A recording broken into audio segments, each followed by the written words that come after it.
He cold. She belongs to the streets.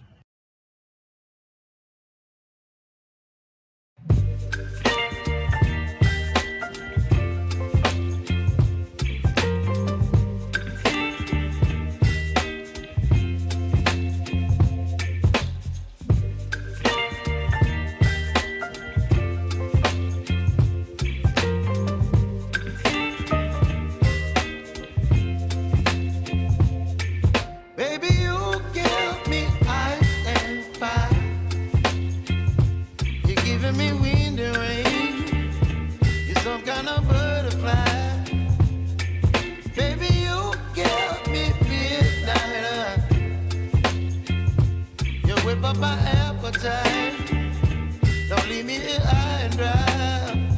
Oh, well, I don't wanna jinx it, baby, and twist myself at the spine. Don't wanna overthink it, baby. It's just twist your body and mine. Baby, you give me ice and fire. You're giving me wind and rain. You're some kind of butterfly. Baby, you give me midnight. You whip up my appetite. Don't leave me here high and dry. Oh, but I don't wanna jinx it, baby. Let's not get ahead of my time. Oh, but I don't wanna miss you, baby. So I stand up and speak my mind. Oh.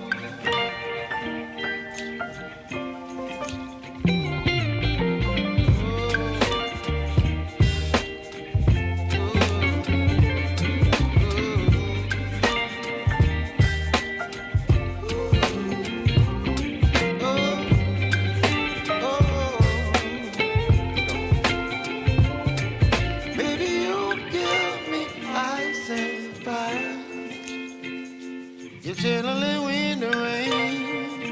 You're some kind of butterfly. Baby, you give me midnight. You whip up my appetite. Don't leave me here high and dry. Baby, you give me ice and fire. You're channeling wind and rain. You're some kind of butterfly.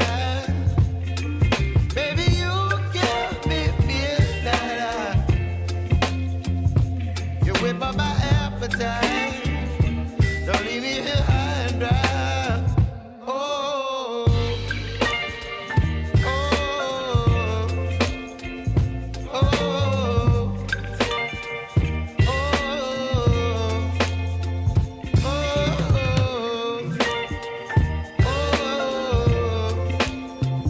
oh,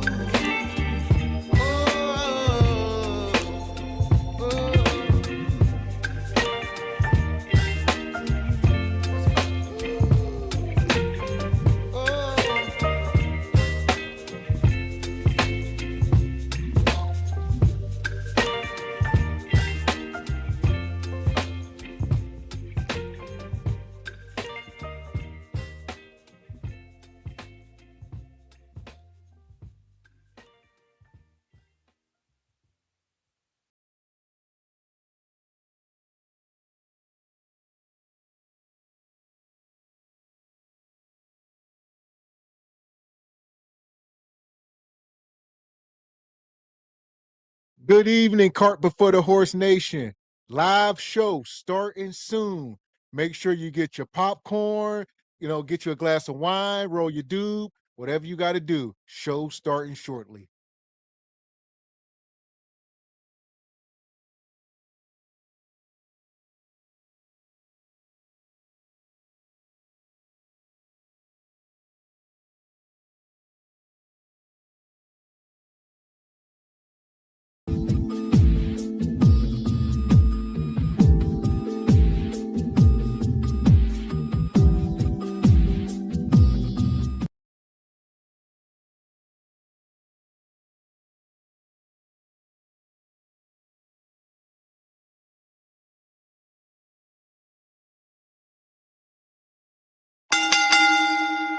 Let's get ready to rumble! Welcome. Live Regal Rumble Saturday night, brought to you by Cart Before the Horse Productions. How you feeling tonight, Mr. Walker? Yes, sir. I am feeling freaking-tastic per usual. Good evening, ladies and gentlemen, El Nug Nugs and Le Bonquishas. Welcome to Cart Before the Horse Regal Rumble, in affiliation with the Bougie Negro Podcast, and also, as all you Negroes know, in association with Ain't No Fun Once the Rabbits Got the Gun Entertainment.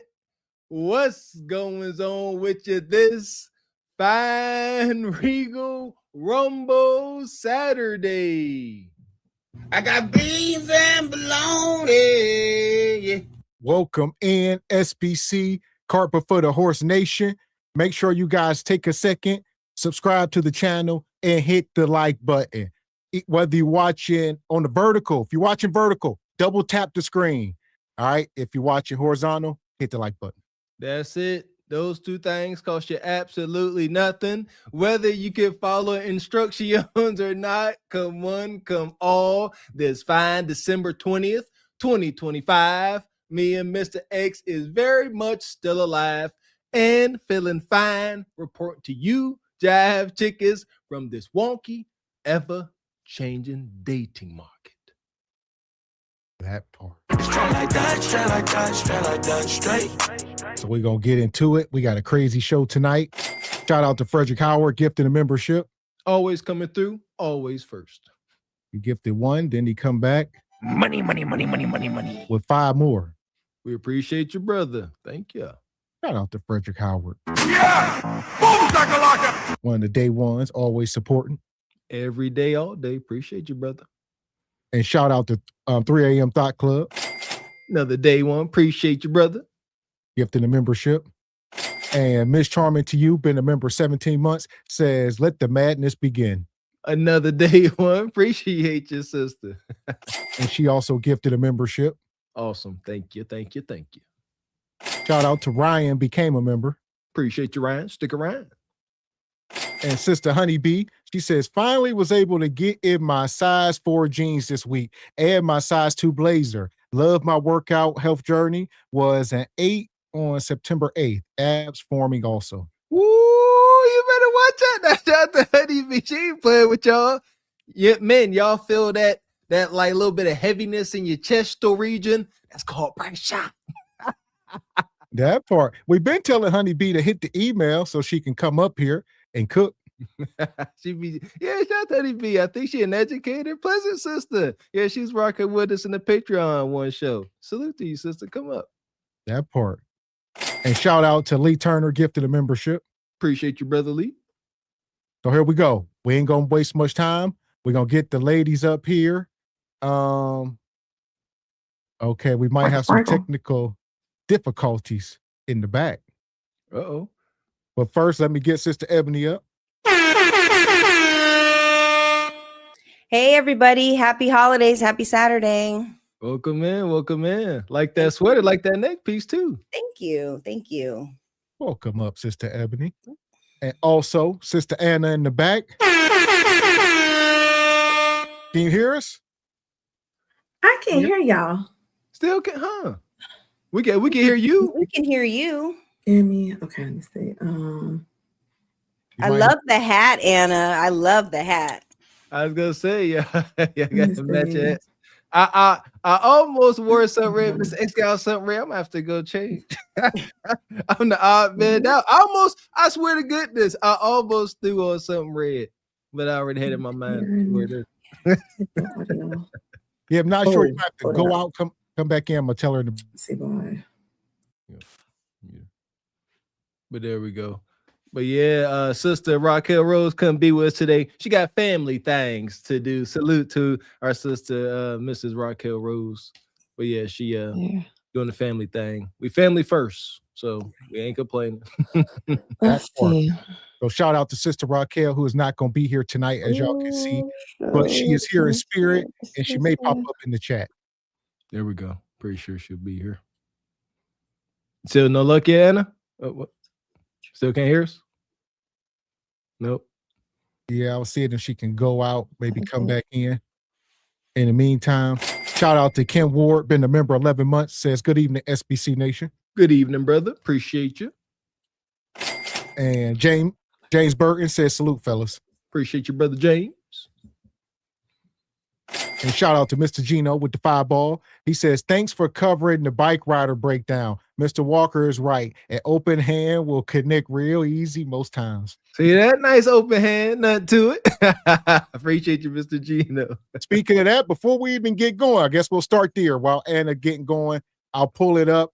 If y'all missed the video, it's in the Patreon, and it's now over on the Truth Over Lies channel.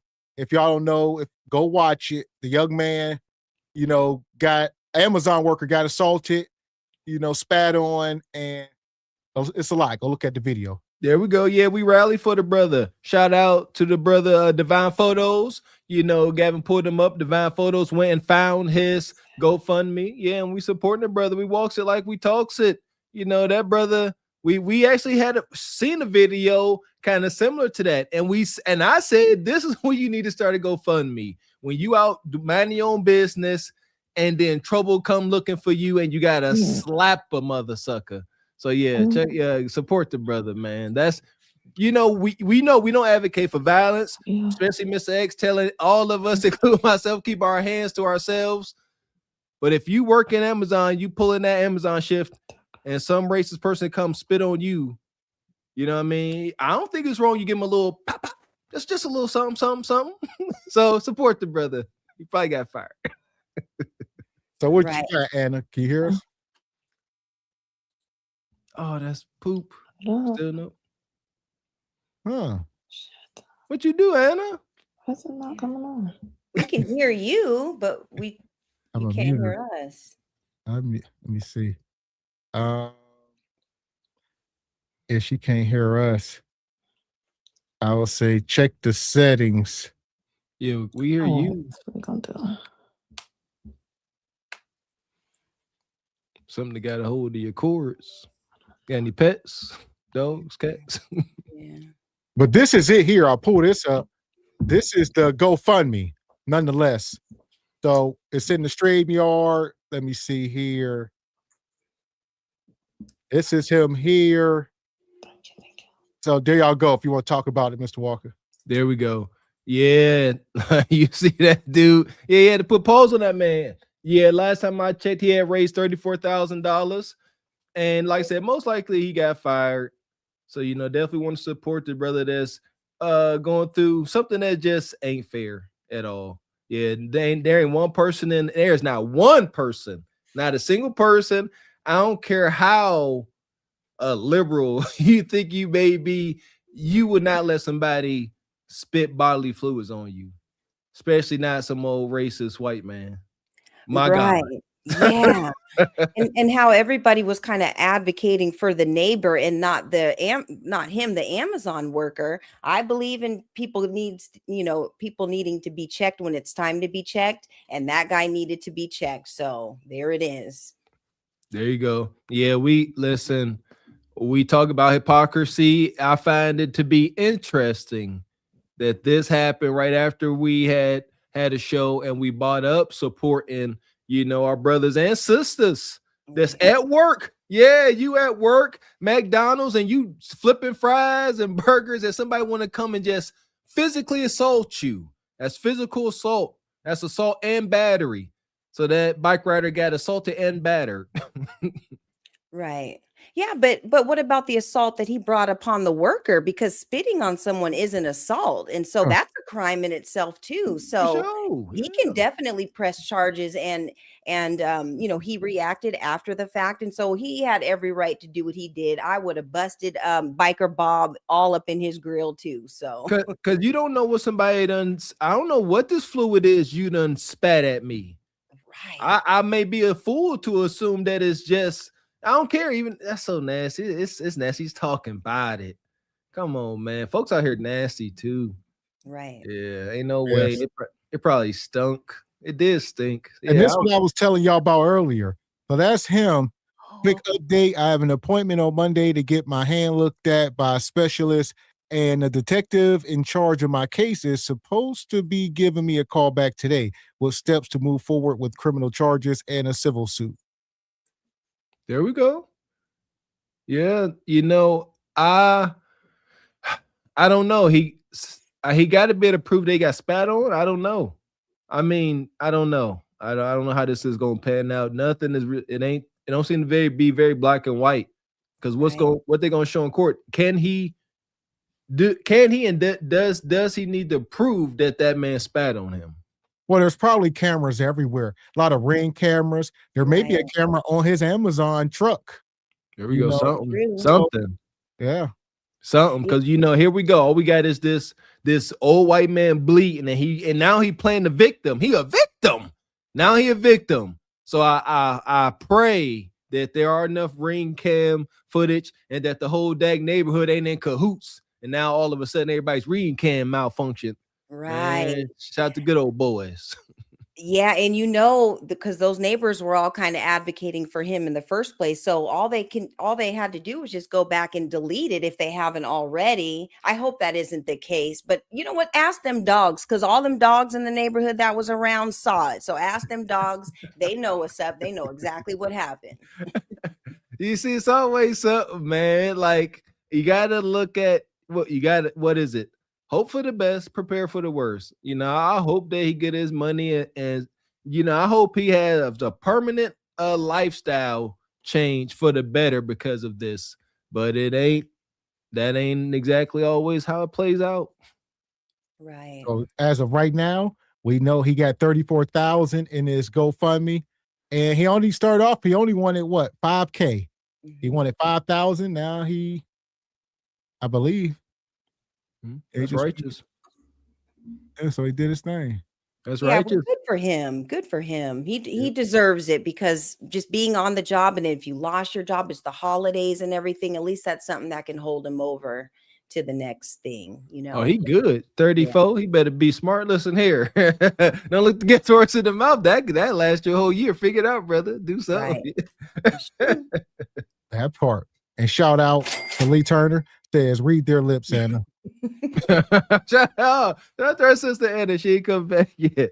Yeah, man. I got her cool hat. Nah, audio ain't working. The devil is a liar. Nonetheless, we're trying to get Sister Anna up here. We're going to get started. All right. She's trying to maybe she restarted her device. Not sure. StreamYard be StreamYard sometimes. Yeah. Oh, that's a fact, Jack. When is the next StreamYard update? It's doing pretty good. Yeah, shout out to my old Glaze mic. Only one person, that's how I know y'all some haters. Only one person congratulated me on relinquishing my Glaze mic curse. I can't remember who it was, but I do recall it coming across a while back. But yeah, shout out to StreamYard. Mm-hmm. Nonetheless, we're going to get into it. We're going to get Sister Anna back. Y'all see the title. The dating game has a few winners, but many losers. That's the way it's always been. We done just got too soft. In life, there are winners and losers. There's very few champions, but we done got so soft. Everybody want that participation trophy. I'm here, so give me what I want. Unfortunately, life don't work that way. Yeah, and it's a new dating market atmosphere now. Men are kind of advocating for what they want, and women, we need to fall up under some instruction and fall in line, and the game is different. And so either you're going to play the game how it is now, or you're just going to be pushed to the side, and that's just what it is. Plain and simple. Yeah. And shout out to Dee Dee. He says those drivers have 3 times the amount of work now. Yeah, because that brother go. That's what I know they be working them. Shout out to Amazon. It's holiday season. Hopefully y'all get y'all packages. Ooh, they working. It's bad. All these places packed. I stay in the house this time of year. Yeah. There we go. So here we go. You know who ain't in the house? Bonquisha. She outside, folks. What's she doing? Acting a fool? So this guy last night, I was working a basketball game and he checked out, he got all his stuff and he said he wanted to take me out to dinner. So he asked me for a number. He asked me about a restaurant that he asked me if I liked the restaurant. He named the restaurant. And I said, yeah, I like the restaurant. And so he said, okay, I'm going to plan a dinner. And I said, okay. And I said, in my mind, I was like, okay, this man got a little bit of time to plan this dinner to show that he's intentional or else he's going to get cut off. And so he texted me a couple of times when he went back to his seat last night. And I texted back because I was working. Also, before we get going, I almost forgot. So shout out to everybody who was in the Patreon. We did not do our giveaway yesterday. I almost forgot again today. So here we go. We're doing a giveaway today for the Patreon. And I believe on Christmas, we're going to do our end of the year for the channels. I believe we're going to do a big giveaway for y'all. But this is for the people in the Patreon yesterday. Where we at? Shout out to sister. Hopefully some of y'all in the chat. Mrs. Locks to Smile. There we go. That's one of the winners. Shout out to Izzy DeVoe. Izzy. One of the winners. Another day one. Izzy DeVoe, Miss Locks to Smile. And the person Izzy DeVoe is talking about in his comment here, Sister Olawa. I give Sister Olawa the oogly ass. Shout out Sister Olawa, one of the best moderators in the Mother Loving Gizane. Been a blessed to have you, sister. There you go. Get a free shirt. No cost shirt. Ain't that free. No cost. And last but not least, Nais. I'm not sure if I seen Nais in the chat. There we go. Think I seen her. There we go. Or him. See, I don't know. So we got Nais. All right, we got Olawa, Izzy DeVoe, and Mrs. Locks to Smile. Awesome. There you go. Appreciate y'all. Appreciate y'all support. The least we could do is show you our appreciation with some merch. You're welcome. Yeah, and whoever is not on the Patreon is lit. Every day there's always something posted, and we're posting things, and the lives are great. So y'all join the Patreon, get on it. Keep telling them. Listen, here is the Patreon only gonna get more juicy and more messy. Y'all ninjas like messy. Yeah, if anything messy gonna happen, go be at the Patreon. We keeps it clean over here. Yeah, that part. Straight like that, straight like that, straight like that, straight. Join the Patreon. Shout out to the winners. Like I said, Olawa, Izzy DeVoe, Nais, Miss Locks to Smile. Hit the email or message to Patreon so we can know where to send this stuff. There you go. We appreciate y'all. Enjoy your merch when it comes. Now back to this, sister. All head on Anna, hopefully. Yeah, we cooked this woman before. This was the lady with the head. Thought so. And the mannequin makeup. Mm-hmm. And I said, in my mind, I was like, okay, this man got a little bit of time to plan this dinner to show that he's intentional or else he's going to get cut off. And so he texted me a couple of times when he went back to his seat last night. And I texted back because I was working. And then this morning, he asked about my availability and all the things. And so we decided on a weekday evening. Okay. And so this morning, he did not send me a good morning text. I hate good morning texts. It wasn't a good morning text. It was a text like 10 minutes ago. Just like a, hey, how are you doing text? And I said, I'm well. That's it. And then he said, what are you up to? I'm really about to go to work, back to work. It's another game today. But I was like, not much, because that's none of his business what I'm about to do. Right. And then the whole purpose of me sharing my number was for him to plan this date and to coordinate this date, not for us to have small talk, not for us to text every day. And so after he texted me that, he said, did you finish all of your Christmas shopping? Number one, I don't celebrate Christmas. Number two is we're getting off the path of why we started this. You have my number to plan the date. You don't have my number to text back and forth. Last time she was up here, we covered her. She was the same rhetoric, talking about how men need to pay for stuff in order to date her. She's always online rage baiting with these requirements. And I'm gonna see if we can get her TikTok. Y'all could imagine God got a cruel sense of humor, as Mr. Walker say, because her mug is a little wonky, but her body is tea, as they say. I knew it. I knew it. She dragging her twagger for shiggity. Yeah, listen here, fellas. Don't tolerate this kind of attitude. Like, if a woman likes you and is into you, it will be obvious.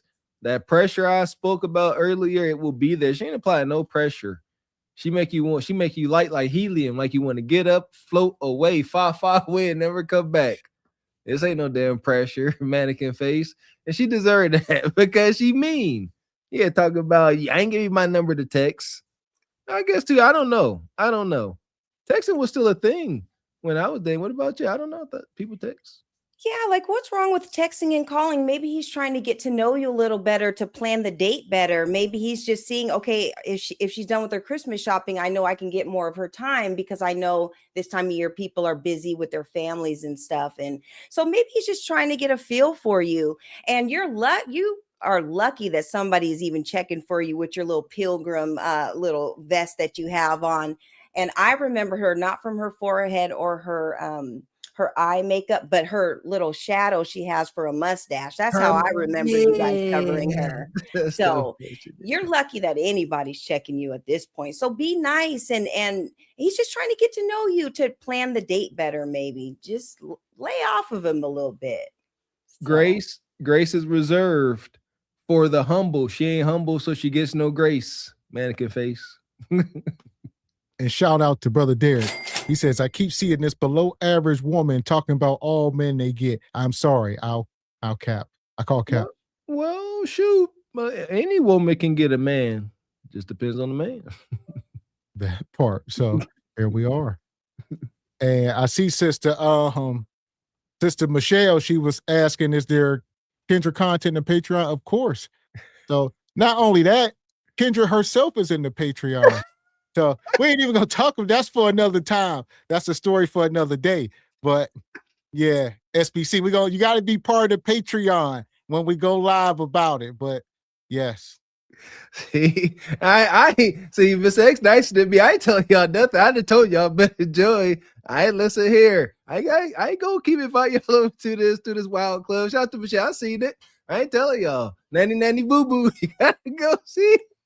Yes. Oh, this is getting good, y'all. She's in the pay. I'm gonna watch my comments now. I thought it was a safe place, but I guess not. Espionage. It's still safe.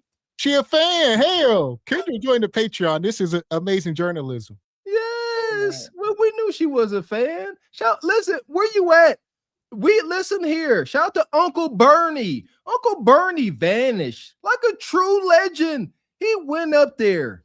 He made Kundra look at her phone and pull up our page. He made her like either she said, oh, from that moment when she said, oh, the Kings. It was Bernie, where you at, brother? We owe you something. You know, shirt. Where Bernie at? Listen, I wish we was lying, but we ain't. Listen. Yeah. Oh, y'all nonetheless, we be there when we talk about it. True journalism. There you go. Nonetheless, back to this woman. And Nice, there we go. I'm late. Nice, we're gonna fill you in a second. I'm late. She lying. If a true man would be a fool. Mm-hmm. Yeah. If this story was true. She said she worked at some kind of basketball arena, maybe NBA games. Maybe she one of them cocktail waitresses or something. Or maybe a mascot. You know, we never know. All right, Ebony. Ebony's starting to come rapid fire now. I wasn't ready for that. I love it. And shout out to Nice. Nice, we were saying earlier, you are one of the winners from the Patreon giveaway. So you're a member, you get free merch, or as Mr. Walker said, no cost. There you go. Want a shirt? Congratulations. Appreciate you. So Nice, make sure you hit the email along with everybody else. Y'all remember. Mascot, you rogue, Ebony. That was wild. Money, money, money, money, money, money. Jay Knight, Merry Christmas, Ebony Dean. Shout out to Jay Day. Merry Christmas, Jay Knight. Happy holidays and happy Areta Sese too. So the folks up here, Jay Knight, and Merry Christmas, Ninja. Jay Knight said you ninja said y'all don't celebrate. Fair enough, Jay. I don't take it as an insult. Yeah, true. You know, I do. But Merry whatever. Festivus. Here we go. And so I texted him back and I said, we can talk about that on our date that you plan. And he said, so we can't really talk like that until I plan the date. And I said, no, the whole purpose of me giving you my number was to plan this date, to coordinate the date. And he said, I totally understand. I will hit you up as soon as I make the reservation. And I said, I love that. And so he loved it too. And he said, well, I really don't have a choice. And I said, no, you don't. I feel like you just have to stand. People will talk you to death. I really stand on my boundary and I stand very firm that I want experiences. I want to have fun. I don't like to talk and text all day. I'm fine without talking or texting for days. Like, I want excitement. I want fun. I want experiences. That's what I want. And I stand firm on that. And so if you're out here dating just like me, like, stand firm on your boundaries. And this comes from somebody who has been a wife, has been through it all. And I really love the way that I date and I've been very successful. So I love you. I don't know. There we go. Coming back now. She's the grieving mother. So her kid passed away and she just out here dating and free hunching. And she was married. She left her husband, you know, so it's traumatized, bae. That's right. Yeah, I didn't like her the way she came in because her viral video was not her talking about her healing journey about her daughter, which is very unfortunate. There's not one parent, you know what I'm saying, that can even fathom that if you ain't went through it. Lord knows. My goodness, God forbid. Excuse me. But she went viral for a video talking about how you got to rip the hip and do all this wild stuff if you are going to date her. That's how she went viral. So then folks start laying into her like the internet does. And then she said, it's mighty mean y'all getting at me when my daughter, and I don't like that. You know, because it's wicked, it's manipulation. Don't you think so, Sister Ebony? Yeah, definitely. She's using it as a weapon. And here's the thing, I sympathize for her as far as losing her child, and no, like you said, no parent ever wants to have to go through that. But by you being so disconnected with the dating scene, like you don't want to get to know anybody, you just want to go on the date and probably just to post about it. Like it's just showing that you're not able to open up and to get to know anybody. And that is a problem in the dating market. If you're not able to do that. So maybe you need to continue to heal until you're able to open up to get to know someone, because nobody needs to take you anywhere to do anything, especially if you're not open to it. So I would say, just from the outside looking in, maybe she's not ready. And also I say, you know, fellas, don't take this kind of attitude from no sister. You know, if she ain't into you.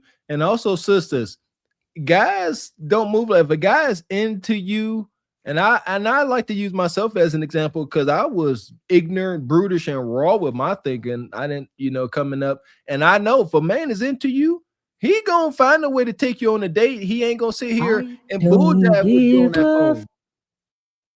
So this is her here. This is her TikTok.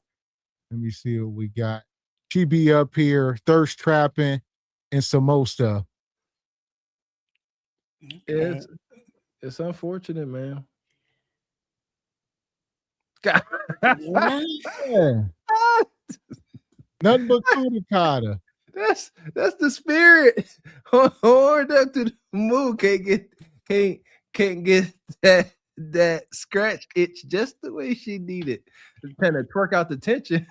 Yeah, she's definitely posting the thirst traps. But ladies, when you're doing your gym photos and all that, just take the makeup off. Like, it's not necessary, because it just shows that you're in there joking and playing. Like, you know, when you go to the gym, you're sweating and you're getting into it, and that's just what you should be displaying. So take the makeup off in those videos, ladies.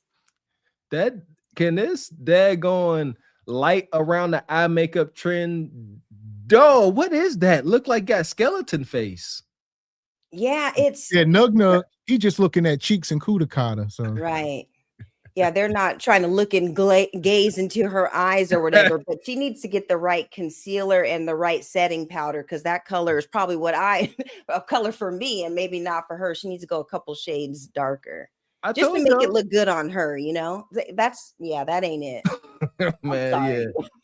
yeah, the mug is tough. Yeah, I told y'all, neck down. Gavin X is wow, neck The down. hunching probably crazy. She all traumatized. The hunching is probably outstanding. All right, but after that, you don't want to deal with her. After that post clarity, you ready to go. Oh, instantly, yeah. She gonna be trying to hunch the pain away. It just makes for a very fiery situation. But after that, yeah, after the energy has been expelled, yeah. Now it's time for trauma and what are we? And all types of wild after hunching behavior. Yeah, it's either going to be some trauma or she's going to just tell you to kick rocks because she's not going to want that intimate time with you afterwards because she's not really trying to get to know you. So it's going to be either or. There you go. And it ain't gonna be you right. She gonna be like, hey, time to go. She gonna let you know it's time for you to go instead of being cool about it. Like, hey, I just needed what I needed. You cool, whatever. Pleasant. She ain't gonna tell you no pleasant lies. Right. She liable to be like, you ready? I already called your Uber. Man. But nonetheless, this is her. She wow. And, I mean, granted, she probably got simps all in her DM and all that, and she thinks she more than what she is. So this is unhinged behavior. She all leaning all over them nasty gas pumps. She ain't got no draws on. So she ready. Well, you right. Yeah. Go your Kudakata for $1,000. Yeah, she's ready to get to it, but just know that maybe she's just not in the right headspace. And if you're trying to just hit it real quick and not be bothered, this might be the right recipe for you. But for her, if she is looking for something meaningful, she's going to need to have to open up and to get to know somebody because nobody wants to just be used for dates and for clicks and views. They actually want, a partner or somebody to get to want to get to know them too. So she may want to rethink her strategy. Is that what she doing us for our Christmas list? Tropical vacation, please. She trying to twerk her way into a simp's heart to get this tropical vacation. You know what? I ain't gonna sit here and hate. It's a toss-up. 50-50, she gets it. Right. But nonetheless, that's her. I guess she is Glazer proof. Yeah, at the least. We got us the gun line. Tell them about the gun line, boss. We may not know which way to go. Oh Lord, see, this shit is gonna be dangerous. Some dark-winged duck shit. Let's get dangerous. I play the fool for the fool. Everybody plays the fool sometime, and no exception to the rule. Listen, baby, you hear me? I played the fool for a fool. Yeah, man, I let it be known. I feel bad for chicks like that. They get on a fitness journey and they feeling themselves, especially around the age of late 30s, 40s. Whenever that last egg is dropping and your sexual libido spike like a rocket, and you ain't got nobody to sexually abuse because that's what she would try to do. Golly, I hate that for them sisters. She horned up, she got all in shape, man. Ain't got nowhere to put all that sexual frustration. Right, except for just like on those videos and stuff. And that's how you know the ones who've been kind of fit and been doing it for throughout their life than the ones who kind of did it later on. And so now they want to just show the world and just act a damn fool because they don't know how to act with their new found body. So everything working, like, yeah, that's torture. Yeah. Like you at this point now, your body working and things is flowing the way it's supposed to. You just ain't got no person. That's hell. No Lord. It's unfortunate for sure. And shout out to Derek. He says, I thought only toddlers and young kids had imaginary friends, but these cuteness challenged women have proven me wrong. Imaginary men galore. Y'all trust these imaginary men. I think y'all might be onto something. Y'all very seldomly are y'all off, and I'll be like, y'all tripping. Imaginary men. I'm gonna go ahead and check that as probable. Yeah, because even with the imaginary friends, they say if you had an imaginary friend when you were younger, it means that you have like a spiritual connection. So it wouldn't be too far fetched. These ladies later on in life, because they can't get nobody, they have imaginary boyfriends and turning into AI or whatever. So I wouldn't put it past. I used to have something like it wasn't an imaginary friend. I think I was imagining it. And shout out to Unc. He said she not even cute. All that makeup just to look mid. Mid. I can't stand makeup personally. Not bad makeup. That shit. Excuse me. That looks terrible. And shout out to Squeegee says her hairline is further back than the Minnesota Vikings in the NFC North. Ouch. And Derek became a member. Appreciate you, brother Darren. And Skinny Boy been a member 19 months. Says I got Ebony some Diddy oil for Christmas. Take that. Oh, thanks. I need it because I'm out now, so I need it. Thank you, Skinny Boy. And Unc says full beat face just to be a 5.5 is insane. At best, Unc, you feeling nice this evening, huh? Derek says, when I was younger, maybe, but now that I am more mature, my hunch buddy has to be cute. It is a must. Otherwise, I would feel cheated. There you go. Shout out to standards. Yeah. And come back says she part of the paper bag gang. Cover that head. That's the Unc I know.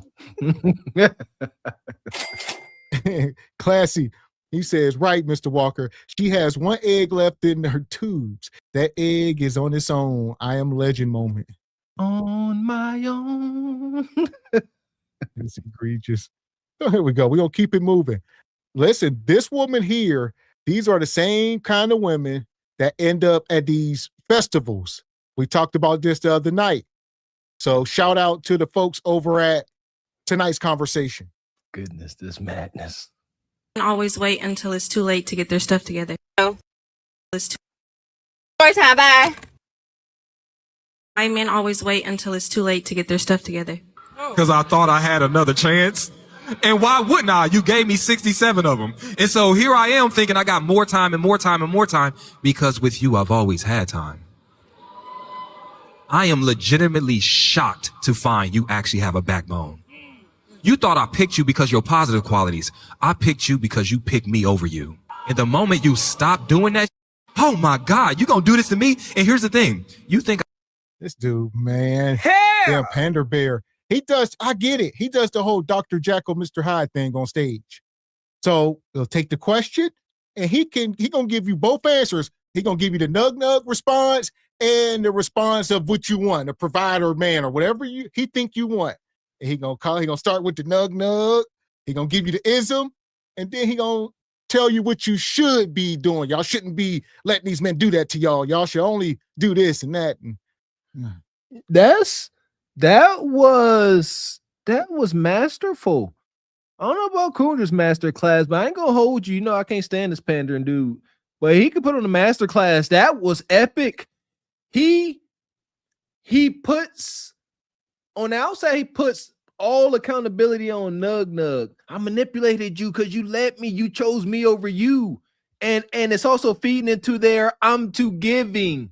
I'm too loving. You're too loving. You love me too much. So I narcissisted you. It's amazing because he's like kind of holding them to task, but he's still dumping a lot of doo-doo on Nug. You mean Even as a woman listening to that, I mean, if I was her, I'd be like, man, like he's talking real stuff. Like maybe I shouldn't have allowed all those chances, or maybe I should have stuck up for myself or spoke up about the things that I wanted and desired. And if he wasn't bringing it to the table, maybe I extended this relationship longer than I should have. If you make your wants and things and your desires clear up front, then you won't have these issues. And if that person isn't bringing that to you, or it's not displaying those characteristics, then you need to cut them loose. So he was giving her a little bit of game right there, I think. And I told you, he always talking about him. That's why he's saying me. He is putting himself in that situation because this is how he used to move, and he proud of it. He proud that he could move like that. Right. Oh my God, you gonna do this to me? And here's the thing. You think I want you back so I can promote you, so I can do right by you. No, I want you back in that same position that allowed me to be me without consequence. You think I'm just getting my together while I'm too late. It's too late now. I'm changing it. No. The only thing I'm changing is my story. Because every time I gave you one, you believed it. And listen, this time, yeah, you did break up with me, but you did it before and before and before and before. I don't leave until you block me, have a baby, and get married. I'm here now. Y'all be talking about ghosts like that just disappear on you. You don't talk about the other type of ghosts, the ones that haunt you. There's men right now that's in your life right now you need to exercise from it. It's men right now that you playing Casper the Friendly Ghost with. Listen, how you know he wants to change when it's too late? It's probably because you're talking to him, communicating, watching his Facebook and his Instagram, because you truly ain't gone yet. A man know you gone when you don't pick up the phone. He know you gone when it says, boop, the number you have reached has been changed or disconnected. That's when he know you gone. But the fact of the matter is, you still arguing me, telling me how I should have did better and how you this and you that and you deserve this, that, and the other. Guess what I think? I still got her. If you think it's too late, then you wouldn't be texting me. But the fact you are, let me know it's still a chance. Man, listen, these women will pay however much. These tickets be like $100, $150. They'll pack the house. It's like a therapy session. They just want to come here and he gonna tell them a lot of what they already know. They're not gonna put this stuff into practice. Soon as she leave here, she gonna be texting Nug Nug about getting her cheeks clapped. Nothing's gonna change. Validation. It's a validation tour. Like you said, they already know this. Nug Nug won't admit to it. So he said, I'm going to be your Nug Nug. That's why he's putting himself in the position of their man. You keep letting me back in. Masterful. I got to tip my hat to the wicked masterclass he putting on, because unfortunately it sells, and that's what he's doing, selling snake oil. Yeah, and ladies, with men like this, you got to separate from being addicted to the penis juice and all that, and just know that if she had something else going on, she wouldn't even be tripping on Nug Nug no more. And what she thinks that he can do. Why are you even accepting his texts and all that and stuff? You should be out there mingling and showing that you have other stuff going on, not looking back in the past. So just that she's up there just trying to get validation for that, it just shows that she doesn't have anything else going on. Look at this sister. This ain't unattractive by anybody's standard. Like, I think the problem is she still want Hellcat Nug Nug, Ebony. Right. She still want that excitement, and because look, she ain't bad looking. She ain't got no shortage of takers. I about guarantee it. Well, we all know looks, that is just half the battle. True. So, she can be annoying, might not have a brain, could have 3 kids at the house, So when we talk about marriage, we ain't talk about hunching. Yeah, cute is for hunching. We got to go beyond that. Yeah, I'm saying for sure. I'm just saying as far as what she could be obtaining out here, I'm seeing the dating market. She looks good enough. If she has some sense, she could get a guy, but she still won't fire and desire. Yeah. And with competing, that's a mindset too. Like maybe she just doesn't want to compete anymore. Maybe she just feels like, okay, I already know him. I'm comfortable. I'm used to him. But being competitive in the dating market, it is a mindset also. So you have to have that frame of mind if you're going to be out there doing it. So maybe she kind of just gave up and is just not settling, but just, just going for what is familiar to her. There you go. She got a Louis Vuitton. Where you at, Raquel? Is it real or fake? I'm still there. Anybody else? That boy's good. Hell do this for a living. Damn. I do it for a living. Together, say he didn't want to marry me because I didn't fit his weight requirement in the 3 years we were together. He wanted you to be bigger or smaller? Well, I made the mistake and signed an agreement that I would lose. Tell me about an agreement like this that you had to sign. I guess basically in order for him to marry me, that I would work on losing weight. So he would buy me stuff for me to lose weight, and then he would go to counseling. What I'm hearing is a broken, dismantled, trauma-filled man who self-projected his self-hate, Yeah. Wait a minute now. So this is who on tour. Dr. Bryant, Ayana, all these people on stage. And she said, you signed the contract, Ebony.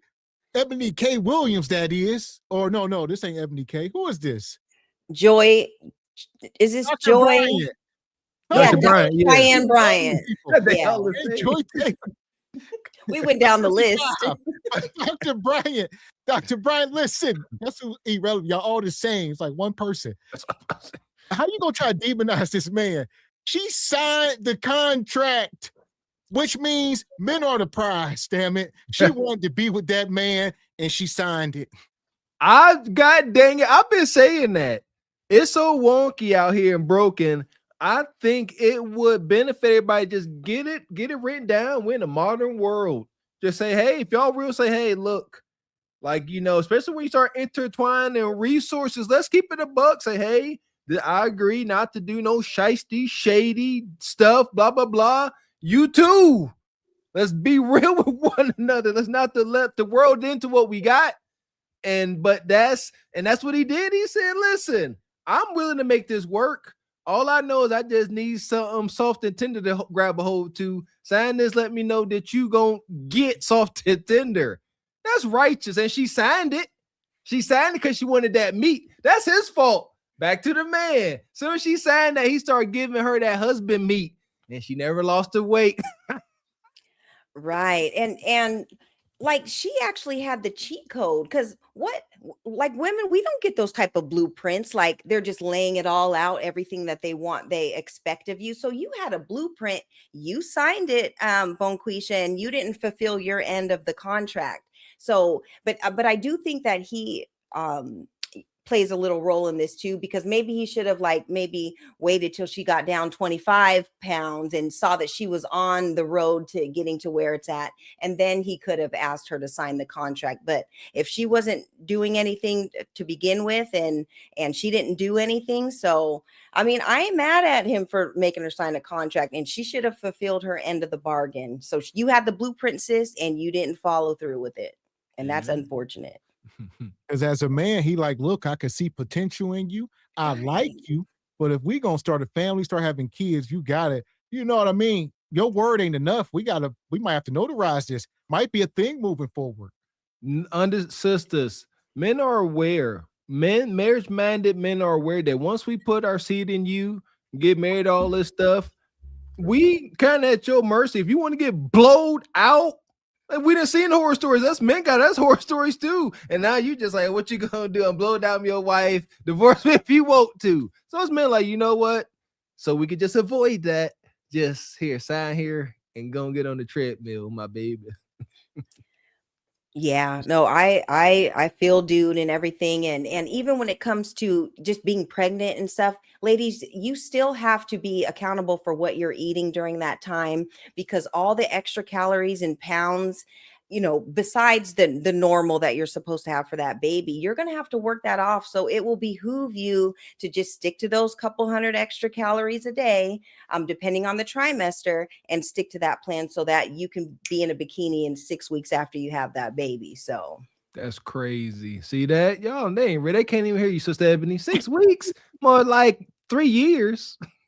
6 weeks. I'm telling you, it is doable. They ain't trying to hear you. Shout out to Squeegee says, why he got to look like Timu Twan from Trapped in the Closet. Google the image if you don't know. Okay. Money, money, money, money, money, money. And Brother Derek with the 10 ball says, the more he talks, the more he tells on himself. It amazes me that these women fall for it. I have never in my life intentionally took advantage of a woman or anyone. He says, it's just not in me. Well, amen. That's a pandering thing. Same here. Like, why take advantage? I'm tell you what we doing. I gotta take advantage of you, because that's when you end up with your windows getting busted out your car. That's what I believe, and I don't want you busting my windows out my car. There you go. And shout out to Classy. He says, singing Curtis Mayfield. I'm your mama. I'm your daddy. I'm the nuglet in the alley. I'm the doctor when in need. I'm your nug. I'm your pusher man. So that's who she was, doctor. Yeah, that was funny. We couldn't even. Y'all irrelevant. I mean, we sick of y'all. Fraud. Pure fraudulent. Actually, not so much. She ain't even qualified to be a fraud. That's what's amazing. Yeah, I think that's the last step before you just, when you got to go on tour with Ace Metaphors, the last step. It's like going on the damn B2K tour. All right. Only people making money is Omarion. You with the heads. You like, yeah, I'm going on tour. Like Chingy and them. That's Kundra and Brian, Dr. Bryant. Y'all gonna end up like Chingy. Y'all gonna be up there like the St. Lunatics and stuff. It's over. This is clout. Oh, go ahead, Ebony. Oh yeah, no, that's just like being the next contestant on the Summer Jam screen. Like, what have you been doing? But even with Cheyenne and stuff, if you are on this tour, you need to be giving ladies the game. Like, let them know where you went wrong at, and tell them the right way. Because her talking about Nug's contract or the dude's contract, you know, she shouldn't have went along with that. That is the wrong advice, because if that's what that man set up, tried to have her under some instruction, and she didn't listen to it. That's the advice that these ladies need to hear, not you and everyone else pandering to these women, because they're never going to get the results. She ain't trying to help them get results. She don't want them to get no man. She want they coup de grace to herself, allegedly. That part. And shout out to Brother Tony. He says, excuse me, Brother Bryant, your thoughts ain't never my thoughts, brother. They ain't my thoughts. Shout out to Tony. And Brother Darren come through with the 5 ball. He says they're using a strategy the church survived so long exploiting, the sale of poison in the form of medication. Ooh, don't hurt him, Brother Darren. I hear you, brother. There you go. Yeah! Boom, shakalaka! And Black Unity says this is Ace and Cheyenne's traveling gynocentric circle jerk, sponsored by Who's Are Us. Listen, I ain't even thinking. I know they didn't have some conversations. My apologies, pandas. I'm like, what is that? Yeah. I know they didn't have some conversations backstage. Oh, Cheyenne Bryan said, "I'll pull out my little toy for you if we could split this business." So here we go. Shout out to Dee. She says, sadly, pandering sells. Very unfortunate that it sells. And Brother Unk, does Gavin please go on Dr. Bryant's IG, see what she wore at Jeezy concert, and she pushing all this I want to be a wife talk? The grift is over, man. Ain't nobody buying that no more. It's a shame that it's still sellable. Yeah, she been exposed already, even by Tasha K. We done debunked it. She want to be a husband, not a wife. Yeah, she want kutakata. And that's why she just demonized this man here. It's like, don't go back to him. Come to me. Yeah, she's all over the place. And any lady who's listening to her, you're just going to be right along on that same path and end up on that same Tom Joyner cruise in about 10 to 20 years. So don't be that one. Real? Is her nose real? That's just a sad thought, because golly. It looks like it could be, because a lot of women like contour with their makeup. They have their shaded makeup so that it makes it look like that. But I don't know. This is Hollywood. We don't know what they're doing. It just caught my eye. Is a broken, dismantled, trauma-filled man who self-projected his self-hate, his insecurity, his lack of integrity on you. No. We gonna tell the truth in here today. Why is it always an issue when a man has requirements? Sometimes we just not yoked for each other, and that's perfectly okay. But in terms of, even just like you said, he created a contract. Mm-hmm. Sure, but she signed it. You don't have to sign the contract. Okay. If I felt that disrespected by you writing this contract and laying it in front of the table, I say, get the out of my face. But she signed it. I signed it because I'm 47 now. And I want to be married.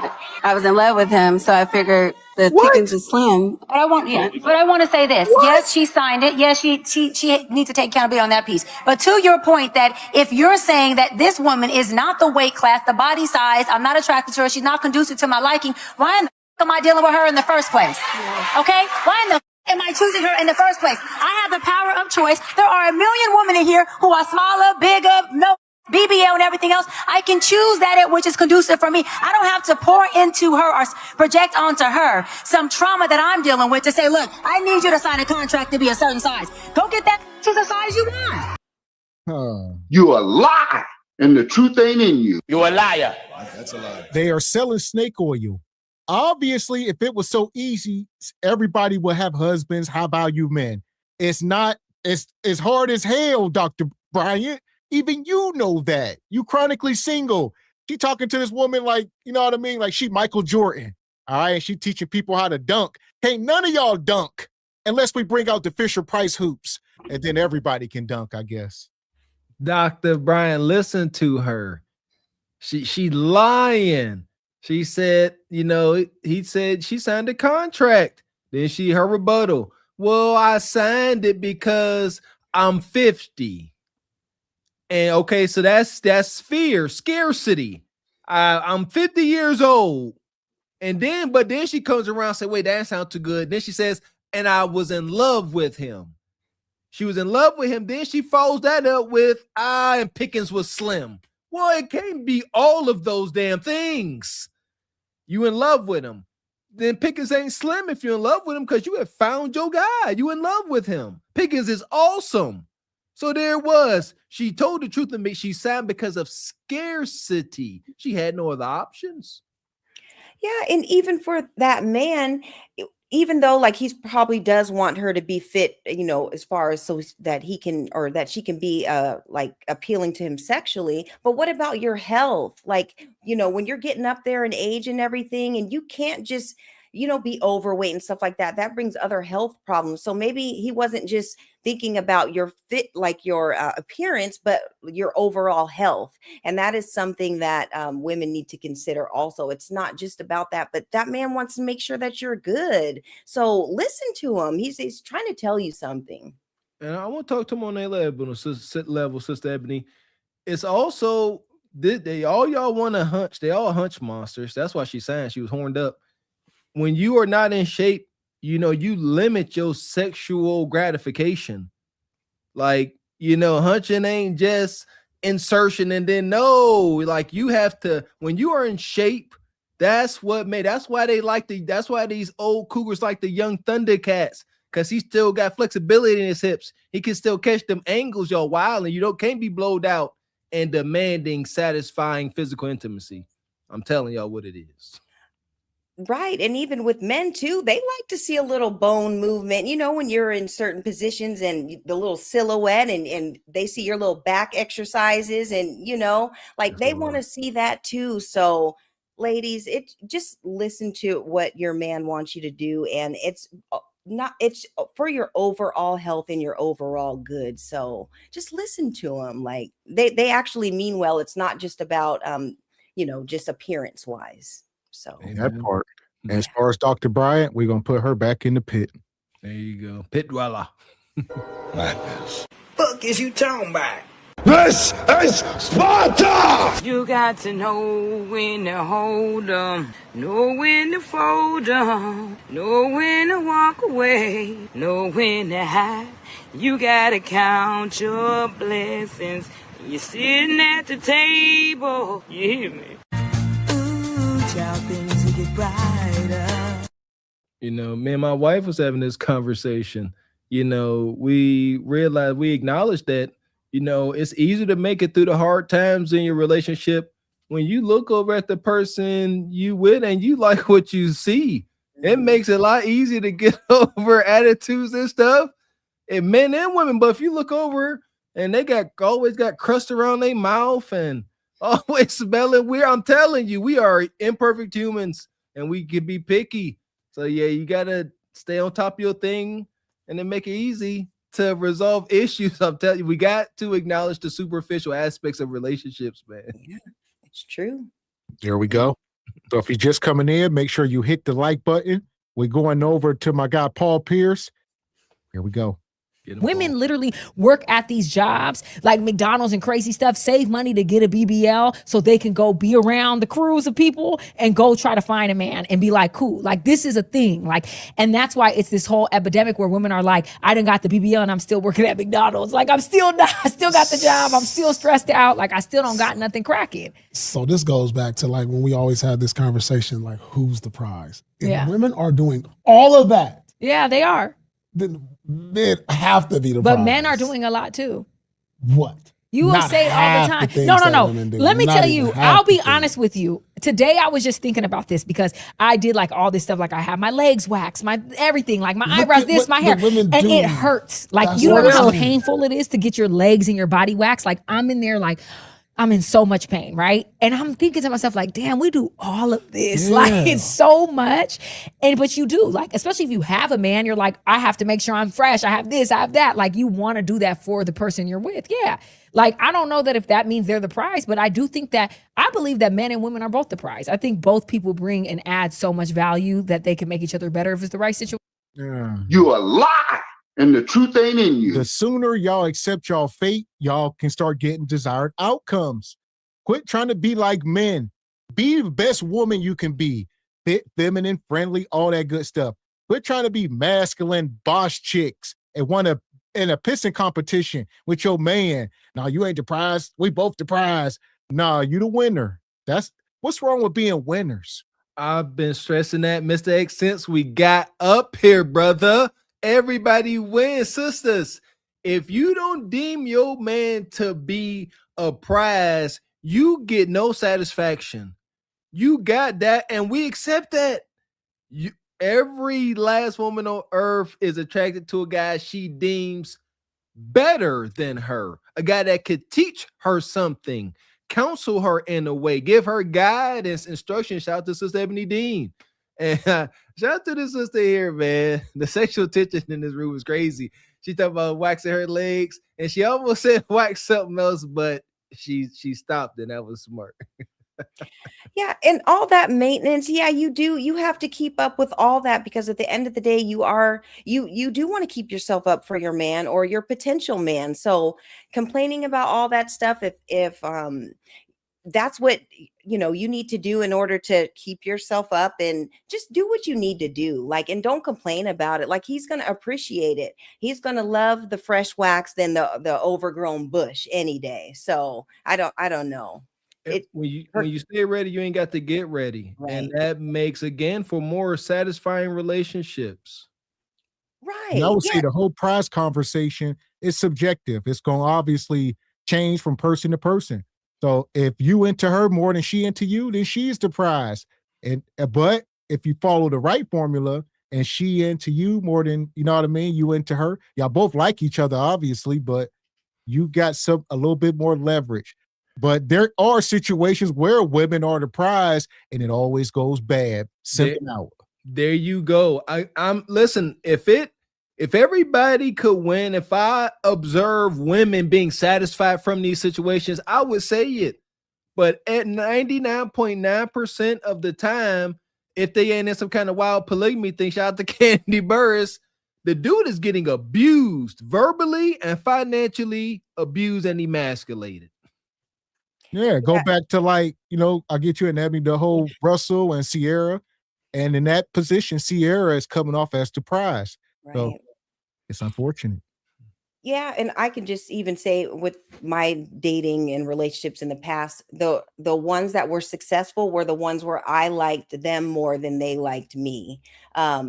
So those were the ones that were successful. All the times where I was like, oh, I'll rock with them, but I'm not really feeling them. They didn't last long, because, when somebody did come around that I was feeling, it was a wrap for that situation. So you out here breaking. You definitely women, you do.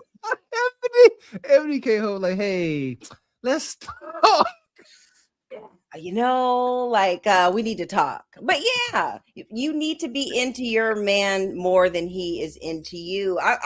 That's just I can just say from experience. Amen. In my opinion. Mm-hmm. So as women, we do a lot. We do a lot. We do a lot, and it blows me, because you do have to, low key. If you're with somebody, a man is gonna be like, girl, get this together. You look a mess. Really, in reality, you look a mess. In reality, just keep it real. You're with a woman, her nails is chipped, her hair is busted. She looks. She's a real one. Yeah, she's a real one, but you're still gonna be like, baby, let me give you some money so you can go get your shit together, so we can go out and you can look like something. You have a chips, that looks crazy. Chipped nails, busted, broke, just looking crazy, hair busted. Hair, just looking a mess. You're not gonna feel, not smelling good, not having an outfit that's fresh, in a sweat and a Jordan. You're this is crazy for sure. you're going to be like, this is crazy. Like, you could do that if you're chilling and it's your girl and y'all are just like chilling and like, but even then, like, men want a woman who's naturally beautiful without. Well, the truth of it is, most of y'all ain't going out the house on dates. Y'all in the house, recreational use at best. So men don't care if your nails is chipped or if you only got one eyelash on. None of it. They only there for one reason. No bread, no water, just meat.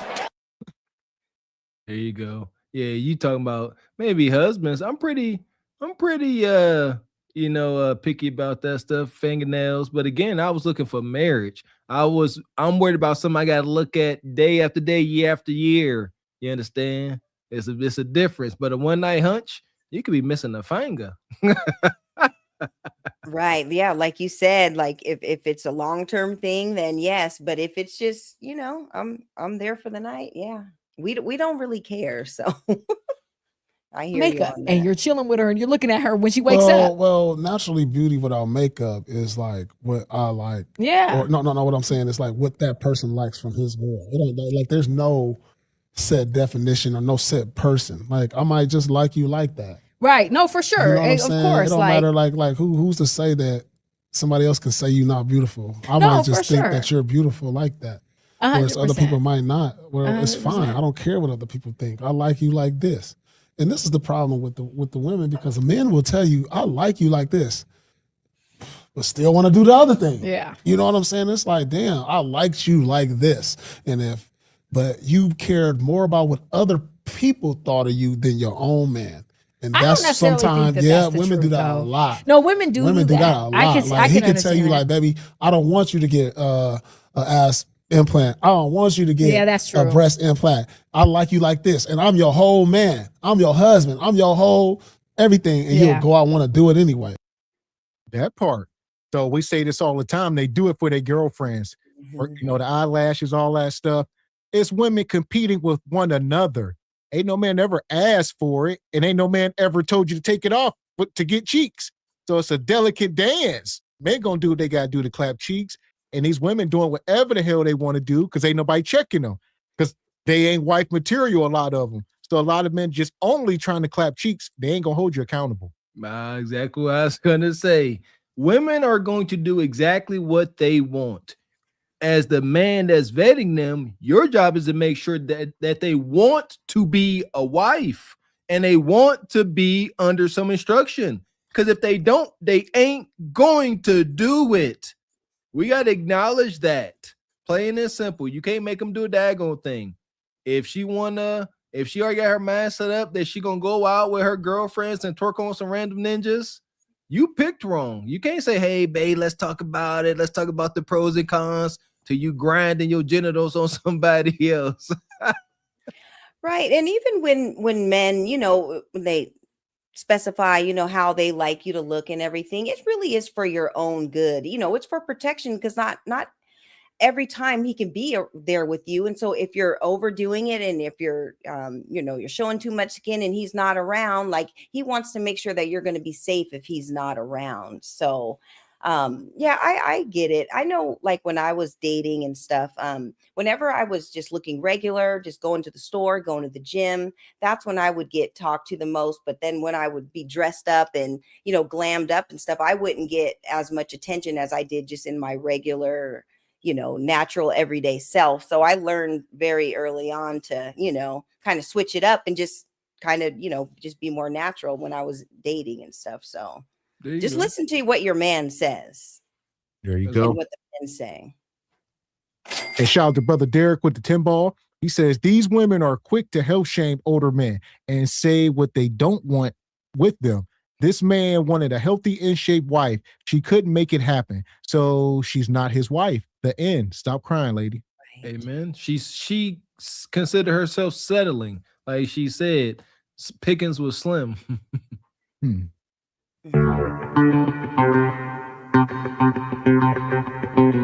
And shout out to brother Ray with the 20 ball. He says, shout out to SBC Nation. Just twos and fews while my Bears are at halftime. Hope everybody is well tonight. Appreciate your brother Ray for twos and fews and more than twos and fews.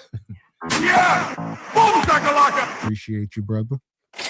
And shout out to Black Unity. He says, you want a man to give you what you want without giving a man what he wants. Where does that make sense? In the head of Cheyenne Bryant. In a world where men are more into their women.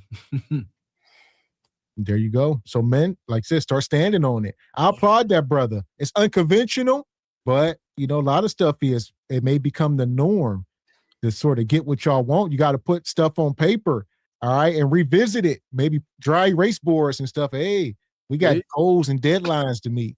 Shout to my boy back in college. He had this sister agree that, they was kind of together. He could mess with other women, but she could mess with other guys. Just agreements, man. It may be wonky to somebody else out there, but it works for some folks. But you know what? You have to sign contracts for jobs and for different things that you have, and parenting plans if you're going that route or whatever. So why not sign a contract for your relationship? And you can, put in some things in clauses for yourself for him. Like maybe you want him to maintain, and to be in the best shape and whatever. So you can staple something on the back of whatever he has for you too. So I'm for it. I think it's a great way for men to put everything out there, and women, exactly what he wants, and vice versa.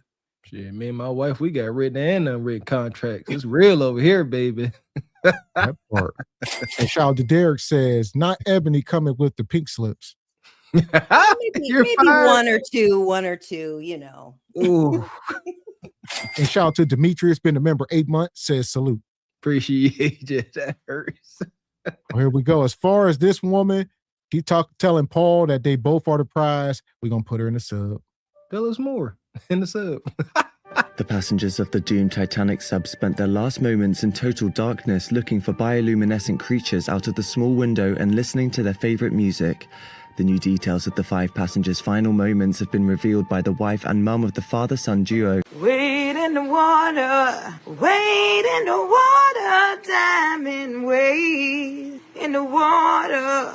Something's gonna trouble the water. You better wade in the water. Yeah, man. Listen here, man. Guys can't take them breakups like girls, man. Women, y'all could take it. Guys can't take that. It's a different energy. Hey, shit, your woman come to you and telling you another guy done got her attention. That's so rich. That's bad. That part.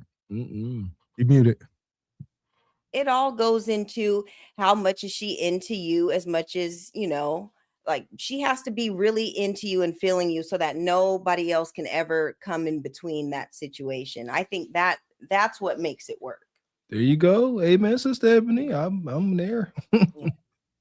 And shout out to Derek. He says Azar knows Paul the prize because he says Deaf Paul thinks he is the prize for sure. If she would acknowledge men of the prize, maybe Paul would give her a chance. Shout out to Paul over there cooking. And shout out to these people here over at 8 at the Table. They talk about the dating games as we go into 2026. For me, I've had experiences where men are like, yo, I'll cut it all off. Basically, just by saying like, oh yeah, I deal with other women, but what you trying to do? Because I like you, I like your vibe, I like how this is going. Like modern day Cinderella theory. Yeah, are you expecting a man to not have any other women when you go out on a date with him? I mean, well, that's a different situation. If he's dating you and also dating 4 other people, I'm not saying that those people existed already or he had something going on. You know what I'm saying? No. Like, it's like, I'm talking about like a bachelor kind of. I'm saying you meet a man, right? You're interested in him. You guys go on a first date. You don't want him to tell you that he's currently seeing other women. You don't want him to tell you, or you do want him to tell you? Trick question? No, he needs to tell you. Trick question. Do you want to know Amanda? If I go on a date with anyone I just met, that has to be because he pursued me. He That's pursued one. you. Okay. So if you pursued me, there should be nobody else. What? That's just for me. I don't want you to take me on a date for you to be like, I'm dating other people. And because for me, that's what are we doing this for? No,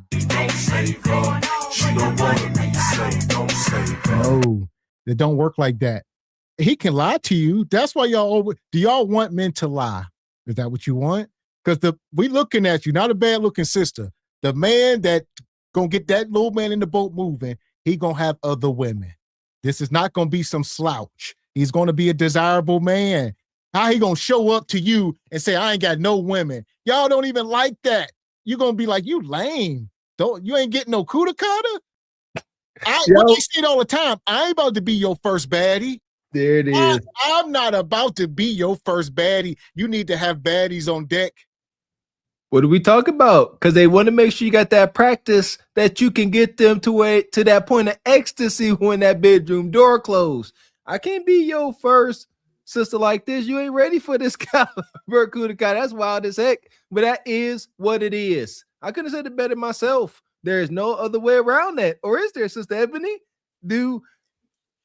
Would she even believe it if she came across a guy that looked the way she liked and he is like, I've been to myself for 6 months or so? Would she believe it? I don't know. It would depend on the person, but it's not a good look because as women, we want to know that we are that you are desired by other women as well. So even if you do approach me, like she's saying, if you're approaching me, then you should be single and you shouldn't have anything going on. Well, no, that man is approaching you to see what kind of category he can put you in. It's either the, last call before the lotion, something that, for short term or something for long term. So it's up to you. Like he may have liked your appearance, but it's up to you to kind of let him or present yourself in a way so that he knows in which category to put you in.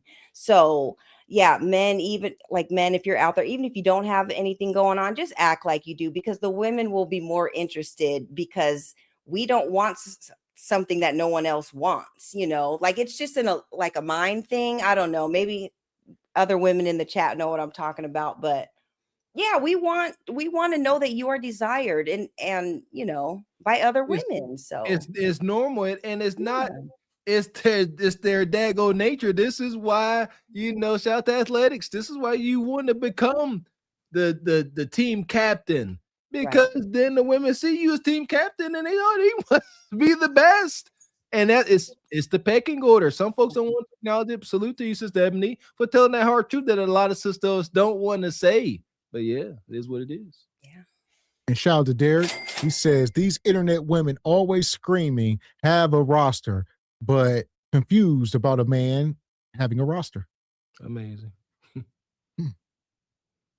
For me, that's what are we doing this for then? So then you guys should talk for a while before going out. That should be a talking. That should be a talking stage. Yeah, you don't even got to go to dinner with him. He could tell you that over text. Right. No, there's no going out. Not even text, There's 1 hour phone calls. Yeah, something. Yeah, what up? What are you doing? I'm checking up on you. What's up? What's up? Boom. Here, let's get on the phone. We on the phone for an hour. We haven't gone out yet because we need to establish that, and that could be a month of us just talking before we go out. And even with you guys talking, he could figure out if you were going to put up with that nonsense just through the conversation. Because if you guys are talking for like an hour a day, whatever the case may be, you're like, I'm not even going to bring this bullshit to her. And he's probably feeling you because he's wasting that time And talking to you. That's exactly how I feel. If you like me, if you want me, don't bring no bullshit to me. I don't want no drama. I don't want you having to choose if I'm going to, continue to be talking to you or if I'm going to go with whatever connection I have, or I don't do that here. So in your case, I guess I see I'm strict. Yes, I am. That's not even strict. It's like, do you know what a man is? A single man does? Okay, maybe my idea of dating in 2025 is unrealistic, I guess, and that's why I'm single, because I don't want that drama. I want someone who's completely single. Extremely unrealistic. Like you can go into the church and not find that man. What we trying to say, in 2025, you can walk into the church and you ain't gonna be able to find too many men that you ain't gonna be able to find no man that you desire that ain't hunching. I don't care where you see him. Grocery store, at work, on a dating app, in the church, they hunching. I like this brother. He holding her to task, and he can. Yeah. He said, what are you talking about? He said, you must not know how single men live. And if you observe, she about looked this ninja up and down. And then she saw what she saw. She said, well, since I do deem you a pre-select ninja, I guess my expectations are unrealistic since you are pointing that out. If this was a lesser than brother, somebody she couldn't see on top of her respectfully, she most likely would have said, what you talking about? You don't make no sense. You can't check me because I wouldn't hunt you. Yeah, and what's wrong with competing? Like even if he is dating women, obviously there's a reason why he pursued you. Even if he was dating other women, maybe there's something that he's still looking for. And so why not present your best self and just compete? And eventually either you're going to be feeling him and he's going to be feeling you or not, and he'll go back to them or whatever. But present yourself, your best self, and just compete. And you have to be able to do that when you're dating. That's what dating is. So you can't just be like, oh, I don't want him to have anybody. No, go out there and compete and be your best self. Well, here's the deal. There are men that don't have anybody. She don't want him. There's men in her DM right now talking about sending her edible arrangements, all that forehead kisses. She don't want him. He blowed out, unsightly, whatever the case may be. She just don't find you desirable. So they act like these men don't exist when they do. They want the select men not to know that they are select and to act like they don't get women when they do. Don't work that way. Mr. Edible Arrangement getting left on red. Then around 1 a.m., this brother here get the "is you up" text. It's unfortunate out there. Right. And ladies, you have to make a decision. Either you're going to want to be with someone who's desired, and there's things that come along with that, and you need to compete and present your best self, or you call the one who's not in high pursuit. It just is what it is. You have to make a decision. Me, I don't mind competing, and I don't mind presenting my best self so I can get who I want. So if you're dating, you kind of need to have that mindset, I guess. Yeah. Hey man, I heard that. Talk to us, Stephanie. Because I'm single. I'm not talking to nobody. I want you to come same way. Mm-hmm. You know what's so crazy? I was on 22 at the cigar spot, just chilling, and then there was a lot of these older ladies there, and they were divorced, and they started talking, but they said something that I thought was really interesting. They were just talking about how much their experience has been so bad. They said, I guess the men that they're dating, the question they all now ask is, are you single? And then the person is supposed to say, yes, I'm single. Is there anyone that thinks they're in a relationship with you? That is a great question, though. It is. Because I like that. There's it's true. It's like, oh, I'm single, but I'm talking to somebody, or I'm in a situationship. Like, there's just so many different ways to spin it these days. But I also feel as though people have so much going on that you can almost tell right away. I can tell very quickly if a man has too much going on. Even like me and like my mom, like if you have a bunch of other stuff going on, like your movements, your patterns, like I can pay attention to somebody's pattern. Like even like me and my mom were having a conversation about a date that somebody went on or hung out with, and it was just like, okay, everything was cool.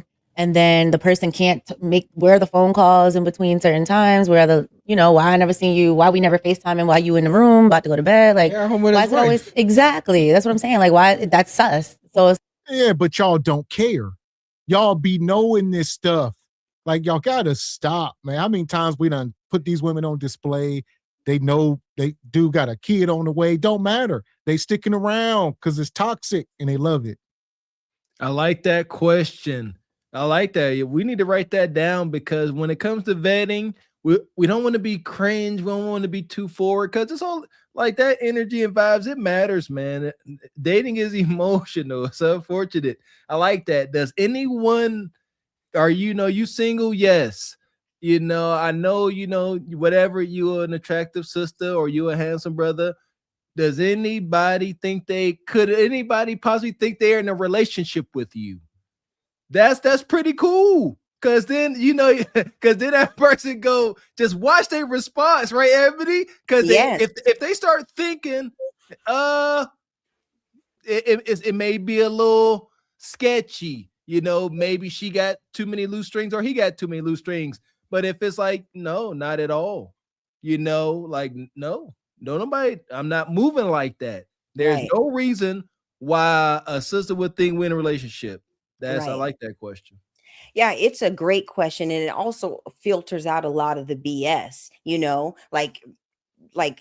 you have somebody, or would somebody have a problem with you being out on this date with me right now? If I was to call you at midnight or whatever, would somebody have a problem with, me calling you at that time? Ask those specific questions and see what type of answer you get. Because it can either go 50-50. It's either they're rocking with somebody or they're not. But you have to be very specific these days when you ask questions. There you go. They talking about, listen, I believe that I know communication is key. Speak, use your words. Men, be in a good enough position where you can be able to say, hey, I'm into you. I'm trying to pursue something with you. They're whatever I'm dating, but I haven't found anybody that could be a wife, and I'm looking for a wife. I think that's solid. Yeah, I'm dating, but I haven't found anybody that is for me, my wife, but I am looking for a wife. I think that is awesome. Yeah, because it's honest, it's truthful. And shout out to brother Derek with the 25 ball. He says the problem with dating today at its core is no one wants to truly commit to a budding relationship. Everyone wants options, and too many options equals no options because the fear of committing to a choice that might be wrong. There you go, brother Derek. This is so true, man. That part. Straight like that, straight like that, straight like that, straight. So here we go. I'm gonna let them keep going. This is 8 at the table. And they up here cooking. It's like a lot of times you can already tell if somebody is, has baggage or, is serious. You might not want to know, but interesting enough, I have a question for you guys. Do you guys think that you could keep somebody on the phone in an interesting conversation for an hour? Absolutely. Yeah. 3 hours. Talk on the phone for hours. Yeah. 3 hours, easy. Mm-hmm. Do you think that you could for a whole hour? Yes. When's the last time you was on the phone with somebody that I'm talking about talking stages, just dating stages, giggling, kikiing. I mean, I feel Especially like if they're that's out of what state. The If they're out of state, talking easily. is.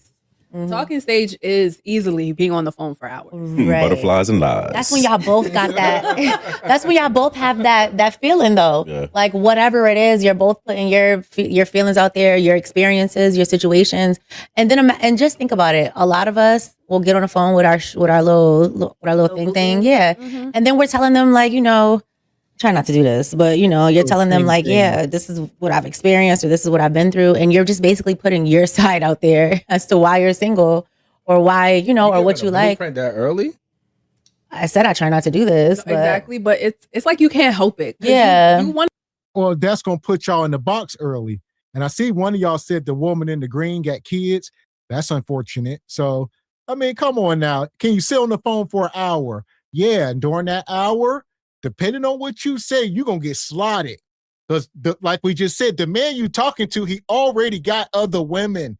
Because y'all don't want the man with no women. So he probably got 2 or 3 chicks, and he vetting all y'all. And depending on what you saying, he's comparing that to his other women. And say, you know what? You ain't better than her.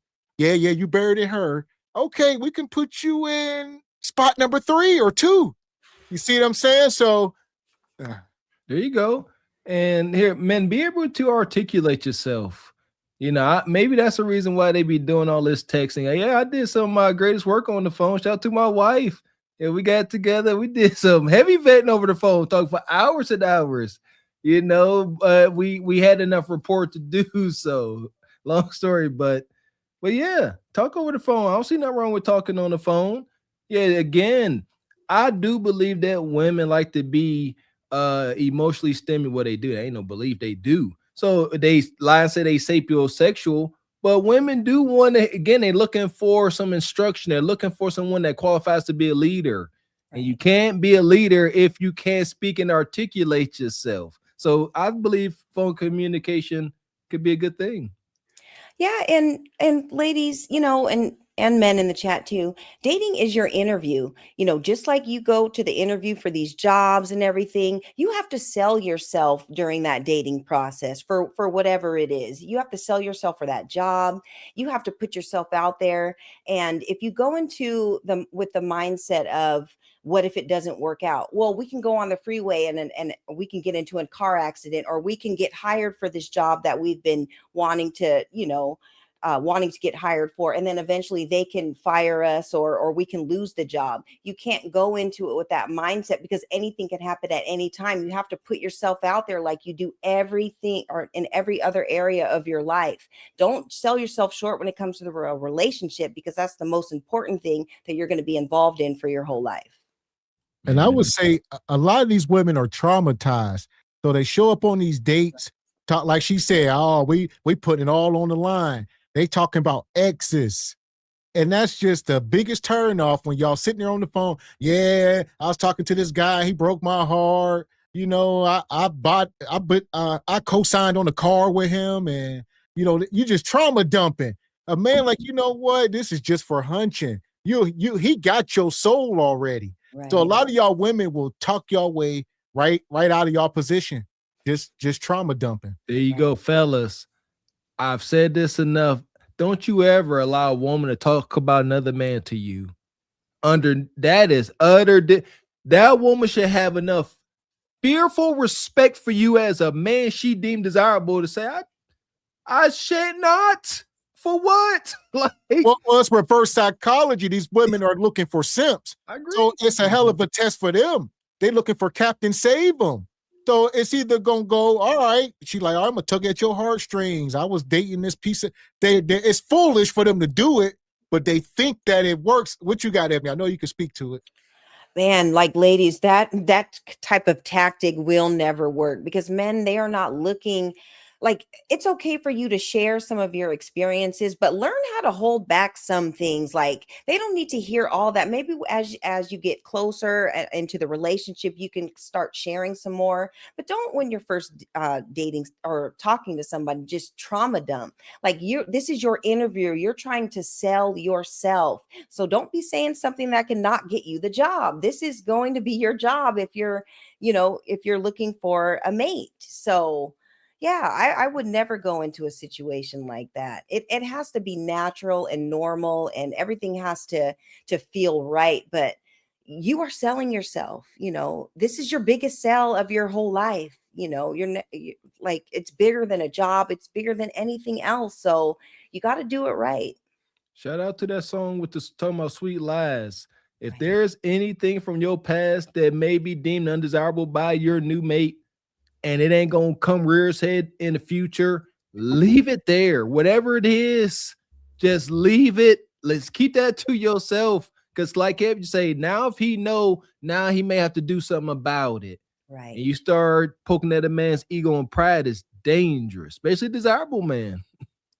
Yeah, but it's important to also not lie either. So if he does ask you specific questions, you need to be honest, because if later on down the road, if he finds out that you were lying, then that could put you in the X'd out category as well.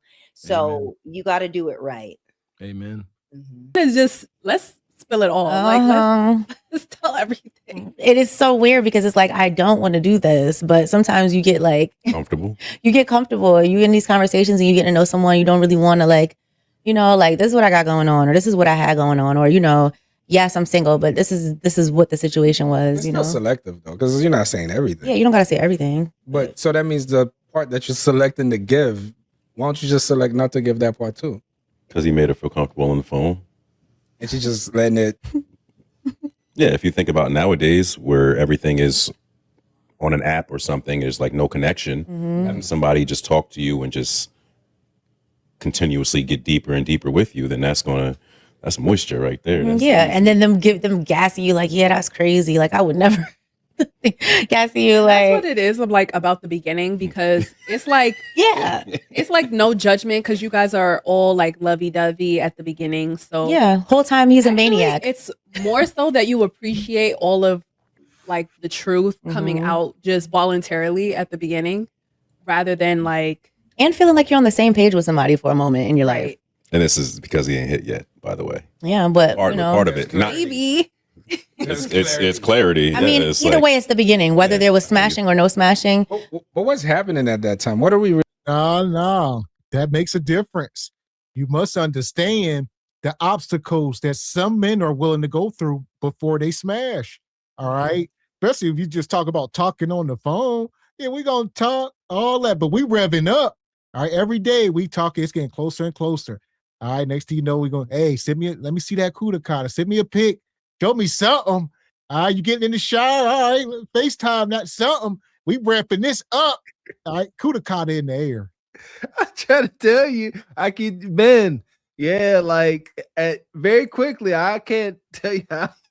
Get the sexual tension in the room at ASAP AP. God dang it. Don't be sitting up here having hour-long conversations, days and weeks on end, and ain't no sexual tension. No. Like you said, like, come on, man. Like, listen to your heart, man. Listen to your gut. If it feel like it's not reciprocated, the energy, let it go, and don't be just let it fade away like it naturally will. But yes, I agree. Get that sexual tension in the room ASAP. Ain't got time for being nobody's simping beta ninja.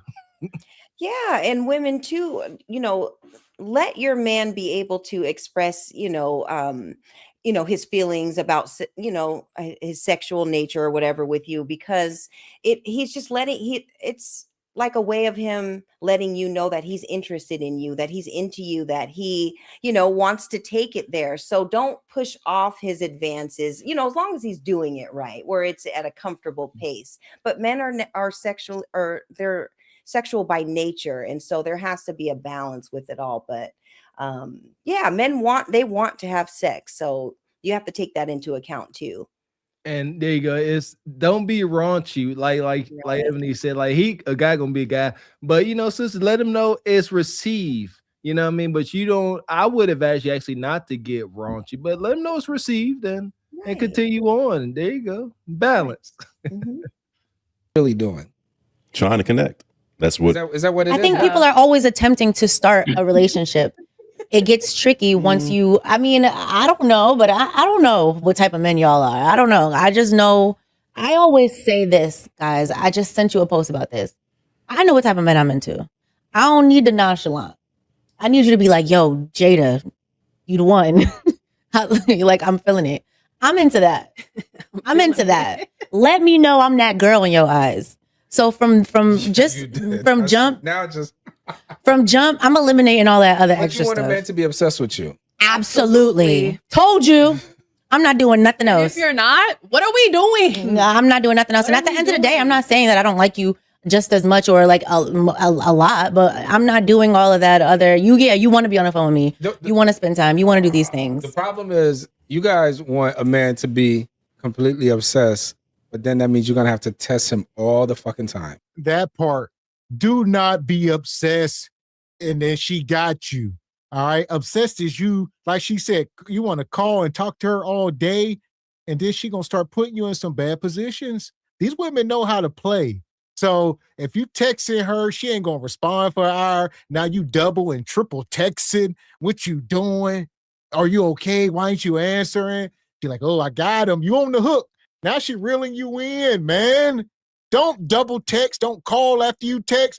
You get one damn text. If she don't answer, you go about your day. But like she said, I need a man that's into me. Now you can't get her off your mind because she got them cheeks and you think somebody else smashing. You see what I'm saying? So listen, don't ever. I had an associate over my house a couple of years back, and he was going through some relationship problems. And I from the get-go, I told him to abandon that ship. And he was over my crib, and he texted her, and I watched him do it, and he went to text her again. I said, if you send that text, I am going to banish you from my home. You ain't never welcome here again.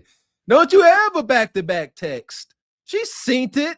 It said synced, solved. She synced it. She just left you on red. That shows you how much she gave a dang about you sitting there, sitting in that damn paragraph, you goofy goober. Don't y'all ever text y'all. Don't be back-to-back texting. I rebuke. Yeah, and women, if you want that man to show that he's obsessed or whatever, you have to have a level of vulnerability with you as well. Because just as you want him to do that, he's going to want something from you. So ignoring the text messages and not being available and playing all these games, that best believe that there's a Bonquisha or somebody else that is responding to the calls, and that's how you get your position replaced. So you need to have that vulnerability as well as for him to be obsessed with you. It has to be a balance of both, and you have to be vulnerable when you're dating and in relationships. So You said the key word vulnerable. A man, especially a hardened man, he's going to be more comfortable. We dropping gems this evening. He's going to be more comfortable being more soft with a soft woman. But if you come across as a brash and hard, you're like, whoa, I don't know if I can. It may not be in my best interest to stop past her job with some chocolates or something on a random Tuesday because she's hard. She might laugh at me. But if I know you soft and feminine, it ain't no harm being nice to you. Message. No, I don't want you to be completely obsessed. I just want you to show proper interest and effort. There is a difference. There is a difference. I love effort. If a man's giving you a lot of attention, right? A lot of attention. And one day he's fucking busy. He got all this shit going on. Now you're not getting that attention for the day. What you gonna do? I'm not saying that I need attention all day. What I'm saying is I need effort and He's I need busy for a couple of days. Okay, that's You're not cool. getting attention from him right now. That's fine. You're not I gonna act understand. No, because there's gonna be clarity. Just a little bit. I don't Like, like come the on. laughter in the room. I think that you are making us out to be like. You said obsessed. You want a man to be obsessed with you. I don't mean to use that word. That is okay. Obsessed. Y'all are is being extreme. crazy. Realistically, you guys know what we mean. Yeah. I feel like in order for a relationship to truly work, a man needs to like you a little bit more than you like him. Okay. And it's true. Absolutely not. Like you a little bit more how? Like feeling like you're the only one he sees. No, just feeling as though like Well, if he actually does like you, then you're to the only that one he extent, sees. You are the only one. Like that should be clarified at that point. If you like me that much, why are you talking to anybody else? Like, what I are we should be doing? the only one. 'Cause what are we doing? Like, what is your goal and what is my goal? And I think in the beginning that should be clear. Like, okay, we're dating. Are you talking to people? What are you looking for? Do you believe in marriage? Do you believe in polygamy? What is it that you? When you having all this conversation? It just comes up. Our conversation. Oh my gosh, y'all! No, I'm asking. When does it come up? I don't know. Every date is different. I'm just saying, like you can. No, we're not on a date. We're on the phone. We're talking. Okay. We're not going on a date since Amanda says she doesn't want to go. Cool, on a but I date met you until the guy's not talking to anybody else. Okay, well, I met you outside at Starbucks. These women so full of crap. She's sitting here. She said, I need you to be obsessed with me. And then they're going to say, no, we didn't mean it like that. Y'all know what we meant. All right. Shout out to HQ. All right. Yeah, I said one thing, and y'all supposed to know what I mean, even though I don't mean what the word means. My interpretation is different, but y'all supposed to know. And then she said, a man's supposed to like you more than you like him. Yeah, for her to work, like I said, for her to get the leverage, it makes sense. But she gonna serve you black pills and disrespect you. And women, you wind up being unsatisfied and or depressed in that dynamic. Don't y'all get it, man? Like if he's into you, he can't check you. And women want that masculine energy to check her in a respectful way. And if that ninja's too into you, that's a problem, sisters, because he's going to let you down. He's going to bend when he should stand firm. When it's time to set the budget for the month, and he too into you, even though he knows right, you're like, please, I just want this new luggage, I just want it, but we got luggage. And then she about to ration off that Kuda cut if you say no. So, and then sisters, y'all don't like that. When y'all know that y'all can leverage anything, and typically it is physical intimacy. When y'all know y'all can leverage that, y'all start to lose respect for that man. Y'all become depressed. Y'all don't want that. Stop asking for it. Yeah, and like women, when we like a guy, we make sure that we are responding to text messages and phone calls, and we make ourselves available for them. Like when they want to request a date or whatever, we make ourselves available. So if you are finding out that woman is not she's taken hours and days to call back, and she's always busy and stuff. That's a clear indicator, because women make time for the things that they like, and they spend money on the men that they like as well. So that's just a little free game there. Big facts. There you go. And Brother Derek says, yes, the extension is a thing. He says a bedtime call, just wishing you a good night, turns into an hour later. So what you wearing? Hey, yeah, that go right. Put paying the phone down right quick. Let me see. That's it. Oh, yeah, send me a picture. What you wearing to sleep? I need to know. All right, this going to put me to sleep. This going to make me sleep peacefully. Let me see what you got. Here we go. Yeah, and depending on how much you show me, yeah, what the energy is in that, it ain't got to be raunchy. You know, do what you want. But, you know, gonna let me know. And shout out to Mailbox Postman. Been a member 22 months. He says, I'm ninja watching during the game. Salute to the Canes. Shout out to Postman. Appreciate you, brother.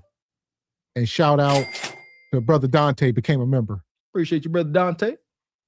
So here we go. As far as these women, they are Glaze approved. I'll give them that. For sure. Glaze away.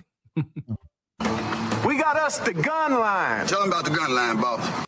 We may not know which way to go. Oh Lord, see, this shit is gonna be dangerous. Some dark-winged duck shit. Let's get dangerous. I play the fool for the fool. Everybody plays the fool sometime, and no exception to the rule. Listen, baby, you hear me? I played the fool for a fool. Listen here, man. I am a romantic, I believe. Listen, at y'all ninjas is hard. I believe that it is better to have loved and lost than not love at all, even with the heartache. So, fellas, don't sit there and think, this is my message to y'all. Don't be like, oh, I don't want to, you know what I'm saying, come home and some sister waiting by the door, sitting at the kitchen table like Ebony D talking about we got to talk. It's better to have that heartache than not ever know what it feels like. I promise you, you get to listen to sad music and it hits different. I'm telling you, enjoy the pain of love. Yeah. I would say in 2025, it ain't worth it. They got too much information. Y'all in the information age. We was out there, we was test dummies. Yeah. Right back in the day. We didn't have all this information. So they know better before, you know, stepping into the trap. Yeah. Yeah, just go out there and get your heart broke. It's worth it. That's what I'm saying. I'm being realistic, optimistic. I ain't saying, oh, go out there and find you happily ever after. Go out there, get your heart broke. That means you got involved with something. That's a good thing. Go shout out to all the broken hearts. Yeah, and it kind of builds character in a way too. So, you know, you kind of have to go through it in order to, when you do find that special someone and you know exactly what it is, because you've already been through all that. So it's all a part of the game. That's it. Yeah. There we go. Yeah, you'll end up with one of these women. He up here says the child will not be his first priority if you don't give him kudakata. When that man decides to go y'all separate ways, I don't care how great of a dad he was when he was with you. Just know that your child will not be his priority anymore. It won't. I don't care. He could have been the best dad when y'all was together and, you know, did everything he was supposed to do. But once that man move out that house and y'all decide to go y'all separate ways, your child is not a priority anymore. Especially if they dealing with somebody that got kids, you can forget it. Here we go. No bread, no water, just meat. Let's be perfectly clear. She's talking about Nug Nug, the 20% that we always talk about, the ninjas with the most kids. Because most of us, as we know, we the most involved fathers. All right. Most black men, we involved in our children's lives. But when y'all get knocked up by a dusty, crusty Nug Nug and y'all stop giving him cheeks and he all emotional, he gonna take it out on everybody.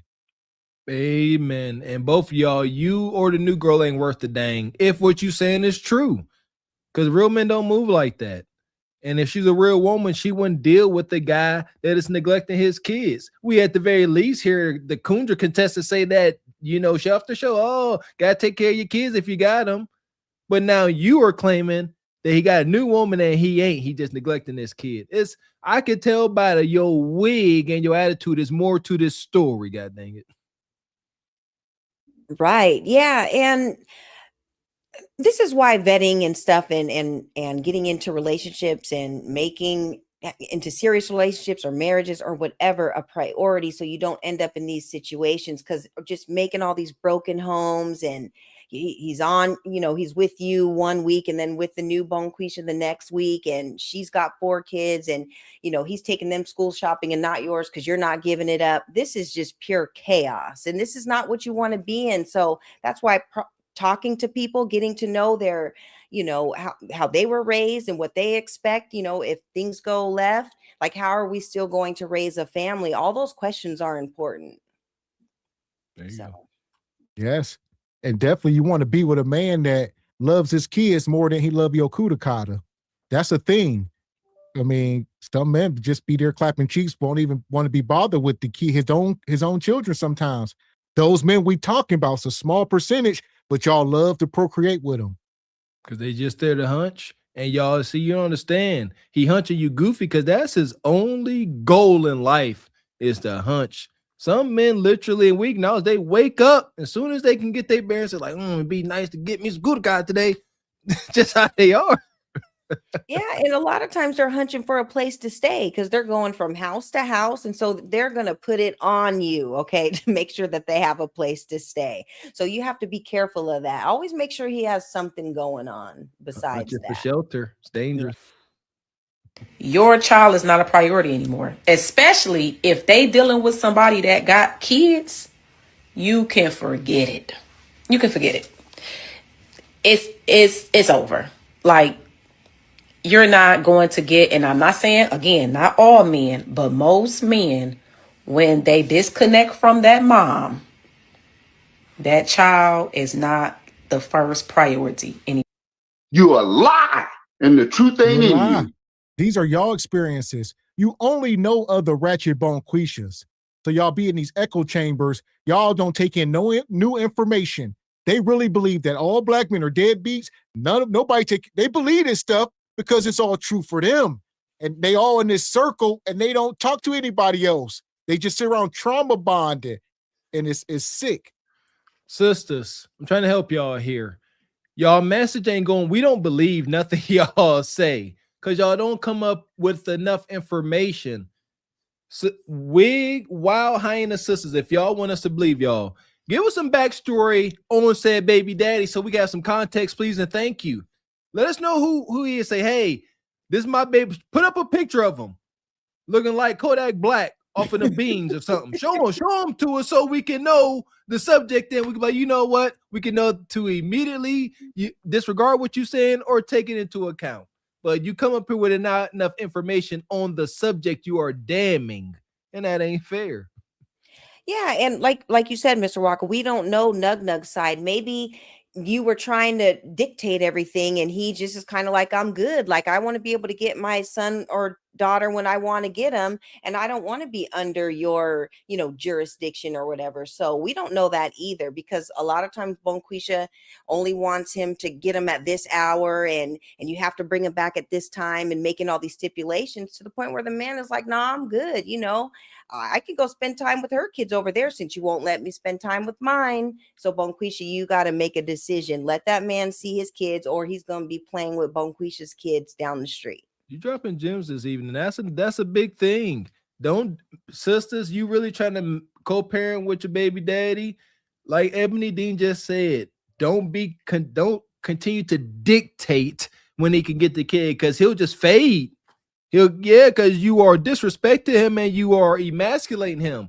He called you, hey, my grandma just came in town. Can I come pick up so-and-so? Say yes. Stop making this worse, because F her. I know how y'all get down. Good job, Ebony. You dropping gems this evening. That child is not the first priority anymore. A few moments later.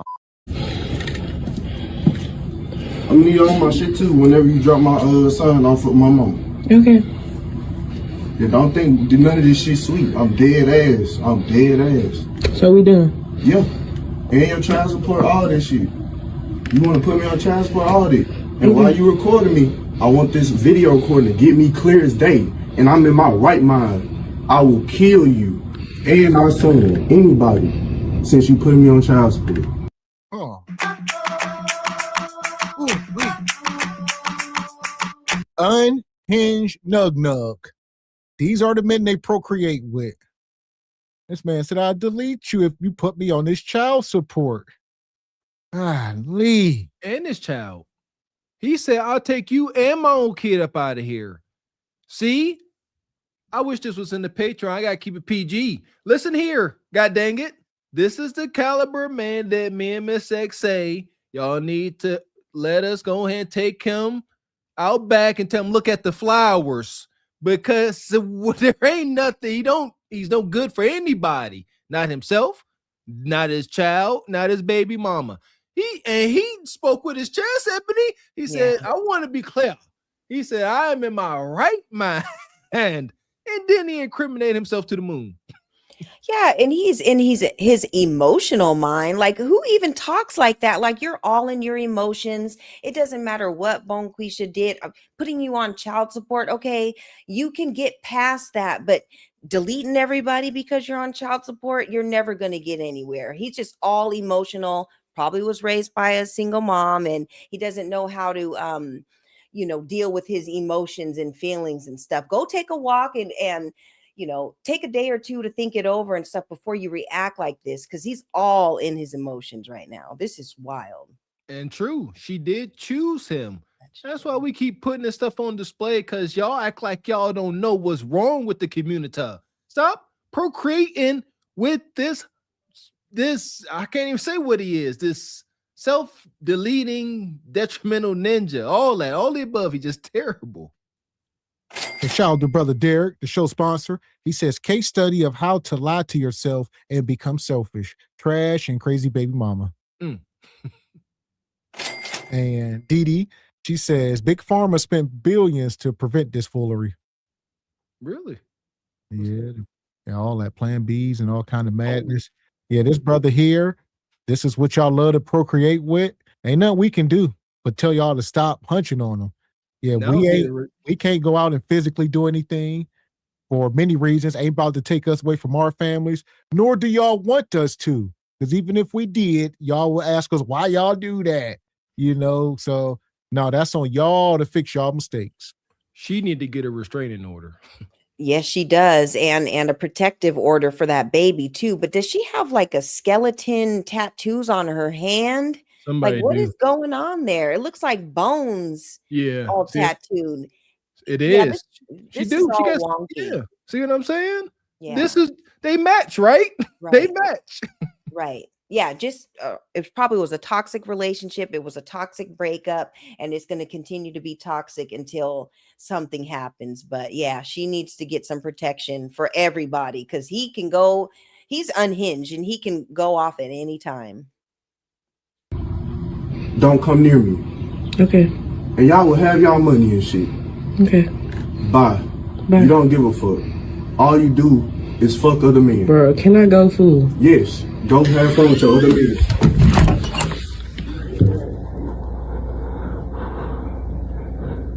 Call the police. He's such a bum. I hate this for him. You're like...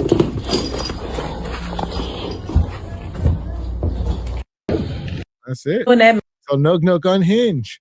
He said, all you do is sleep with other men. These guys be camped outside the house. He be probably watching men going in and out. Y'all better be careful. So these be the kind of ninjas that will delete you. You think you just going to clap some cheeks, little sneaky link? No, some chick you done met on Instagram or something? No, don't ever go to the apartments where Nug be camped outside. See what I'm talking about? See, Nug outside listening to you clapping cheeks at her moaning. He just getting worked up. He's sitting there texting her, I hear you. This is diabolical, man. I hear you. What is he doing? You get more and more unhinged. And that's why we get these horror stories. these hood Amityville horror stories where you have, deletion, self-deletions. Yeah, and you can tell that this nug he don't have nothing going on because she threw his little 2 pairs of pants and one pair of shoes out in the lawn because she was like, "You got to go, like get all your stuff." So he was probably just posted up there. He wasn't living there, but she was like, "Yeah, take all this stuff. You got to get out." You could tell this nug has nothing else popping because he's acting like it. He's acting like he's ready to risk it all. It's over. Yeah, that's all he got. Yeah. And for that, we're gonna put Nug in the pit. There you go, new home, Nug. Madness. Fuck is you talking about? This is Sparta! You got to know when to hold 'em, know when to fold 'em, know when to walk away, know when to hide. You gotta count your blessings. You're sitting at the table. You hear me? Ooh, child, things get brighter. Yeah, Nug don't have any possessions. He got nothing. Not even a roof. The only thing he think he got is your genitals. And now he's like, oh, you giving them away too? Crash Out is in session. That part. So here we go. We're bringing the men to the front of the congregation. All right. Because when you're out there loose with your seed, be careful. Child support kicking my ass. Stay down. Yeah. So it's like, so with the child support, so there's like all this, you always hear things, right? So I know you were paying like a crazy amount at some point, right? Yep. So does that change once you retire? Is that like the issue with the court and going back? Yeah. So, different states have different rules. So different states is friendlier to men than others, right? So. But California and New York. Yeah. You are hit across the head. So in Cali is use a Dissomaster. So it's not about how much you have, it's about how much you make, right? So let's say you're a billionaire, but you don't make anything, right? It's like everything is frozen assets. You're not making anything. You don't have to pay child support, right? If you're making $300,000 and you have zero in the savings, they're going off that $300,000 and that's what you're paying child support off of. So they just put your number in, put how many days or your percentage of seeing them. They put, the woman's income in, and then it goes from there. Then they spit out a number, which obviously whoever makes the money is not going to like. And then you fight. One's fighting to get it down. One is fighting to keep it there or go up.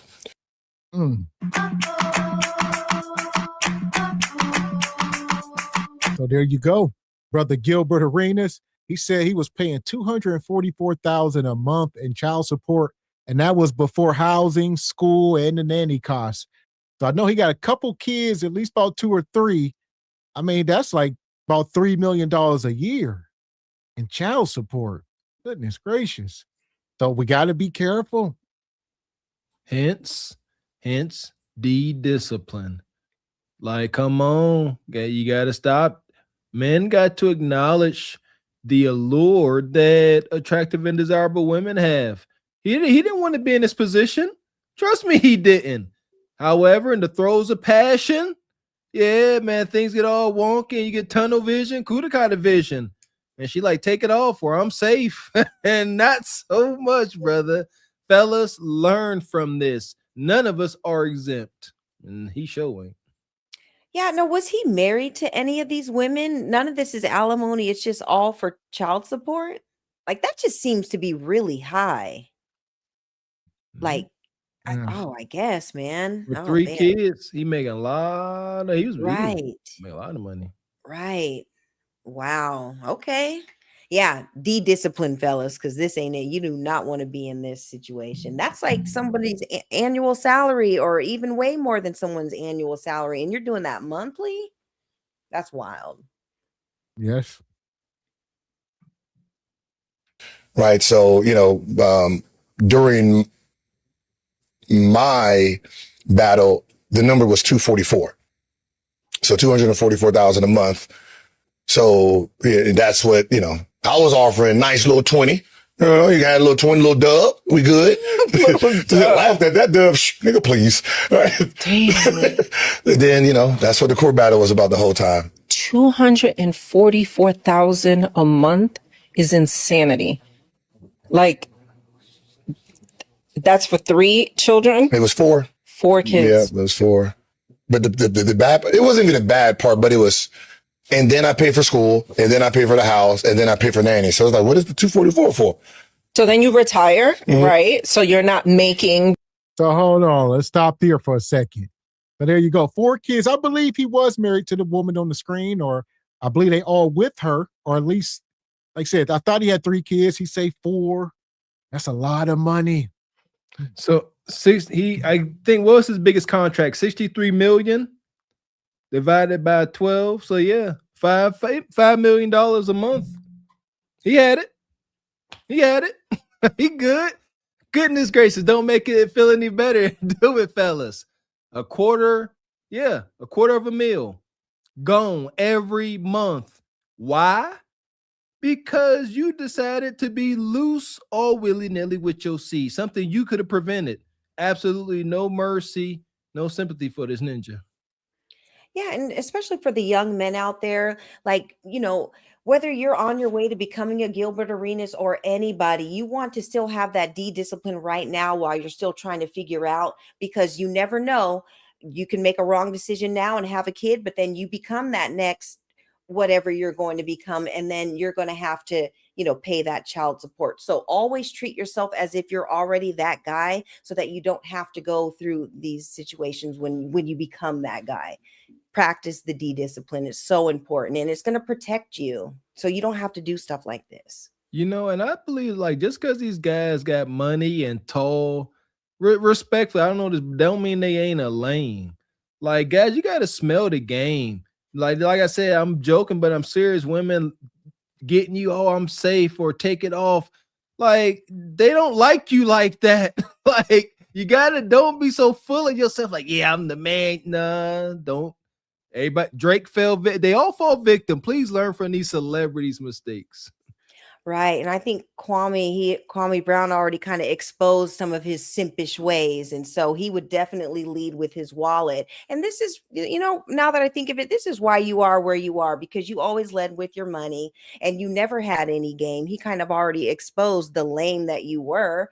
Just because you have money does not unlame you. You're just a lame dude with money, and that's just what it is. So yeah, he got finessed. I'm sure all these women finessed him, and he's paying for it, and that just is what it is. I pay for school, and then I pay for the house, and then I pay for nanny. So it's like, what is the 244 for? So then you retire, right? So you're not making the same income. Yeah. So yeah, once my income dropped, I went in there like, I don't make that kind of money to support, the child support. So right off the jump, it dropped from 44,000 to about 7 overnight.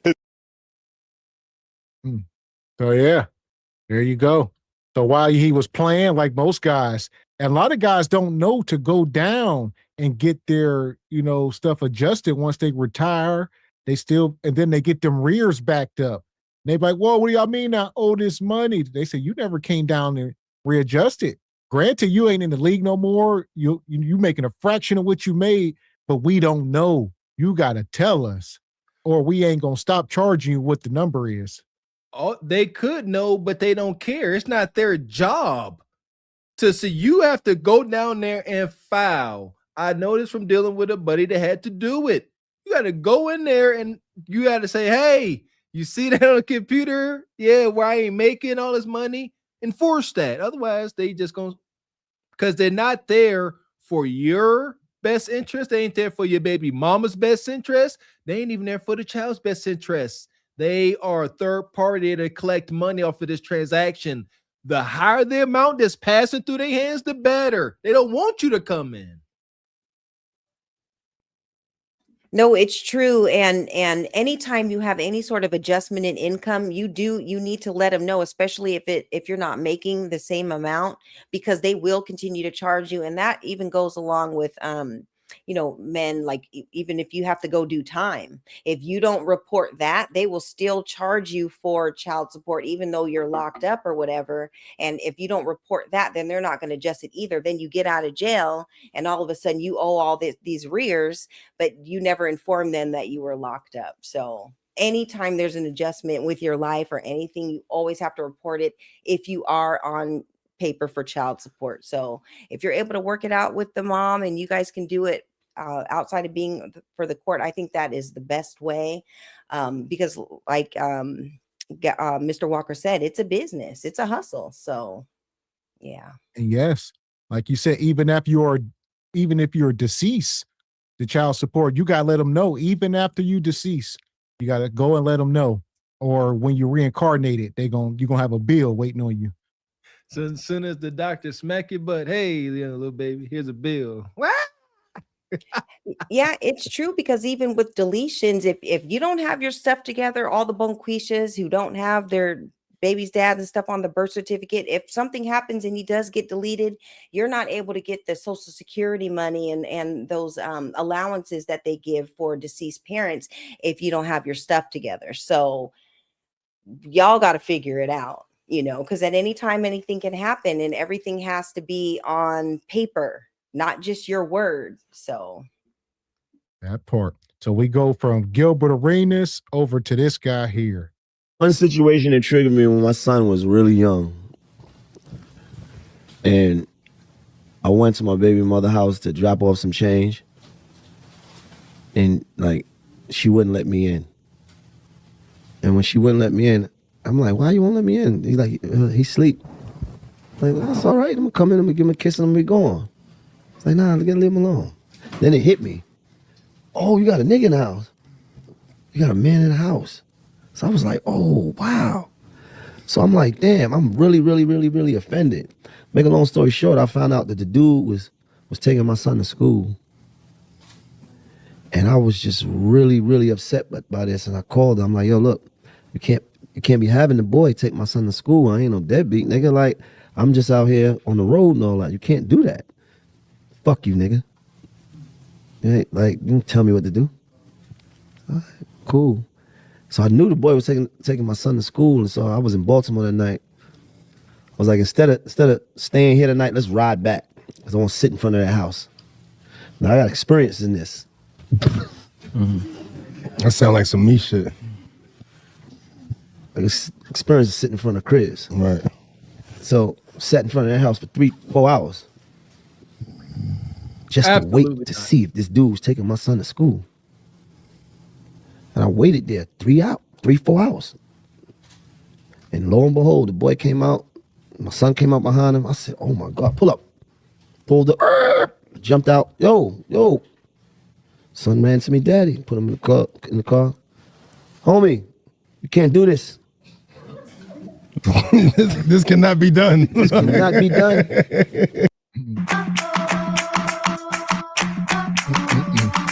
So here we go. This the brother Mano. All right. Y'all hear the story? Him and his baby mama at odds. All right. You know she don't like you. It is what it is. She got a new man. Stepdaddy. You need to embrace the stepdaddy unless he abusing your kid or something. But granted, you talking about you're on the road, you're on tour. I mean, is it part of your normal routine to take your kid to school every day? Probably not. So stop capping. All right. He got a stepdaddy. You got to eat that. This is the burden of a man. This is why either you was going to marry his mom, or this is the alternative that can happen to any of us. There you go, man. Goodness gracious. Here we are. Tough bridge to cross, but Mr. X said it very well. Like, this is what comes with this dynamic. Keep it cordial. He ain't doing nothing damaging. Even Mino said when he pulled up, the son ran to him. Ain't nothing bad being said. You know what I mean? Ain't no bad energy. You know, don't sound like the stepdad is trying to step in between. Come on, man. It's something that would pray for these dynamics. But yeah, Mino, you tripped talking about you out in front of the house for 4 hours out. Batman couldn't beat these things out of me. I'm used to staking out. I was there for 4 hours just watching. You lose.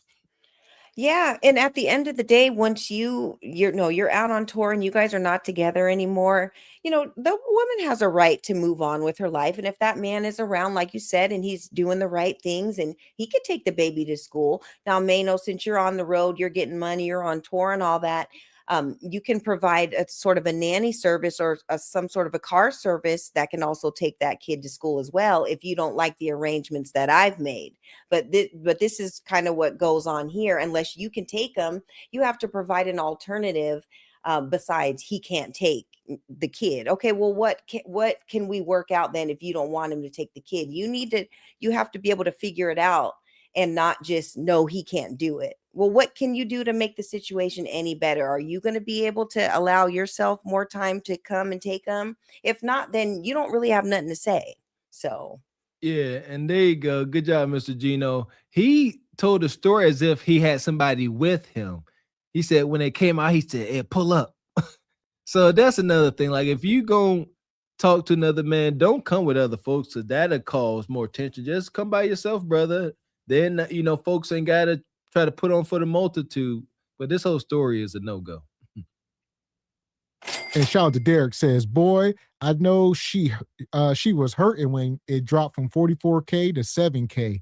Gilbert still making money. I wonder what Gloria, is doing. 7,000 a month. Oh, boo-hoo. It's not an option. This is not an option. This is not an option. You understand?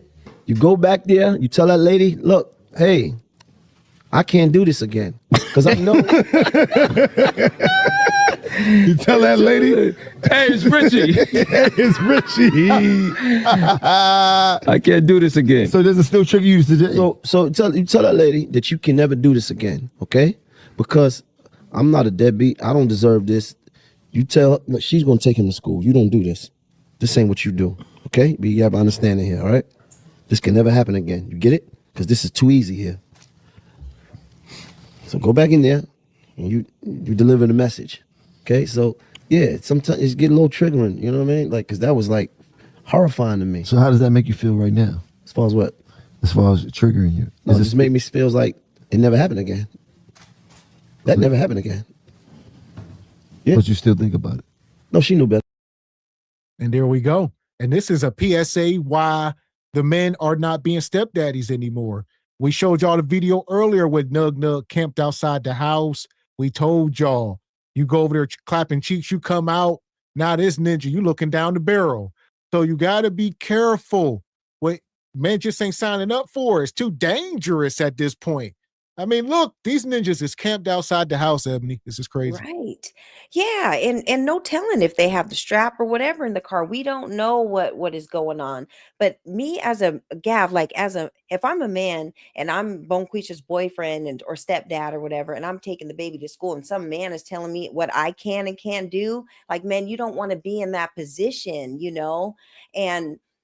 And Mano, if that's your baby's mom or whatever, maybe she's at work or maybe she's not. We don't know what she had going on, but make sure that she's in the position to be able to take the baby to school and have a freed up schedule so that she can do those things that you can't do if you're not going to allow somebody else to do that. But it will behoove Mano, you are his dad. You need to be spending that time with him and creating your own relationships, because no man can ever come in between you and the relationship with your kid unless you allow it. So be secure in your relationship with that kid. And it really doesn't matter what type of relationship he has with the other individual. If yours is solid with your kid, that's what I think. So I agree. Yeah. And shout out to Brother Derek. There's notice he wasn't by himself and probably had that pole. Nothing tough about you, sir. Nothing impressive at all. That was pathetic, actually. And Be Wise says these podcast shows aren't for everyone. These shows can delete an artist's whole mystique amongst their fan base. Like that probably just did. That story was detrimental. I don't know if he thought that was cool. He said, I got experience in camping out in front of a girl's house. Weird. Yeah, they get, like you said, they get to talking too much. Y'all don't need to be up here. Keep it on the records when you're writing it down and it's rehearsed. All right. Don't be up here doing this stuff live, stuff that ain't scripted, because y'all lives ain't put together. Y'all want people to believe that y'all are some superstar, perfect person, but no. Yeah, y'all can't be up here coming off the top like Mr. Walker and Mr. X. Yeah, and didn't Mano come up with that song called Hi Hater? The Hi Hater song. Now you are in the car looking like the hater because the man is taking your baby to school. So who's the hater now, Mano? I didn't know he made that song. Oh Yeah, man, the high hater. You see me, that the baby song. daddy should have said that. Hi, hater. Right? I'll That see you part's so flat. later. Tell your dad I'll see you later. Yeah, Mano going high all the way down this pit. Madness. Fuck is you talking about? This is Sparta! You got to know when to hold 'em, know when to fold 'em, know when to walk away, know when to hide. You gotta count your blessings. You're sitting at the table. You hear me? Ooh, child, things will get brighter. Yeah, camping outside of anybody's house is an absolute no-go. I don't want to be, say that's, women do that, but women do that. Like, yeah, they gonna sit out there and send you 5011 texts, but as a guy, that's scary. Like, you out there just crying and snotting. So here we go. If you just coming in, or you muted, Ebony. If you just coming in, make sure you hit the like button. We talking about the dating game has few winners and many losers. We over here with this brother Cooley. He done cut his hair off, I believe. Fugazi. Does body count matter? You first. I feel like it shouldn't count because anything prior to you establishing a relationship with that person shouldn't count against you. That's being judgmental. Okay. So what? So I feel like anything prior to you building with that person should hold no weight, honestly. For both genders? For both genders. For both genders, both ways. Okay, Like, what if the woman has like 100 bodies? that's her choice if she wants to display Right. she had 100 bodies. No, You're not going to know that. No, we Like, know that's your choice. We let's get say that. This, though. Let's say if you do know, and let's say you have a son, right? I have a son, yes. Would you prefer your son to date a woman with 40 bodies or a woman with 4 bodies? That's entirely up to my son. No, but you're his mother. What would you? I'm sure you have preferences for your son. I mean, I do have preferences for my son, but at the end of the day, he's going to choose what he wants. No one's saying. Of course, if I'll be like, you know what? I can choose McDonald's, but what would you prefer that a human being should eat? Maybe something healthy. So let me give me your preferences. What would you prefer your son to date? A woman with 40 bodies or a woman with 4? I would prefer my son to date someone with probably less bodies. But that doesn't define a person, actually. That doesn't define who they are. Like, the amount of bodies they have doesn't. Well, that isn't the question. Well, listen, they bring these 304s up here. It's just such low-hanging fruit. All right. Hey, I mean, it's a baby mama. She more than likely for the streets. So however she gonna answer these questions is from that position. Like, do body count matter? No. Whatever happened before you met him shouldn't matter. Comes from a 304. She belongs to the streets. Body count does define a woman in the realm of a relationship because it's going to show throughout said relationship. 4 bodies to 40, that's going to show. Ain't no way around that. So stop it does. It's going to have an effect on your able to pair bond, ability to pair bond. These are not just talking points. These are real life happenings. Can't pair bond with this guy because every time y'all do this position, you thinking about, you know what I'm saying, Dirty Meat Rodney. That's a real thing. So yeah, it does matter. This is madness. Yeah, and I love the way that these how these interviews are being conducted because they are turning their sons onto the women. Like, would you want your son to be doing this? And I know I'm a mom, so I think about that a lot of times when I see things going on, like on social media and when we're up here on the show and stuff. I try to put myself in that, like, would I want my son to bring something like that home? And look at her 1,000 weenie stare that she has. You already know she's got some body. So yeah, but when you turn it back to him like that, like, would you want your son to do it? Then that's when they get some get right. And it will behoove women, young women in the chat and stuff. If you don't want to be embarrassed about your number, make sure you keep that number low so that you can be able to say it with confidence and with pride. You know, having high counts as a woman is not a good look. We are not the same as men and we cannot do what men do. So preserve your body and preserve it for your husband that you meet later on. So She looked like that white comedian sister off of In Living Color. I'm trying to find a picture. Oh, what was her name? I'm about to find that. She looked just like her right Yeah, there. I can't think of her name. Yeah, I I'm can't think of her gonna name. find. I'm gonna find. Yeah. Right, but I'm Well, just saying that's- it's all like it's a gray area. Well, no, it isn't gray. The question is super, super simple. So you just said that you would prefer your son to date the woman with 4. Yeah. Okay. Bodies is fine. Got it. Yep. 4 bodies. There's always a reason to it. You can say, well, it really doesn't matter. Well, it does matter because you prefer the lesser rather than the higher. Right. That's the reason right there. You just prefer that woman had less penises than the woman had more penises, if we're being honest. You can say, well, that doesn't affect her and stuff like that. What actually it did, because one had 40 penises and one had 4. You know what I'm saying? Shows lack of discipline. Like think about it. Like a man that has driven 40 cars is a connoisseur. A car that had 40 drivers is a rental. Like it's 2 different things. So you a rental? I like that. It's 2 different things. We You don't know what want I'm saying? rentals. We don't want rentals out here. The lower, you know what they say, the lower the mileage, the better quality of the car, the more it's worth. A lot of men look at it as like Wait, real quick.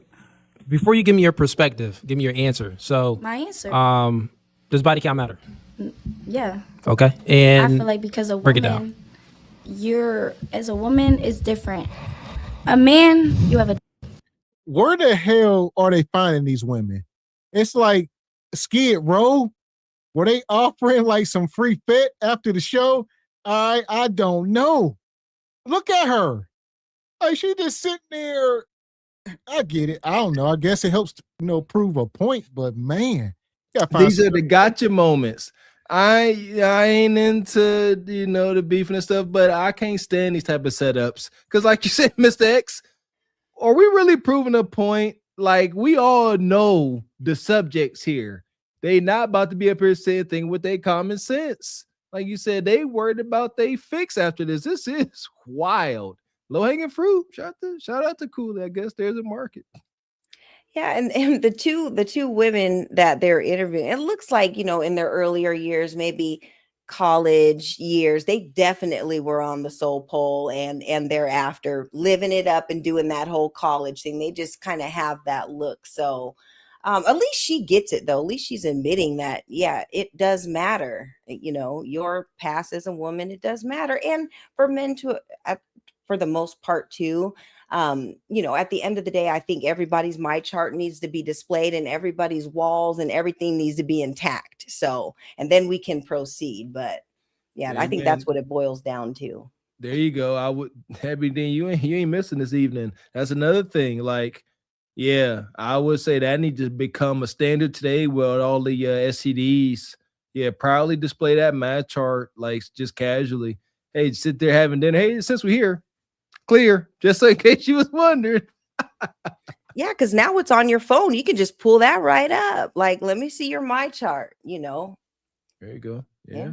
you're sticking it in anything. It's not something that is inside of you consuming. Like a man can inside of a woman and that'll stay in her for a whole month, even if 6 other men have been inside of her. Okay? Actually, scientifically So look- speaking, it's like 5 years. It could be. Do ladies agree with that, or anyone disagrees? I agree with I'm not saying that nothing's wrong with a girl that has had 40 bodies versus. Well, no, a you girl. actually just She's said- not less than, but No, you she actually did is explain less than. different. So You explained less. you would be okay with a man having 100 bodies. Yeah, as long as I don't got 100 bodies, I'm The difference is this. Show of hands, ladies. Actually, no, I'll just speak since you asked that question. I'll make it directly to you. Would you rather date a virgin or a man that's experienced? A man that's experienced. Okay, so keep it right there, right? Now, ask me that same question.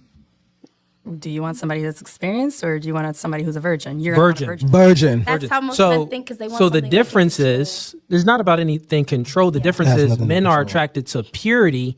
Women are attracted to experience. So we're like attracted to inexperience with many things. It's not to say like, the 304s aren't attractive. 304s can be attracted to men, but only for a short period of time. Generally speaking, the type of girl that a man wants to settle down with would be a woman that's, has minimum experience. That's just the bottom line. And they're trying to use shame tactics.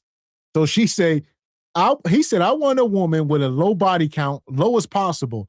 And they say that's because y'all try to control them. Y'all want to control these women. Yeah, y'all don't want us after we have all the bodies and we know what we want. You know, we got experience and y'all can't control us. Y'all want the virgin because y'all can control her.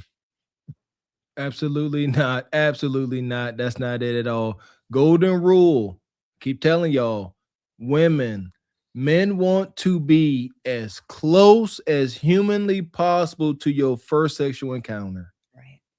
And women want to be your last. That's it. That is the dynamic. That is a hard truth. There's no way that guy don't want to be your last. Like, you know, he want to be your first and your last, but not. He don't want to be number 100 is what I'm saying. She don't mind being number 100 as long as there ain't no 101. God dang it. That is it. Yep. Mr. Walker, you took the words right out of my mouth. So you're on point with that one. And we got some super chats here. Shout out to Brother Derek, one of tonight's show sponsors. Appreciate your brother. Says, actually, a person's past matters because it is an indicator of future behaviors. And nowadays, the body count can be verified because women and men are all on the internet verifying those counts. Was that being ran through matters? Being ran through. Appreciate you, brother EV. Says Glaze Galaxy welcomes high body counts for recreational use. No doubt, no doubt. Money. We appreciate you, brother Derek. Says Cooley and the like want fish in a barrel. Kind of like the hunter that shoots the prey in a cage. No real respect for the so-called hunter. No real debate, respect for him for, what's that? I can't see that. For choosing weak competition. There we go. Oh, yeah. I mean, that's pretty much all these shows. So, yeah, it's them, but any of these shows, when it's set up like this, more than we seen the show the other day, the woman trying to smack the dude's hat off, you know, F and Nev, the whatevers, or any of these podcasts, typically the same type of stuff. I guess it's back in rotation. I thought these gotcha moments was going to fade away. What you going to say? But that's what I'm going to say. Like, a man wants a woman that he can do things to that she hasn't had done before. So it's like, if a woman's had all that done before, she's not going to react how a man is supposed to think he's going to react. Like, she's going to react like nothing. Well, that's not fun for a man. Yeah, like, think about it. If you've already... If your reaction is giving, I've already had this done, you're not doing it better, why the hell would a man want to be with you? Their egos control a lot. No, it's not. No. Why is it? No, I'll explain. Well, you're not a man, so let me explain to you real quick. Real quick. Let me land my plane. Just relax, chill out real quick. You've been speaking a lot.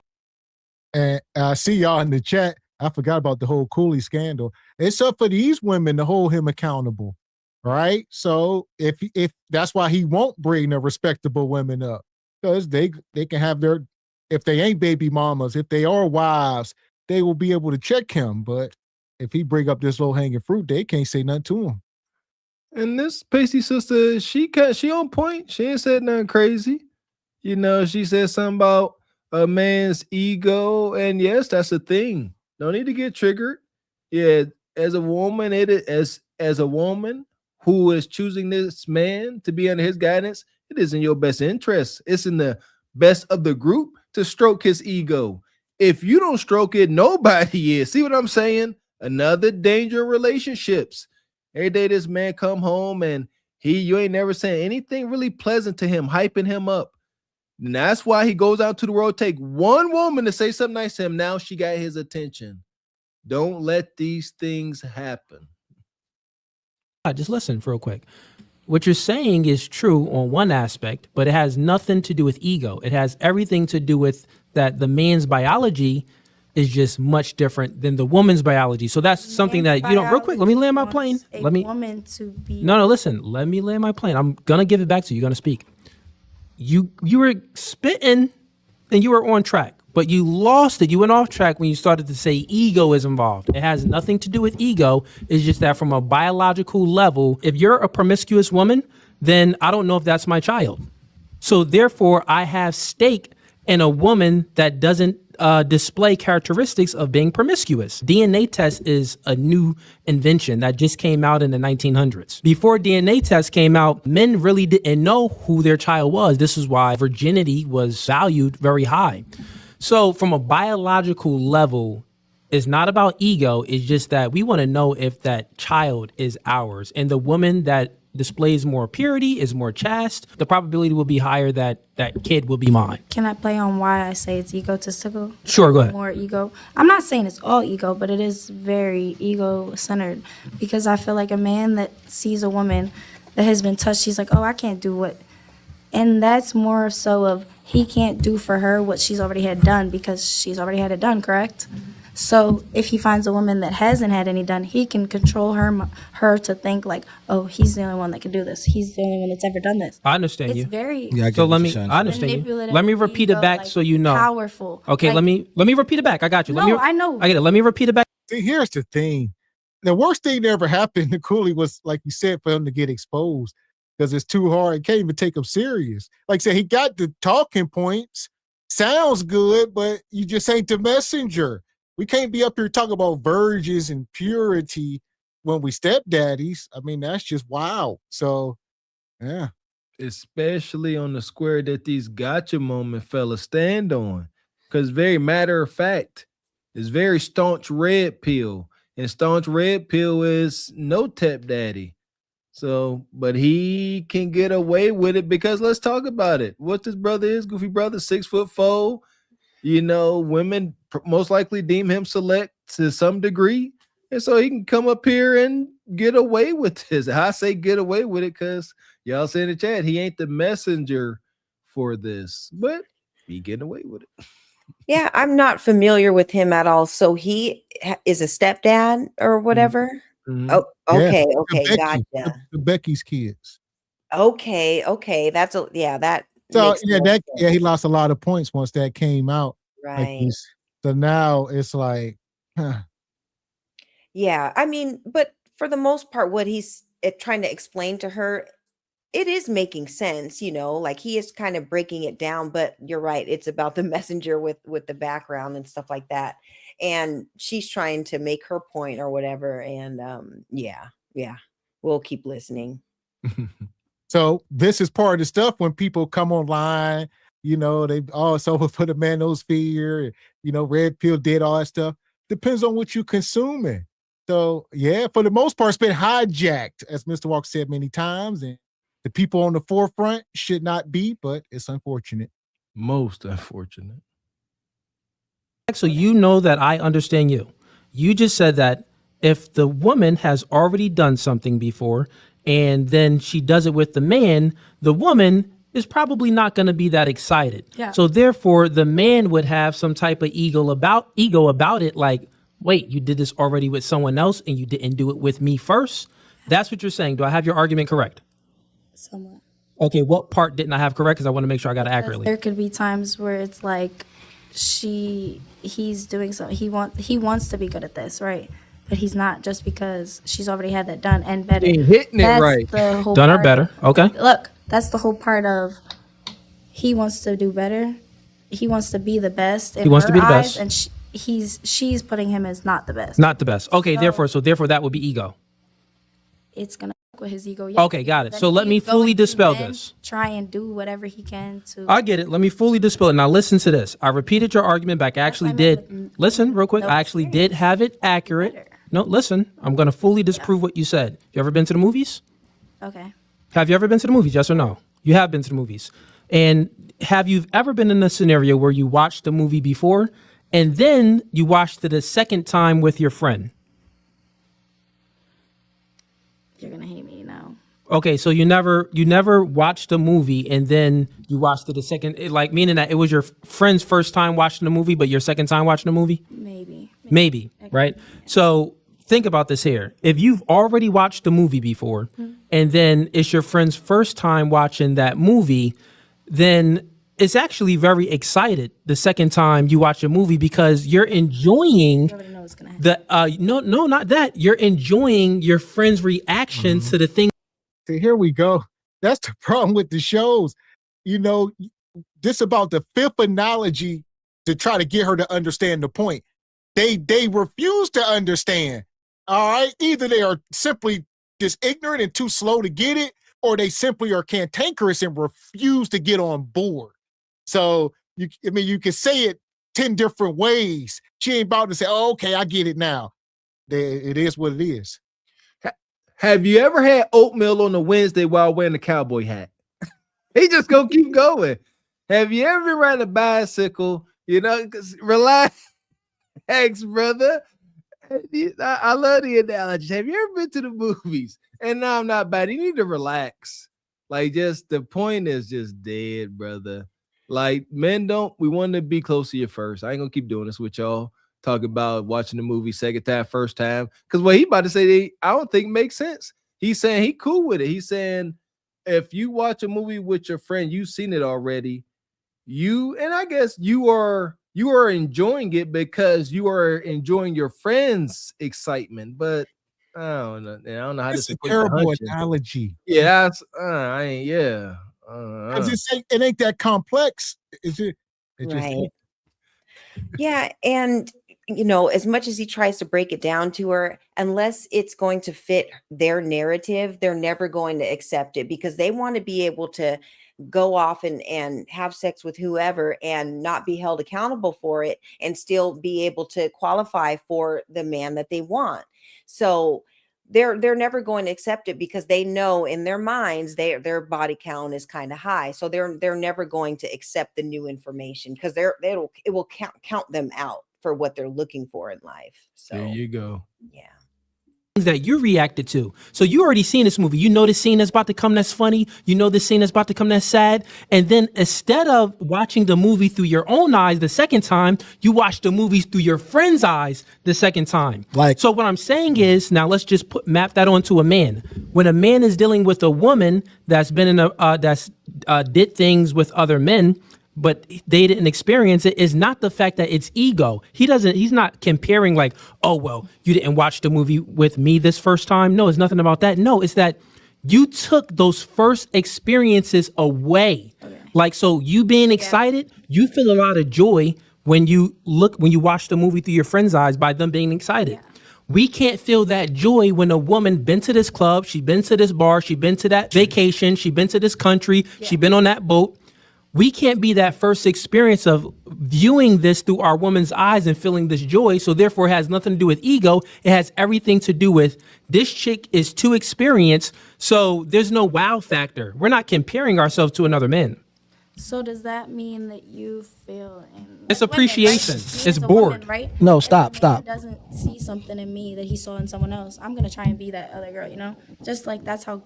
Well, not. No, that's men and women. We're different. Stop. You would compete. Men and women, we're different. Men, we like to be appreciated. That's one of our biggest things. Besides respect and loyalty, we want to be appreciated. So if you've been to Greece, and I want to take you to Greece because I know it's beautiful, when we get to Greece, you're not gonna be excited. You're gonna be like, I did that already. Like I don't want to take you to Greece now because you're not gonna appreciate it. Because you're not gonna appreciate. See what I'm saying? Y'all doing too much. Like, because this is where you start to get to the red pill rage. And like you said, Mr. Walker said it earlier, we got to be able to open up as men as well. You can't be insecure or, you know what I mean? It's going to happen. I know it. All right. If I leave to work, you're going to cheat on me. It's like, calm down. All right. That ain't for everybody. We got to vet these women. Y'all know when y'all dealing with harlots. Like, fellas, I haven't said this in a while. Forget all this fear, lack, anxiety, and red pill rage. Moving away. That's what I do. Moving away. That where you know for a fact that your significant other will be deemed a fool if they was to step out on you. Once you got that true confidence, you ain't tripping off of nothing. When you know who you are, you know what you bring to the table. I had to say that. You like, go ahead. I know what I got going on. Step out if you must. But yeah, if you got to sit there, like Gavin said, if I'm going too long, is you going to be entertaining somebody else? Work on you. All right, work on you. Right. And that goes along with the women liking the man more, because the more that she likes him, the less likely that is to happen. But also to the brother's point, when he was saying about, going on all these trips, like all these women are going on all these girls' trips and they're getting flued out and doing all this stuff. And they're having all these experiences. You do have to kind of save something for your husband or for your serious committed relationship, because I don't want to take you to Greece and you were already bent over on a balcony with somebody else, so you it's okay to explore when you're single and stuff like that, but save some things for your husband, because there are some things that he wants you to experience with you. You don't have to do everything with your girls, so. And men, like whenever men and women, whenever they're in tune, you can feel this energy. You know what I mean? You can see in the eyes, like you said, y'all doing y'all thing, enjoying y'all holiday, and then there's just this weird little awkward moment, something. And then you file in the back of your head, you act like it did happen, and then it ends up blowing up down the line. That right on, man. These are the dangers folks don't talk about. Yeah. And the net of it, if you're dating an older woman, it's context. If you dating older, it is what it is. She gonna be done had some experiences. If you don't get her while she young, or unless you date younger women, you got to make it make sense. But you can't be in your 40s dating women in their 40s and 30s and thinking she gonna be a virgin. That, or she ain't never been had her cheeks clapped from the back. I'm sure she has. And there you go. And again, present the world with your best self. Bring something, that is memorable, that stands out. Like, it ain't about being the best ninja in the world, but we all, I believe we all got unique characteristics to us. Bring that to the forefront. Be the best version of you. Don't be worried about another person. Right. Yeah. And carry yourself as such. And also women, men, they don't want to be competing with all your toys and your roses and all these other gadgets and gigawatts that you got going on. You want to be able to leave something for him to be able to, experience with you. And if it's all gigawatted out, there's not going to be nothing left for him. So chill on those toys as well. There you go. Shout out to Brother Derek, one of tonight's sponsors. Says, but shouldn't you want your forever person to be the best you ever had? Yeah, everybody does. Mm-hmm. Appreciate you, Brother Divine Photos. Says the messengers who grift off the red pill is dead, but the red pill message holds firm. The red pill will remain alive if women keep proving it right. There you go. Yeah! Boom, shakalaka! Appreciate you, Brother Divine. Says this the issue with these podcasts. They bring on closed-minded people who already have their mind made up. If they don't understand, just keep it pushing. I mean, seriously. But here we are. Appreciate the efforts. You know what I'm saying? Let's if John isn't, let's say John is great in bed, right? But you also had better. You know what I'm saying?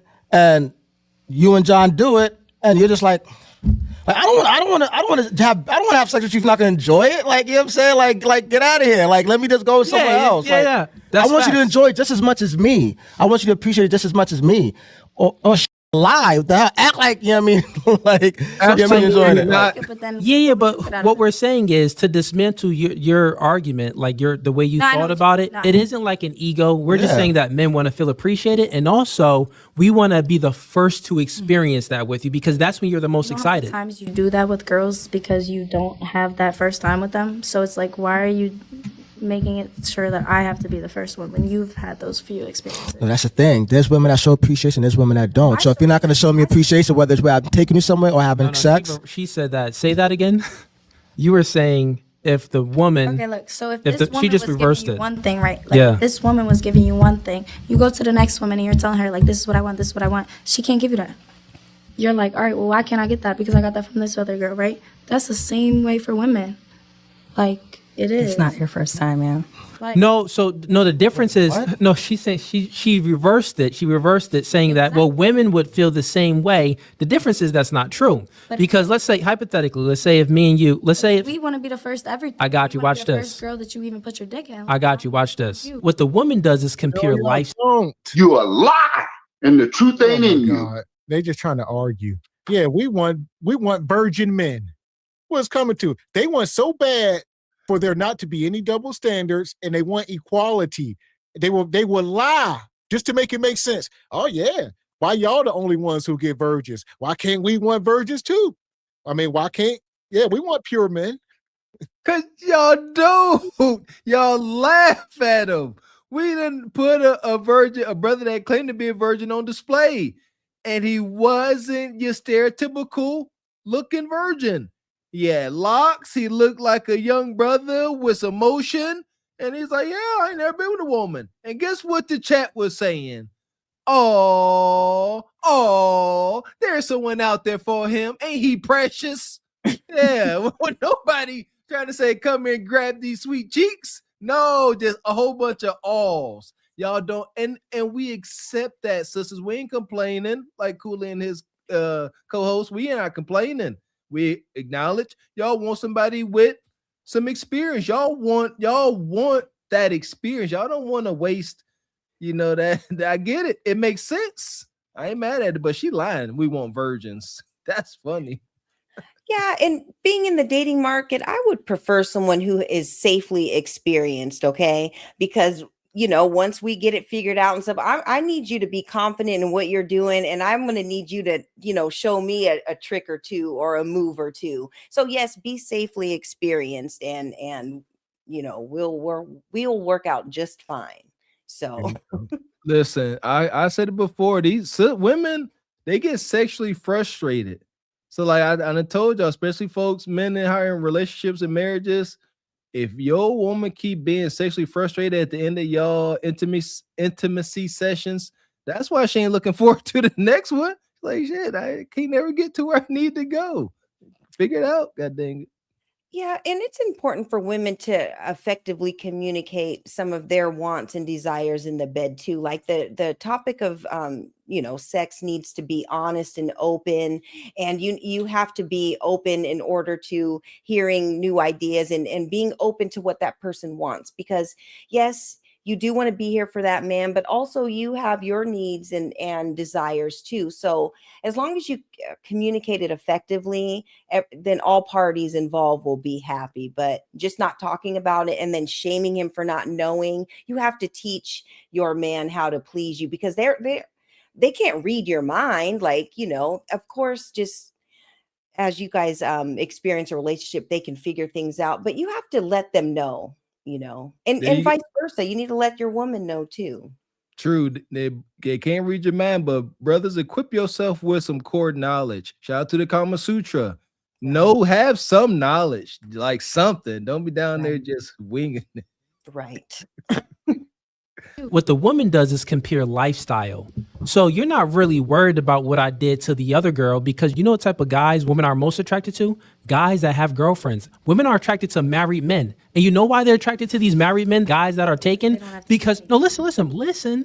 They're attracted to these type of men because they can see that the other girl is getting all of these worldly experiences. She's living a good life, and the woman wants to live that good life. So the woman doesn't feel like, oh, I want to be the first experience. No, she's just worried about you giving her the same experience. That's all she's worried about. Yeah. But can I play into that a little Sure. bit? So you'll take that, right? Say a man's giving me like all this stuff. I'm giving him whatever he wants.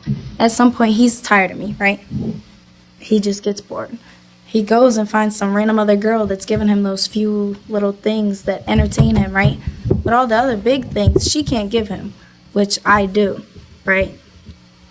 I give him the big things, I give him the small things, but he doesn't like my small things. He likes her small things. He likes my big things, right? I don't know where you're going with this. I see what you're saying, but when, you know, you It's got to probably because you understand do. It's that- probably because you're giving him them things with attitude. Fix your attitude. No, look, you got to understand that real quick. Men put girls in two categories. Girl over his girl because he has to deal with that girl. No. But you missing it. Men put girls in two categories. So you have sex zone and relationship zone. He may have a relationship with a girl, but still want to have sex with this other girl. Yeah. I'm not saying that that's morally good, but this is how, No, but in it's general, true. men tend to act, right? So it's not to say that he doesn't appreciate his girl. No, he appreciates his girl way more than he appreciates the side chick because he is protecting and providing for his main girl. He's willing to take a bullet for his main girl. Well, listen, you are the side chick, Bonquisha. I mean, y'all need to start knowing how to articulate yourselves. Like, what are these little things? What are these big things? Yeah, my little things is buried in her little things, and I do big things. Like what? Tell us something. Like what? What are you doing? I thought she's talking about boobs, her little boobs and her other girl's big boobs. I'm confused. I don't know. Yeah, this conversation got my mind in the gutter. But yeah, you gotta be more clear. Things and just making up words on conversation. Speak clearly. Cave should say this best. What do you say? Speak to me like a fourth grader. Like, come on now. Help me understand you. Help me help you. Yeah, I thought she was talking about gawk, you know, like, you know, one woman does it this way and one woman does it that way. So, I mean, yeah, just communication. And the more she talks, the more it's just giving like, maybe she's just getting out of a halfway house. It's just giving like she's been through something or whatever. And she's just kind of seeing her fate. If she doesn't get it, you know, figure it out or find somebody to pair up with, it's not looking too good. Because it looks like she's been in them streets. Man, forever. Yeah. Yeah, now it look like she in the sub. Go take a bath. The passengers of the doomed Titanic sub spent their last moments in total darkness looking for bioluminescent creatures out of the small window and listening to their favorite music. The new details of the 5 passengers' final moments have been revealed by the wife and mum of the father-son duo. Wade in the water, wade in the water, diamond wade in the water. Something's gonna trouble the water. You better wade in the water. Yeah, man. Shout out to the brother Cooley out here still YouTube pimping. And shout out to Raquel. We see you in the chat, sister. Hey, Raquel. Yeah, enjoy your day. Also, shout out to Sister Anna. Anna done had some technical difficulties. She had dropped off. She done came up. She had her hat on. She was ready to go. Man. Yeah, that's all right. Sister MD, hold it down per usual. Yeah, I wanted Anna to show that hat. That hat was fly. I gotta email Sister Anna about that hat. I might want one in a different color. It was sharp. Yeah, I like it. Shout out to Anna and Raquel. Make sure y'all go over and subscribe to their channels. Sure. So here we are. Now we're going to bring this full circle. The dating game is few winners, many losers. A lot of people are saying, you know, these women in America, they done with them. Well, here we are. We're going over. Shout out to O'Shea. He done dropped this video. A trigger alert for all my passport bros in the chat. Uh-oh. A trick Filipinos play on black men and others. You know, I've noticed a troubling trend concerning black men when they bring their Filipino wife and girlfriends back to the States. Come on.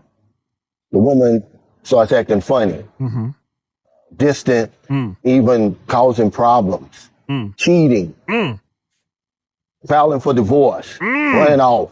And I thought to myself, is this just happening to black men? Is this a coincidence or something deeper going on? Shout out to my brother, Sunshine Shoulders, really good YouTuber. He's from Louisville, Kentucky. He has been living in the Philippines for a long time, I believe. He was in a relationship where he's still dealing with a young lady out there. And he, from time to time, will talk about the black men that come to the Philippines and their experience and what really happens. This is a very, very important situation right here. That's why I said, and others. But let me stop right here and put this disclaimer out there. This isn't all Filipinos and this isn't all black men. Got it. But it's just something that I noticed. Right. Now, if you're watching my video, you've probably heard that, you know, Filipinos prefer white men. Okay. which in some cases that's true, and there's nothing wrong with that. The problem is, for people like me, we don't know which ones do and which ones don't. Boom. Okay, this is so important.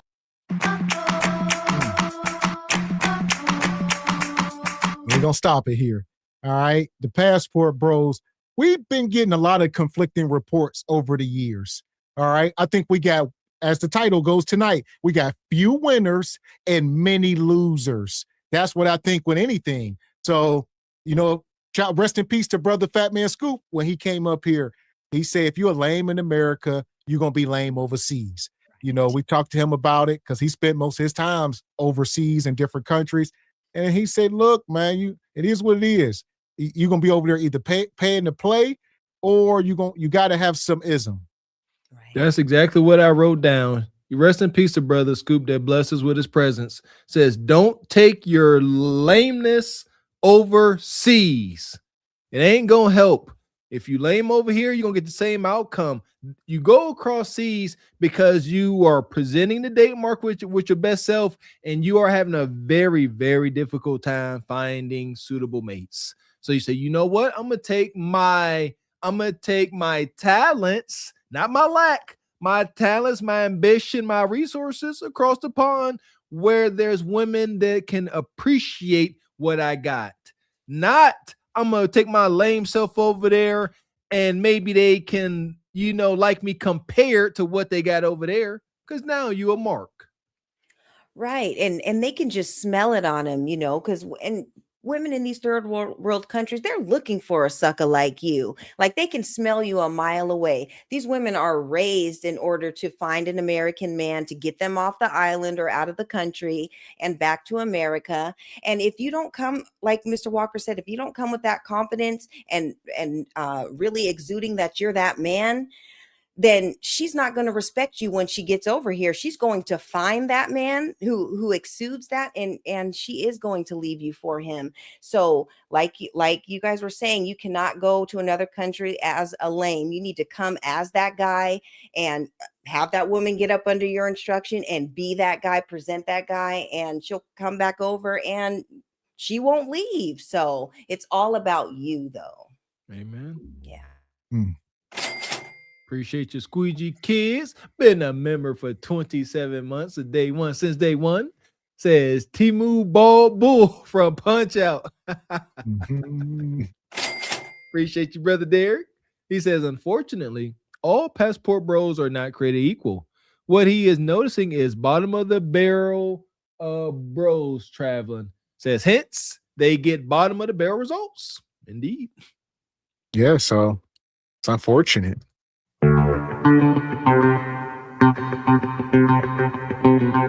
Shout out to Uncle Caesar out there snatching up fish nets. Says, here's some ducats for the bucket. That's why I've been the mafia. The books are closed. I ain't taking no new members. So be careful who you vouch for with me, because you're responsible if they get on my nerves. What are you talking about? Caesar said listening to us is ruining his fishnet game at the end of the night. So he was like, I got to take some time off. And we're like, no, the ladies know that you're the man, Caesar. Don't stop. Yeah, don't be pandering for him. Don't pander for the fishnets, OG. Yeah! Boom, shakalaka! Shout out to Unc. OG be tying them fishnets around his head like a bandana. Right. That's wild. So here we go. Yeah, y'all calling my man. Here we go. It's a lot here. Like I said, trigger alert. We're going to mine through this. Which ones do and which ones don't. Boom. Okay, this is so important. So, me, like I'm in Africa. Now, that's chicks that like white men here, but hey, I got a better shot, unlike your ass. But there are some brothers in Thailand, the Philippines, certain Latino countries where you get in a situation with a chick and she prefers white guys and you don't know it. Let's continue. It's not like they wear a sign around their neck.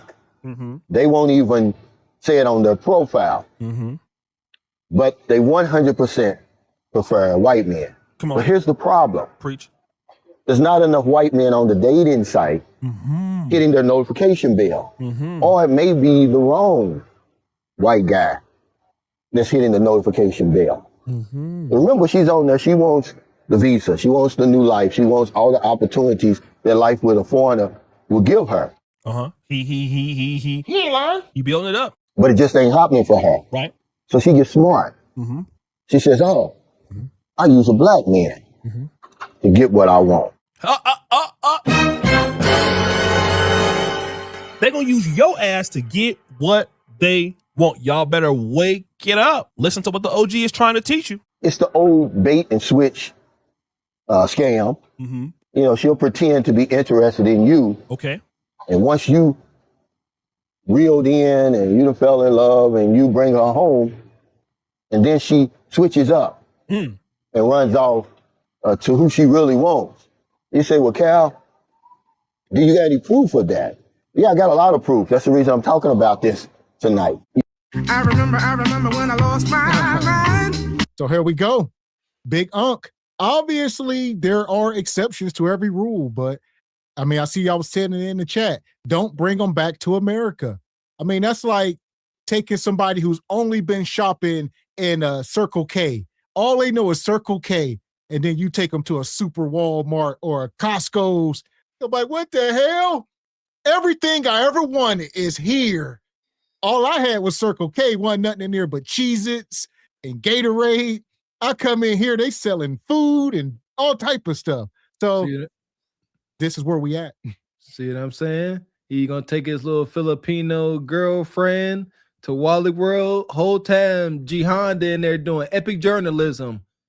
and now Jihad in there, and he got to reach him off the top shelf for yourself. And now little Mei Ling like, shoot, I love Jihad a long time. Eddie Murphy talked about this, didn't he? Huh? Eddie, I won't have. Bring him back to the States. Now they don't know how to act. If you are a beta simp ninja like this. But you know what? A lot of the Filipino women, they do check for our brothers and stuff because, you know, like during the wars and all that, when they were going overseas and our black men were the soldiers and stuff over there, teaching them how to fight and do all that. The Filipino women definitely check for us. You're just not that guy. So they're using you in order to get what they want. But if you present yourself as that guy, then you would get better results. So you're just not him. That's the problem. It's not because you're black and the other men are white. It's just you.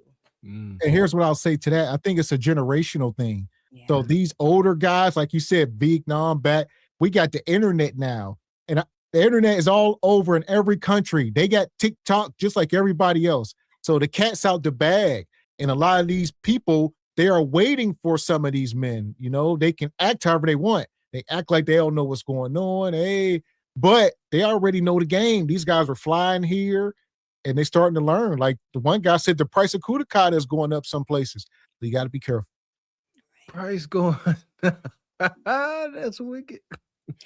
Yeah, and even with that too, they're looking for those soldiers, that the mentality of the soldiers that came over there, not these simp looking, simp acting dudes that are on the internet now. It's a mindset, and he clearly doesn't have it. So there we go. Appreciate you, Triple X. Come through with the ism, brother. Say shout out Gavin X Mr. Walker and the glistening queen Ebony Dean. Yeah! Boom, shakalaka! Appreciate you, brother Derek, supporting and sponsoring tonight's show. Says fishnets, black pantyhose, show everything from her waist down to her toes.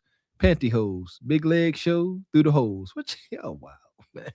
That's a song. It's a fishnet song from like the 80s. It's called Fishnet Black Pantyhose, right, Derek? I'm right. It's a song. Man, y'all showing y'all age, Derek. Oh, raunchy songs. No, that's wild. Appreciate you, brother Derek. Says, dang, my copy and paste messed up the lyrics. Yeah, but I knew what you were talking about. See, I heard that nasty candy liquor song. Y'all was wild back in the day. I was at an old cookout and I just hear this. I'm a candy liquor. I said, whoa. Yeah, I'm gonna have to look into that, brother Derek. Fishnets. You know, last week, I believe it was last week when I interviewed Richie Rich and Change. Shout out to Richie Rich and Change. Right. You know, I asked Change, I said, why is it that you decided to date a black man, Chain? Are you catching any flack for it or whatever it was? And she was like, well, to be honest with you, that's all I was chatting with on the dating site. She said that was most of the men who were reaching out to me. Okay, Brother Sunshine, we got to do that interview, man. We got to do that interview. We got to line this up. Because they couldn't get Zaddy. I told y'all white dudes, listen, man. All over the world, y'all don't want to hear it. Y'all don't want to accept it. Even in Africa. Africa got a better chance. But white men have so many opportunities in comparisons to black dudes. Y'all don't want to hear, oh no, black men, we the kings, we that. No, that's true. You are kings. Like we not trying to, brother, we got to represent, right? I feel you. But on average, white men are the number one ticket item and they got so much demand. For me, I got to be successful. I would say like more successful than a normal African dude. So if you make $2,000, $25 a month in a place like Kampala, Nairobi, $3,000, that's good, right? You can live in American standard. A white dude don't have to do that. And he can get 3 times the women that you can get because he's white. Now, imagine that being the Philippines, where dark-skinned Filipinos are discriminated. In India, he could get 10 more times, right? So you got to wake up and understand what you're going against. And she said, once I started talking with him, I found out, we had a lot in common. Okay. See, this is what's happening. Women who really prefer white men. That means she wasn't attracted to you. They're not getting any action. They're tired of sitting on these dating sites. So they're going to use you, the black man, or the Latino, or the Asian American. Right. Okay. As like a front. So they're going to use you to get them back. And the people that he is talking about are still over here, shout out to the brother Richie, the Zoom to Thailand brother. Shout out to the Love Crossing Borders. I seen him in the chat over here before. Them guys are still over there and they don't ever plan on coming back. So that's what it is. They got a lifestyle. They got the funds. They ain't broke. You know what I mean? These dudes, older cats, well-to-do. So, if you're just going over there to clap cheeks, that's a different story. Just be careful. There you go. Like, respect this game for what it is. Hopefully we learned something. If you ain't him, don't go over there trying to get a wife because you run a strong risk of being used and abused, especially if you're going to bring her back to the States. And if you ain't, just go over there. And I don't know. I don't really understand the allure just going over there to clap cheeks. You could do that here, but hey, whatever.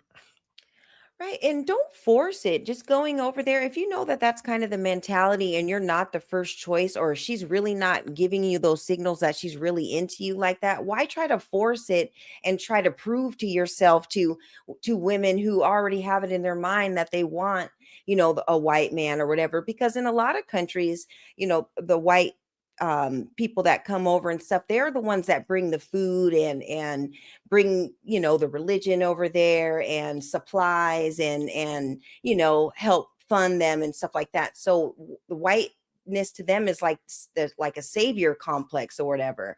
So if they're looking to be saved or whatever, they're not looking for you to do that if they have that type of a mindset. So don't try to force yourself into being somewhere where they're not really checking for you. And that just goes with knowing your worth and knowing who you are, because she should be checking for you, not you just running after her. So, and he said early on that they don't know.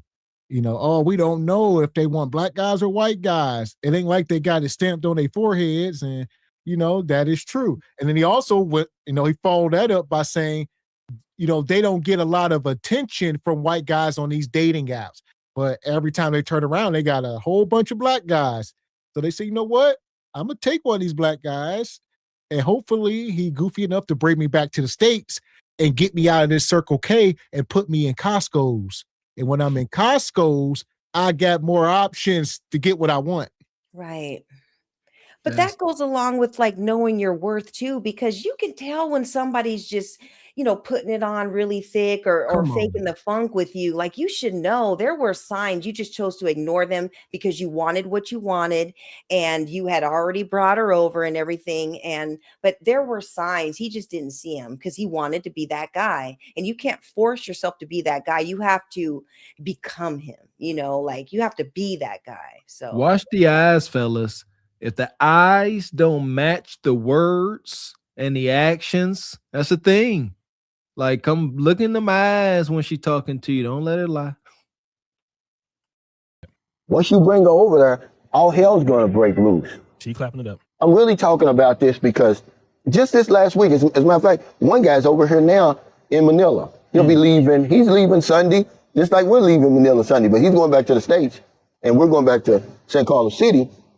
He said, Cal, he, met the Filipina, brought her back, and he said, after a while, she started acting strange, got to listening to her friends and just did a 180 on him.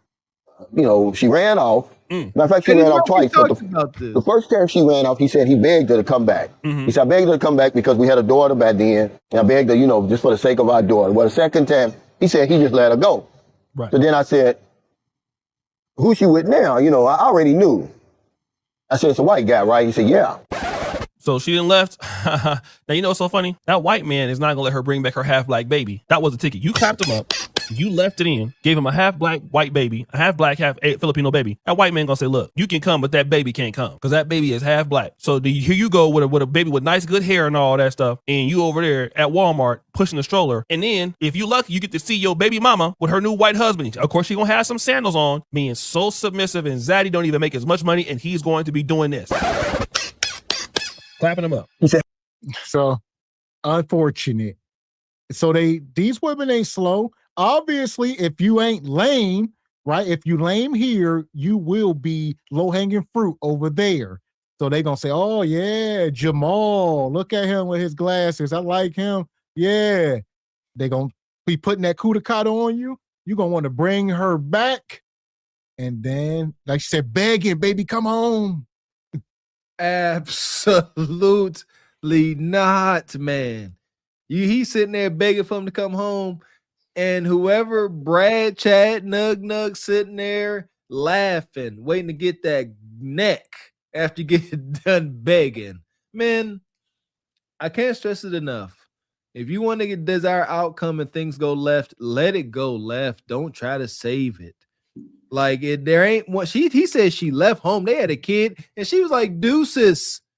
Like, you gotta eat that and like, you got me. But sitting there trying to, what are you begging for? Baby, please come back. Let's make this work. That woman has already told you she don't want you. Now all them black pills she about to shove down your throat. Enjoy them. Yeah, and y'all know he made this video after getting finessed. Probably 2 Filipino women were up in that hotel with him. They finessed him out of a little bag or whatever. And he was like, you know what? I'm tired of this. Let me make a video to let all my brothers know. No, you are a simp. They fished you out. And that's just what it is. Look at his eyes. He looks so broken. Poor guy. But you're just not him, man. You're not him. See how the women talk about you when you put on this display, fellas? Oh, Ebony D want to pat him on his bald head, po thing, like a little puppy dog. Man. Appreciate you, brother Derek. Says Moore's Day and the time, fishnet. Okay. Yep, I'm about to listen to that after the show. That brings back memories. Shout out to Derek. Appreciate you, cutie old one, our honorable brother. Says salute jive turkeys and our glowing turkette. All right, Q.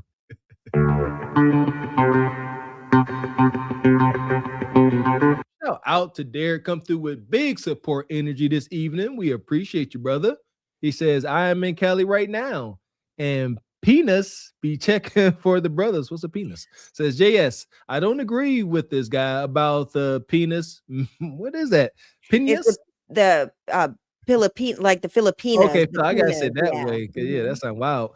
Filipinas, maybe other Asian cultures, but not the Filipinas.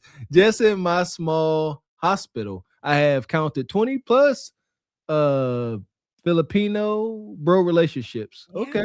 Yeah. There we go. Shout out to brother Derek, come through sponsoring the show. Come on, just bring it. I need you to stand up. Why y'all not moving? Come on. Don't make me push. Don't make me push. Thank you, sir. There go money. She touching you. Where they get that money? Where they get that money? I can see money from a long way. Elder Gregory Kelly, That's right. Come on. $100. Everybody get something in your hand. Come on and put it right here. Appreciate you, brother Derek. Y'all try to treat me like Ron Burgundy.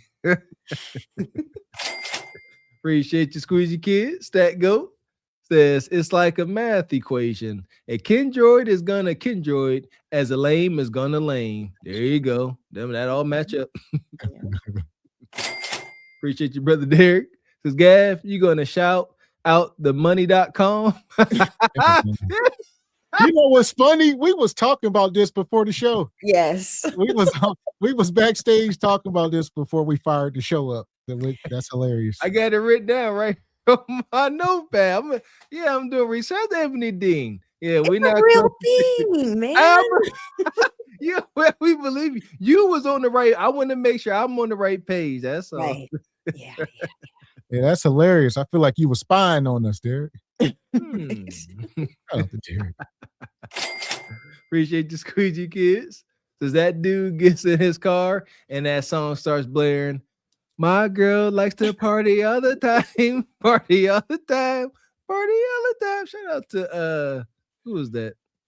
Eddie Murphy and Rick James. My grandma had that picture of Eddie Murphy in that red leather one piece. Yeah, in the living room. That's funny. That was what his comedy show was. It Raw or Raw? It was Raw. Yeah, Raw. Raw. Yep. Mm-hmm. Yep. She likes to party all the time. Yeah. Ooh, they was snorting the finest coke. Right. Money. Shout out to Uncle C's. Appreciate you. Says the game is still the game. Women are attracted to men they feel are not attracted to them. If you're sharp and look like you got something going on, they check in. It's not that difficult. You know what's wild? There's truth to this. I don't think it's not attracted to them. It's not too thirsty for them. You know what I mean? But I don't think it's not attracted. It's like, you know what? That guy, they like the way you look and you kind of cool off to yourself. You know, you ain't that's a thing, but I see OG. That part. So here we go. It ain't over, man. He about to get into it. God. How did you know? I said, well, because my ex-wife's with a white guy. There's nothing wrong with white guys, but I'm saying, I honestly believe in my heart of hearts that my wife, my ex-Philippine wife, preferred white men. It's just that white men were not knocking at her door. Whoa. Okay, now he was married before in Louisville. I think she was black. Now he came to the Philippines and she used to be on his vlog. They divorced in the Philippines.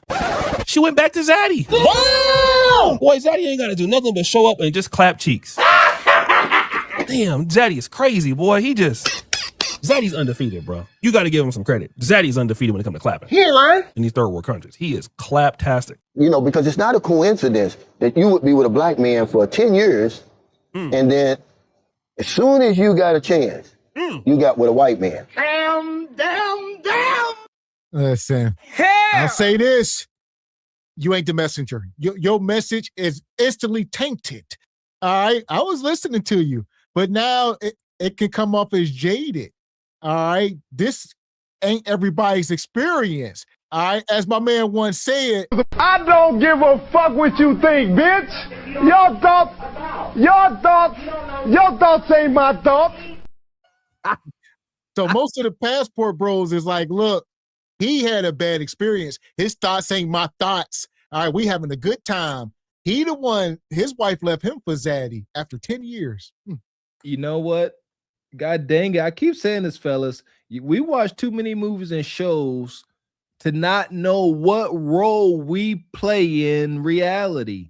You look like the brother that gets left cheated on and black pill shoved down his throat. And it ain't all physical appearance, it's your energy, brother. Like you just defeated and you just accepting it. Stop complaining about another man. My God, stop it. And you are a melanated man. And you talking about women. We say this every week. Melanated men and women are the most sought out after folks when it comes to getting hunched on. So the fact that you can't even win there, brother, like just check yourself. Red Talk Anna, you can't hear us? Yes, I can. Can y'all hear me? Yes, we can hear you. Okay. Good to hear you.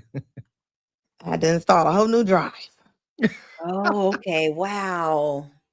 Well, you look beautiful and love the hat again. The hat is fly, girl. You're rocking it right. Hey guys. Like Shout out that. to Anna. She done spun the block and came back. That's dope. Too dope. Yeah, we just I talked wasn't you gonna up. give up. There you go. Appreciate you. But we was getting into, I don't know if you've been watching, we've been getting into the passport talk up here. So it's a lot. Yep. This guy, his wife done left him for a white man. He- The net of it, you know, what we are noticing, O'Shea is saying white man is the preference.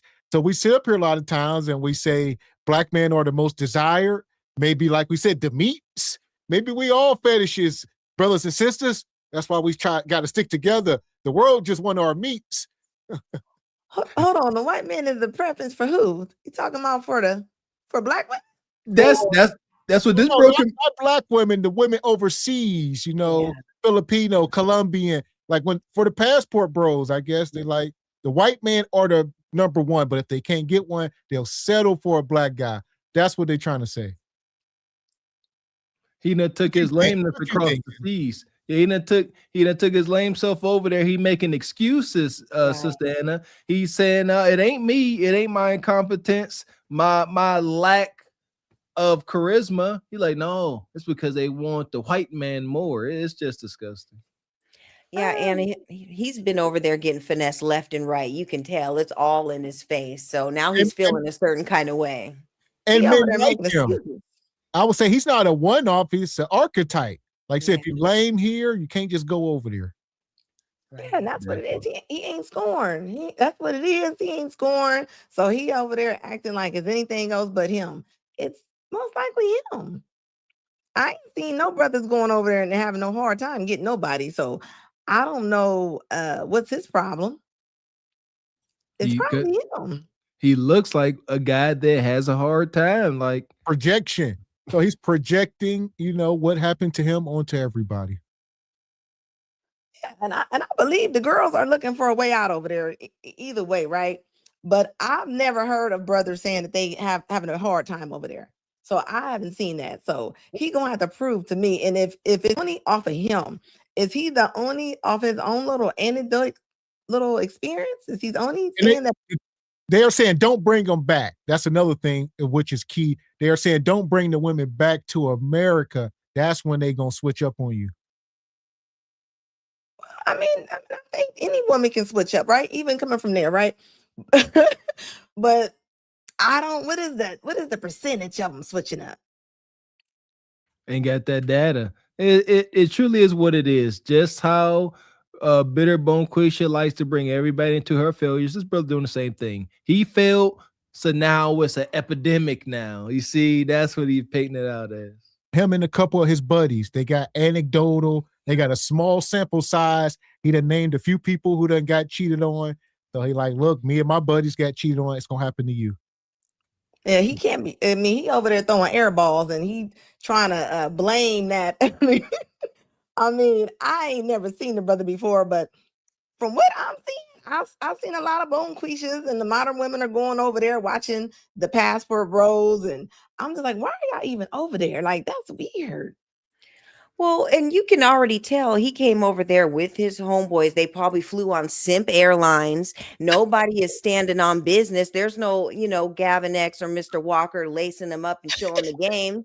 They had no game plan, just a one-way ticket and a wallet. And the Filipino woman in that hotel room finessed them and took that wallet, and now they're all assed out. And he's crying about it is basically what it is, because they didn't come over here ready. You need to come over as the stand-up man that you are, and that's how you get the women. It doesn't matter what country you're in, and they didn't do that. Yeah, they probably see right through him. They probably like, they ain't going. Right. It ain't tough to do. Yeah, and I would imagine most men, like you said, you flying overseas. So you done sat on this airplane all this time. You only here for a limited time. First thing you try to do is clap cheeks. The women know. They're like, when you get off the plane, first thing you trying to get something to eat maybe and clap cheeks and have a good time. And they know this. I'm guessing probably a small percentage is going over there like, I'm gonna be here for a year and I'm trying to find a wife. Most guys like, I'm here for 2 weeks and I'm trying to run up the numbers. Right. Don't go over there with that goofy goober look in your eyes. That's first thing I can imagine them Filipino sisters do.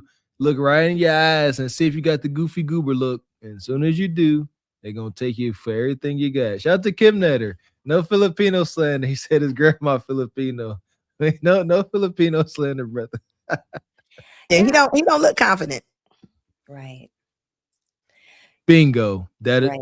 what is that? Does lack of confidence give women the ick, Sister Anna? Definitely. Even over there. Even over there, if they got choices of the passport bros, I mean, he's the one that's not getting picked. That's all that is. He can't say that it's not because they don't like the brothers. We all know that brothers are wanted all over the world. Right. It's been proven. So I don't know how he's going over there. He over there talking about, I don't know, they just don't like us. Like, that's not what it is.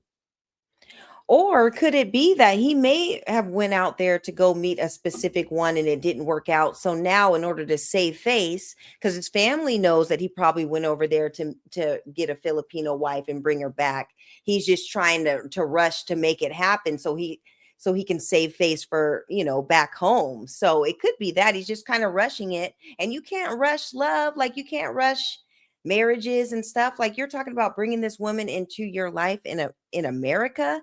You need to make sure that all your T's are crossed and your I's are dotted. You can't just rush this. So this is not like what is that, Kendra 1 hour marriage show or whatever. This ain't that. 90 Day Fiance. Yeah.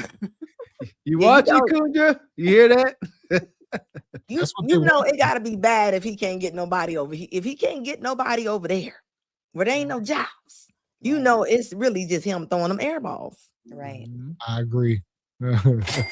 Shout out to Derek. We appreciate you. Says, Lord Ninja, get your ass off Barack Obama's internet. Appreciate you, Squeegee kids. Can't see their mistakes. Says his woman left him for Andrew from whatever part. Is that? No. God, oh, wow. Appreciate you, brother Derek. Says not him. He got that pew pew, not the bazooka. Oh. Shout out to brother Derek. No meat shaming. Says he told on himself. He is a bottom bear. He is bottom barrel. Yeah, unfortunately, lack of confidence. Anna pointed out. Appreciate you, Squeegee kids. Says, me and my conspiracy theories.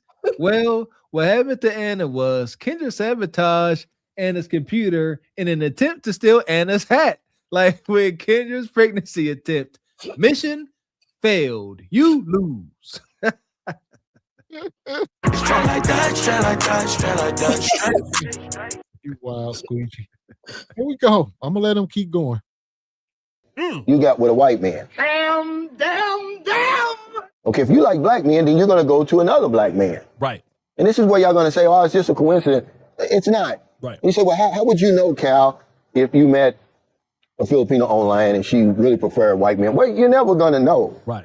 Until she runs off or files for divorce or starts cheating and all the funny things that they do once you get them over there. Right. Because they didn't want you in the first place. But your feelings shouldn't be hurt because there's enough women over here who do prefer a black man. And the men who stay over here, the black men who stay over here with their Filipino wife and girlfriend, don't run into that problem. Okay.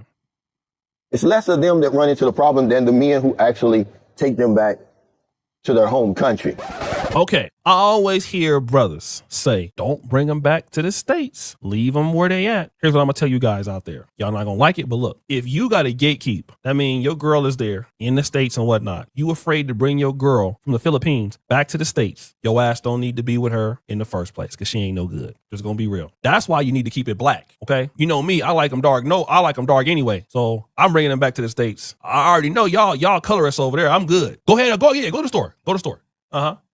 They don't talk to you no way. He ain't lying. But if you got to do that, you shouldn't be dealing with her. Okay? Not seriously. You can't be leaving it in her because you trying to protect her from somebody leaving you. That mean you ain't got it like that, bro. If your girl gonna leave you for somebody else, she never liked you and you shouldn't be dealing with her in Philippines, in the States. Go back to the blacks. Go back to the blacks. You know, this is deep and I wanted to talk about it. Right. And something else that came across my mind, once the dust settled, I looked back and I was like, you know what? My ex-wife, none of her friends, her close-knit friends, not one of them was married to a black man. They were all married to white men. Now I'm gonna tell you, OG Sunshine, when you clapping, you ain't thinking about that. Hold on. Dude, the writing was on the wall. You was a mark. You like all her friends are married to white dudes, and you the only ninja, and they all laughing at you. They like, look, girl, you better come over here. Tell him to bring you to United States. Not a white man. Yeah. Come on, man. Y'all, this is wicked. So you got a little petite, feminine little Filipino woman. She gets your simping stuff to bring her back stateside. And then she feeds. See, here's the thing. She ain't coming over here looking for a 6 foot tall, $7 million Brad chat. She'll take any Brad chat. I seen it. When I used to work at Home Depot many, many moons ago, I remember there was this white guy came in with 2 Filipino wives all the time, and he didn't look like nothing. But he was stable, and he had that pasty skin. Status. It's status. It ain't just the Filipinos that do this either. I've seen some about this. It's all cultures. They come over, and they think it's a status symbol to marry Brad and Chad. Be wary, simping brothers. Yeah, and the way that he's talking, you guys, it's like I want to tell those Filipino women to just be cautious, because it looks like he's about to snap at any time. He is so fed up about his little experience. He done got finesse. He done lost his wife. Brad knocked him, for his little wife or whatever. And it looks like at any time he's about to snap. So beware, ladies. I don't know if this is the red roof in the Philippines or whatever. Don't go there tonight or for the next couple days so he cools off. Brothers, we gotta start using some stereotypes to our advantage. Like, you a melanated brother, don't let Brad outdo you in certain areas. I'm gonna leave that there. But go ahead, Ann. I'm sorry. Yeah, he looked like he just want to choke somebody. Like he gonna choke a woman. Like he is mad. He over there thinking about his ex-wife's friends, lovers. Like this man is in one rogue. Like, baby, you angry. You can't date angry. He already expecting a car crash before he get in the car. Right. Like he already talking about going into divorce. She gonna leave you. She gonna he mad. He need to just be quiet. Mm-hmm. He ain't ready. Nope. And one thing a lot of people don't understand is, like Mr. Walker said, a lot of these women over there are looking for security. Right. So they are not like these women in America when it comes to that. They will take security over hunching. So you say, hey, you can't just meatmatize them like you can Bonquisha. No, she might be meatmatized, but soon as Brad with resources, her eyes always on the prize is what I'm trying to say. So she ain't, unlike Bonquisha, she'll sit there and keep getting knocked up and be goofy. No, these women be playing the long game. And listen, yeah, they got a mission. They trying to send resources back home, or maybe they trying to. I've seen it. They'll marry Brad, and then they move their parents in. So Brad will go find him a Filipino foreign wife, come back stateside. She will bring her parents, and the parents will watch the kids. It's a whole dynamic, and it's a business setup. I've seen it.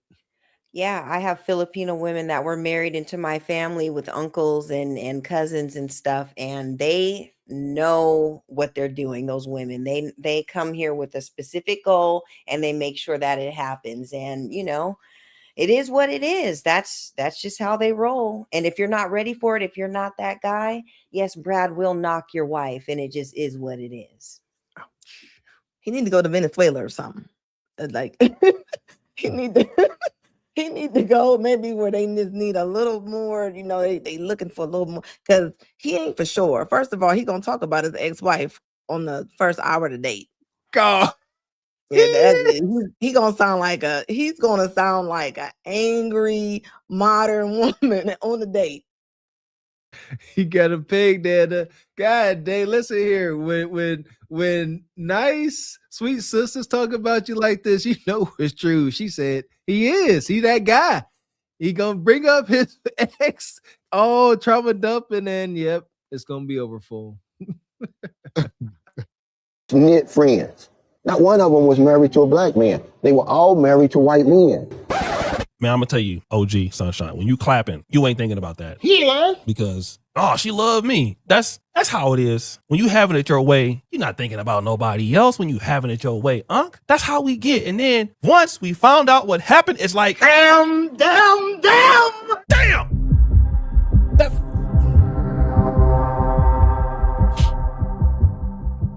304. That's not a coincidence, guys. So when we broke up and she got her chance, she started dating a white man. Remember, this is about Filipinos and the tricks they play right on black men preach, and others. Preach. Another guy, black guy, he's having trouble with his wife. The minute he took her over to America, she's acting funny. Now she's moving out, hanging with her friends. Don't give him no time. They're not having sex anymore. No clapping? Any chance she get to cause him some problems, she does. Matter of fact, she's back on the dating site. Believe it or not. He went back on there and saw his wife on the dating site, and they're still living together. So let me talk about this too, right? I'm gonna just say this. Man, ain't no way. You can't make this shit up. You can't make this shit up. Y'all heard it. I mean, marks. Like you say, the dating game, there are few winners, but many losers. And we talking about a lot of the losers right now. So you brought this woman back. She stopped giving you kuda kata, and then she went back on the site and started looking for Brad because she in Costco's now. And there's more, she around all the Brads now. Back on the days. This is a black pill. Let me be clear. A black pill is whenever you know your woman is being entertained by someone else, whether it's mentally, sexually, and you stick around. That's the black pill. You don't have to you ain't got to receive that black pill. You find out, you go about your life, never look back. But he talking about these women is on the dating sites. They on Tinder, twerking, and they still living in the same house. You walk around the house and your woman in the bathroom for 15 minutes, like, boom, hey, what you doing? You on that Tinder site? Open up. Stop looking at me. That's what I'm saying. Like, she's in your house and she's back on the dating site on your internet, and you're allowing this. Like, from this whole story, you guys, he's such a simp, and she knows it. Now she's just acting now, and he's lucky if she doesn't bring Brad into that house when he's at work, because that's next, because she's never respected you at all, and that's coming next if he doesn't figure it out. She will do that. Yeah, you teach people how to treat you. I guarantee it. Nobody's probably gave that man any respect, including his mama. Like, he is mad. He is mad. Like, he's angry. And he's going about it. It's like he's telling stories about different people, but it seems like it's all about himself. But he's like, yeah, I know this one guy, and this is what happened to him. And I know this other guy, this is what happened to him. And here's what happened to me. And he keep, I don't know, it could all be him. Most likely. Fellas, long story short, just keep this to yourself. Let this pain that he is feeling, let it build you. Let it flow through your veins. Women say they want a man that's seasoned. I believe these unfortunate happenings are here to season you. The fire doesn't come to destroy, it comes to cleanse. Cleanse you of your beta behavior. Let it burn. Yeah, and with what Gavin was saying with the it's either, I think it's his friends. They're all simps. Whatever story is it, either it's him or it's his simping friends, because ain't nobody having these kind of results but you guys. So yeah, it's just clear. Shout out to Derek coming through. Says, not when you put out weak-ish. Sorry, sir. You're not him. Get your ass off Barack Obama's internet. Shout out to Derek. Appreciate your project, Leroy. How you doing, brother? Says, let Brad have the Filipino chicks and their pag. What's pag? What? I didn't know. To Derek. Says, that's what I meant. Bottom barrel bros means struggling here. Travel is too cheap nowadays. Brokies can travel now, messing the game up. Okay, so you saying he ain't even gotta have bread. He could just be broke and lame. Men, do something. Don't be that. Yeah, there's guys, they document, they save up. There's guys working at Amazon saving their checks up. Like, hey, I'm going to the Philippines in September, and they're gonna save up for 7-8 months for their trip. Passports is cheap. You go get a passport, $150 or whatever. Plane ticket, probably $300 round trip. The hotels is cheap. Kudakata cheap. You be done spent about $2,000. You'll be over there for 2 weeks. That's your food. That's everything. So Go to Vegas. Ain't it legal in Vegas? You buying Kudakata. Go to Vegas. And want to be cheaper? Go to Colombia.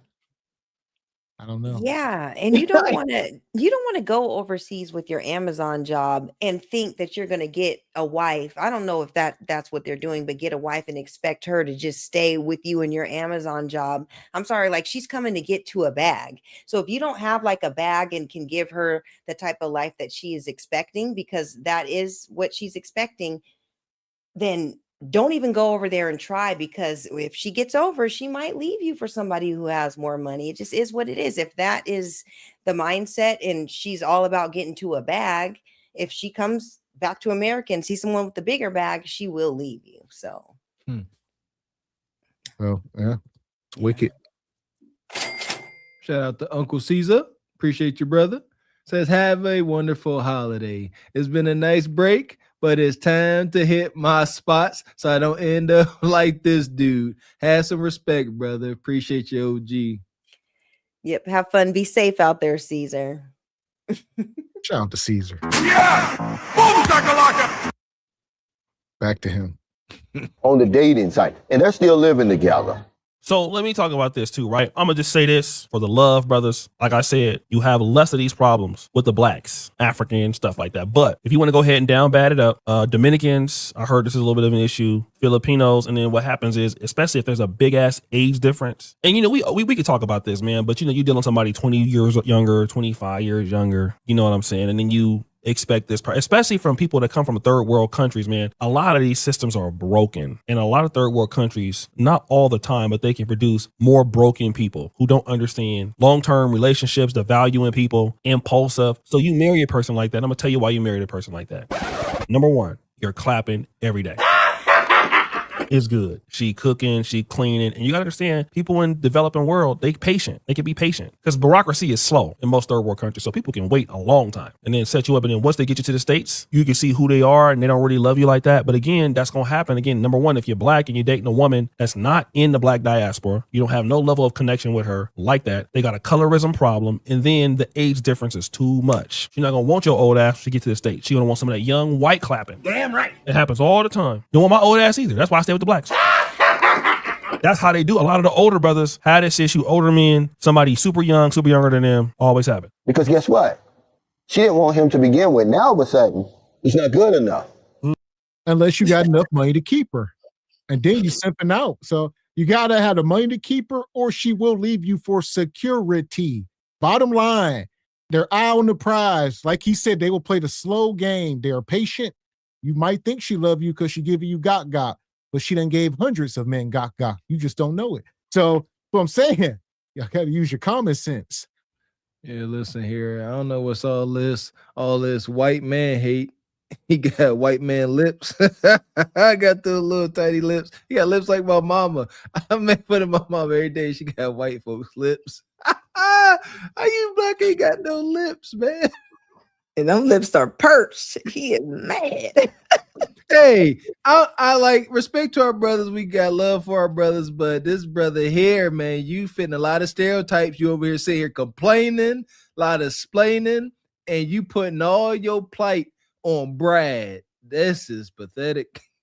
He walk around like he got his hand on his hip, like he tapping his foot. Like he waiting at the post office. He look angry. He over there rocking cargo khaki pants with penny loafers. Wonder why he got left.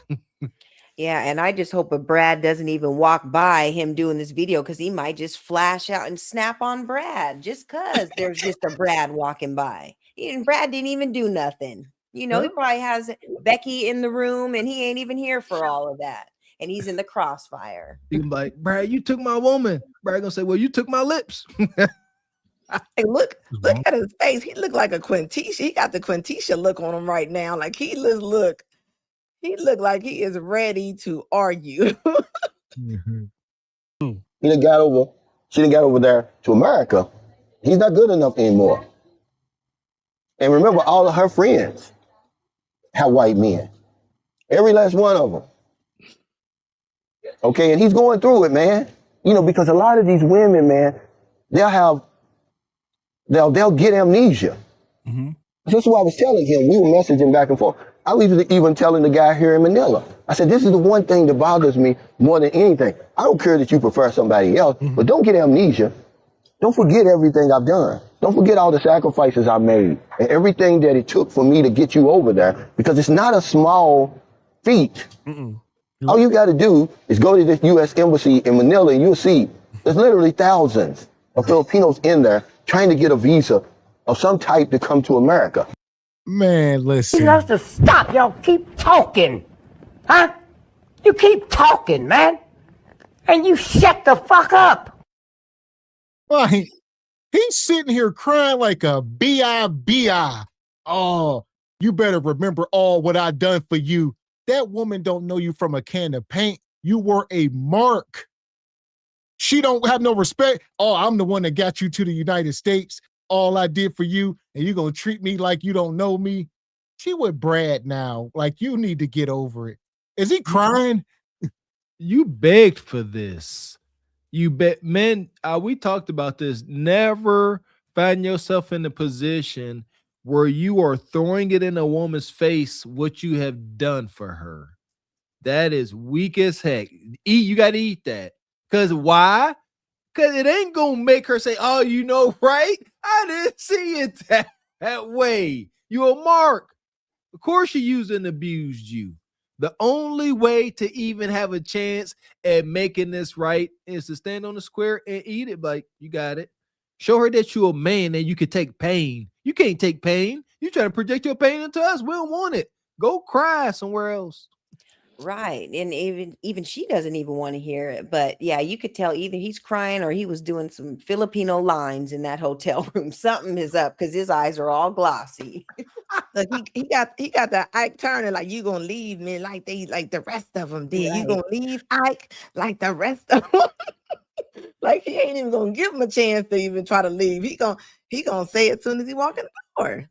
He is. He gonna make him leave. And look at Todd in the chat. He's a mark because he wants a woman that left him for a white man to show him some form of appreciation.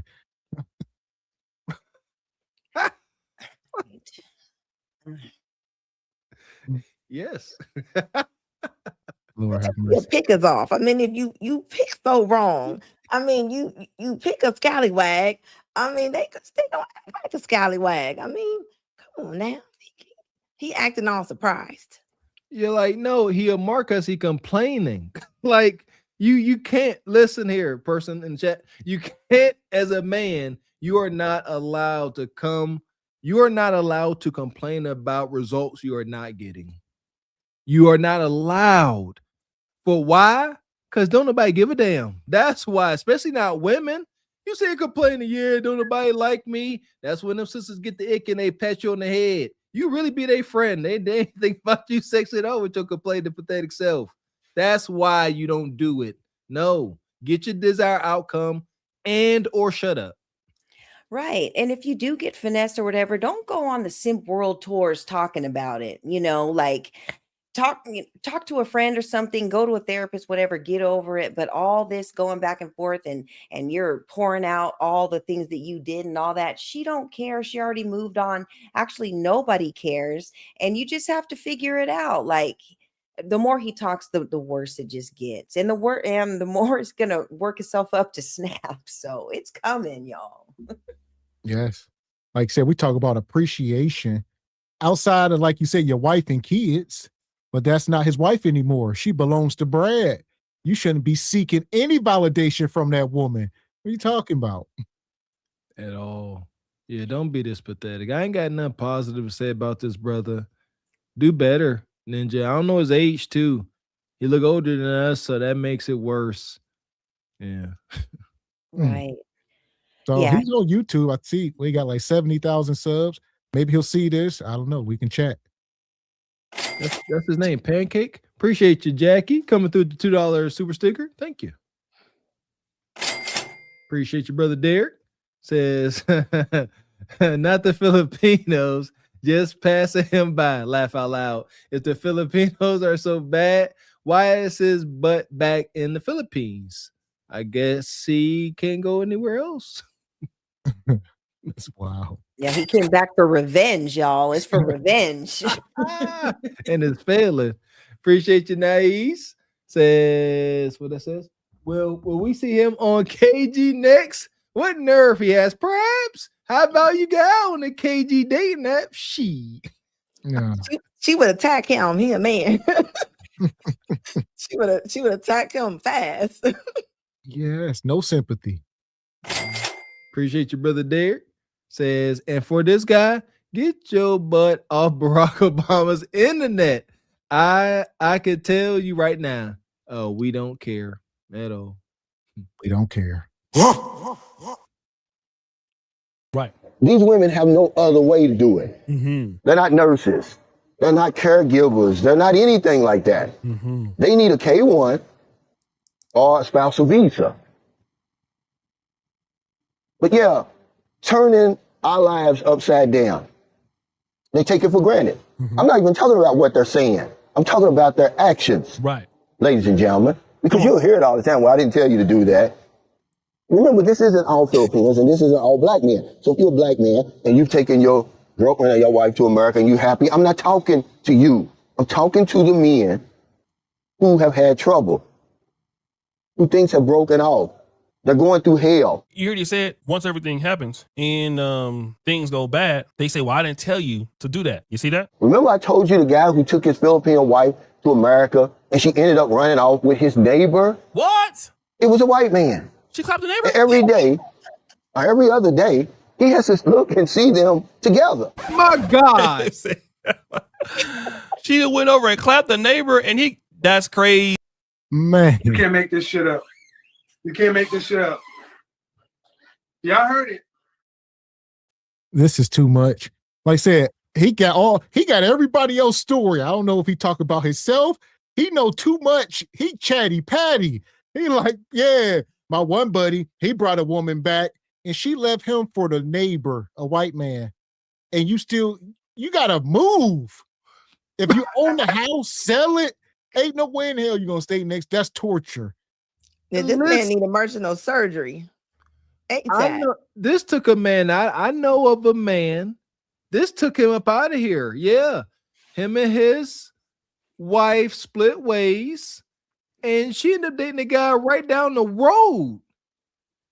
And he go walk the dog. And if he walking at the wrong time of day and night, he liable to hear, you know what I'm saying? Hell, there ain't no way. They next door. Man, and you gotta understand how toxic women and men are, especially we all territorial. So if Brad, no, I done took your woman, I'm gonna let you like, come on, man. I'm gonna leave the window open. You know what I'm saying? When we do stuff, you're gonna hear this. Like you gotta like Gavin, you gotta move expeditiously, gotta go. Right. And dude, you know, he probably had his little fifth of Jameson every night, drinking in the living room, looking out the window, trying to see what's going on because he don't have nothing else shaking. That is pure torture, man. Like you have to get out of that neighborhood and shake the spot, like move. You have to move. You can't be next door to that because it's going to get you into this simp type activity that he's doing now. So yeah, you don't want to be out here like this. You done fell into a cuckold position. He do like a Timo Eddie George. I see people calling him saying he like Eddie George. He do like a little Timo Eddie George. He does. He does. Easy. That's messed up, man. This is the trick that they're using. By any means necessary, I'm going to get that visa and I'm going to get to America. Even if I have to sleep with and even marry a black man to do it. And you say, Cal, are they doing it to other people? Yeah, that's why I said others. Right. Remember the guy that I told you, good friend of mine, took his Filipino girlfriend over there, married her. She got a great job. She got the new car, set up, the credit cards and everything like that. Start cheating with white men because she don't want a black man. She wants a white man, and that's okay. But white men aren't giving them the attention on the dating site, and they're running out of patience. Some of the women have been on those sites, man, for years. And they said, by crook or hook, I'm going to get it done. Man, listen, he up here, he keep crying, white man, Jim Crow. I ain't trying to hear it. Sing along if you know the words.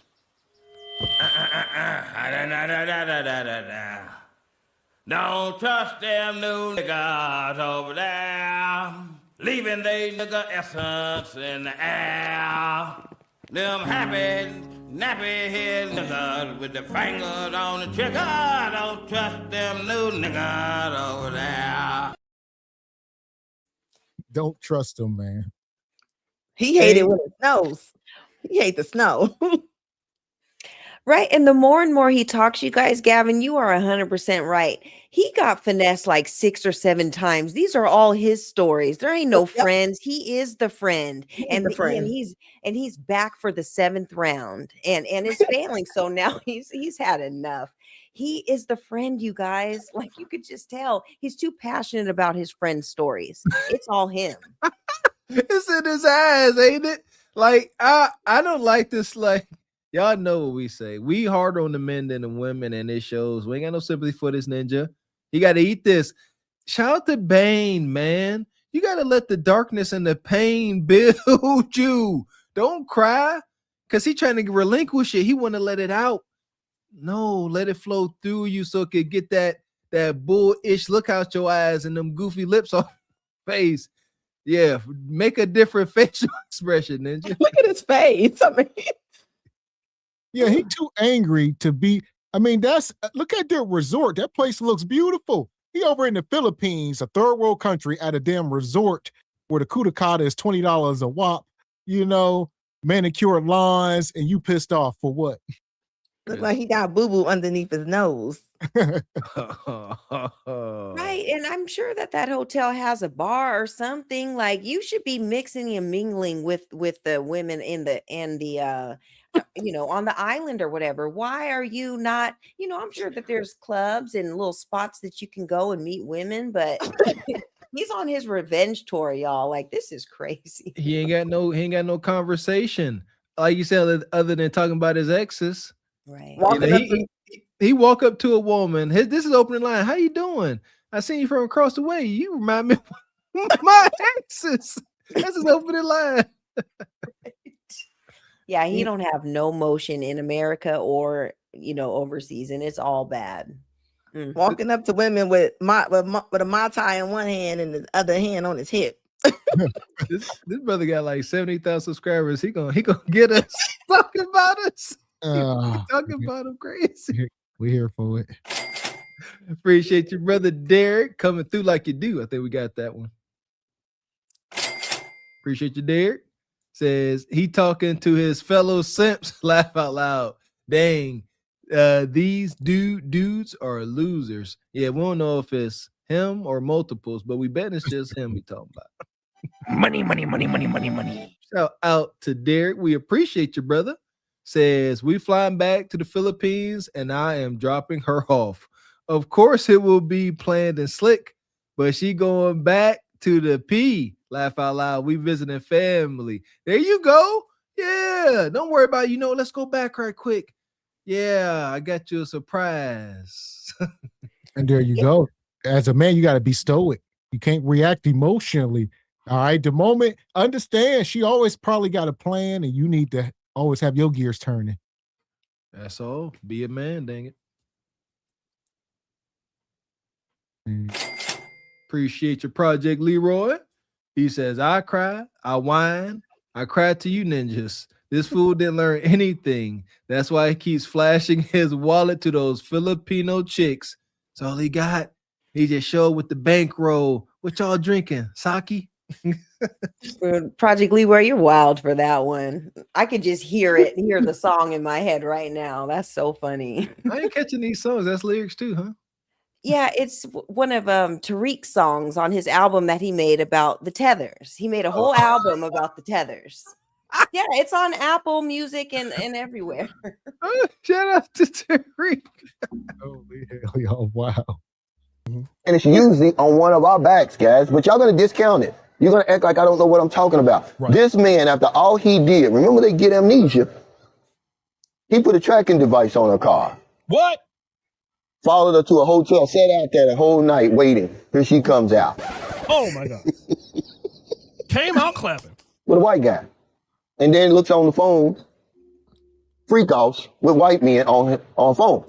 Oh, wait. Cal, no, don't tell me he did that. Cal, don't tell me he did that. Don't tell me.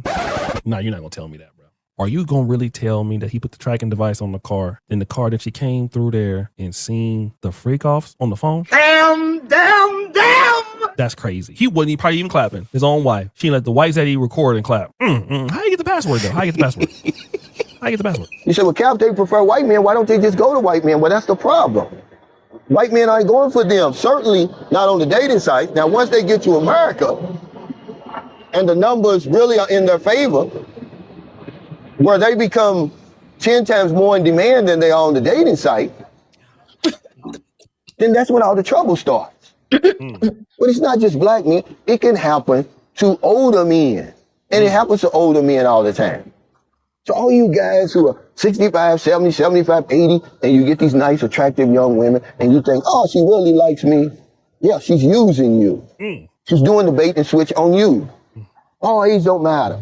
She's pretending that she's interested in you, that she's really into you, that she really loves you. Only to get to where she's going, and then she's going to run off or start trouble, or she's going to be with the man she really wants to be with. Damn. I'll just go to OnlyFans and clap myself. If it get that bad, I'll just go back to my own community. Listen, there's plenty of black women out in Black America that's ready for the plenty. That's take my ugly ass as I am right now. I ain't got to worry about nothing. Shout out to Sunshine Shoulders Brothers. Check him out on YouTube. We out. Sunshine Shoulders. Sunshine Shoulders. Okay. Well, that's him. It's unfortunate for the brother. I mean, he got PTSD from white man. He just sitting up here. Because you done got addicted to penis juice, and now truth knocking you smooth across your damn forehead. Every horror story ends with, yep, a white man. My one buddy lost his woman to the neighbor, a white man.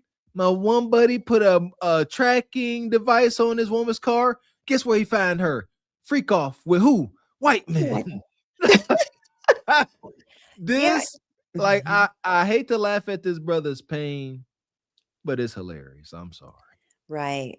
And this is like, what is he taking from this? Like, you need to tighten all the way up and, get yourself together, bounce back from the experience, and you need to become the man that most women want. Like, you're just not him right now. I don't know if it's too late. I don't know his age, but he seems like he's going to need a lot of therapy and a lot of things to get him through this tough time that him and his friends went through. So yeah, he has to figure it out, but and he talking about 80-year-olds. Like, if somebody is 78, I mean, of course, if they 78, I don't think they think that 21-year-old really want them. I mean, Cher, her boyfriend don't want her.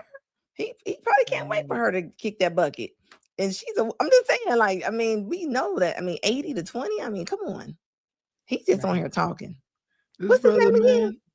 He got this cool music, man. He got these old school playlists. He seems like he got flavor, man. You gotta be confident, man. So right now, he over there trying to get some of that whites only Kudakata. Got permission? Yeah. Written permission from Trey Taylor. Trey Taylor? Crew Tractor. Oh, Crew Tractor. Yeah. Who told you could fish here? I thought it was state property. State? Yeah. This? Yeah. State? It ain't. Hit the road, dude. This ain't no state property. This is private property. Oh, What okay. is your name? I want your name. He said, this ain't state Kudakata. This is private white man's Kudakata. Who said you can come here and get cheeks? He said, I got a passport. This is private Kudakata. All right. Brother, I checked out his page, brother. Like, he seemed like he in good shape. You know, you just got to get rid of the insecurity. Like these lovely sisters said, don't be leading with that hurt. You all but frothing at the mouth. Shout the HQ. Angry dating ain't a thing. You ain't him. You got to be a brother like this. You got to be upbeat.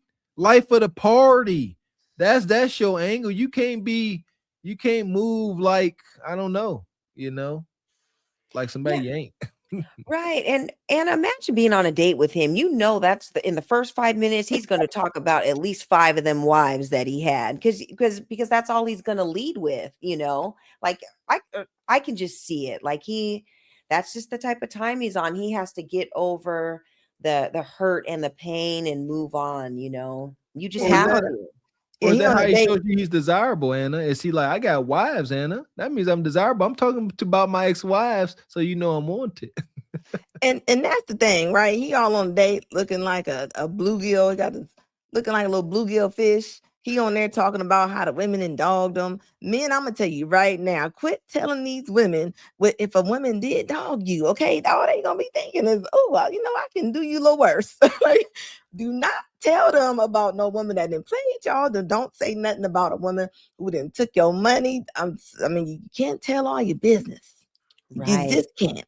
And I know it might hurt, but you gotta, you over there telling Pandora's box your deepest secrets. Like, they're gonna use it against you like jumper cables.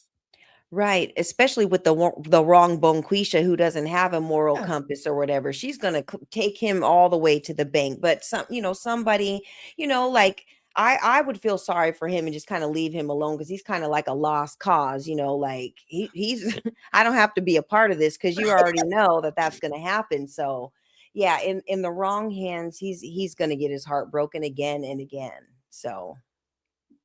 Y'all ain't got no manners, man. Y'all call his brother anything but a child of God. Like, we call him a bluegill and but bluegill fish. What Tony talking about look like bursting bears. Bursting bears. Shout out to this brother. He trying. Brother, take this constructive criticism. I think it's constructive. Like, do better. Like, just be more pleasant, because I just get a lot of pain. Don't talk about other women. Be cool. But I don't know. Fake it. I don't know what to tell you. This is tough. Appreciate you, DD. I know you was going to come through. Says they go over to the Philippines knowing these women are desperate. I guess they weren't desperate enough to be with him. And this was going through I didn't want to say it because I knew y'all was, but that's why he went over there. He said desperation is high. I'm going to get what I want. Not enough, God. Oh. Appreciate you, brother Derek. Says, of course, but most older men know what it is. And you, sir, are an older man, sir. Come on with your mind. And for that, we're going to put him in the pit for tonight. No Filipinos down there. Madness. Fuck is you talking about? This is Sparta! You got to know when to hold 'em, know when to fold 'em, know when to walk away, know when to hide. You gotta count your blessings. You're sitting at the table. You hear me? Ooh, child, things will get brighter. Yeah, man. Keep some of that pain to yourself. Everybody got to think about it. Say it.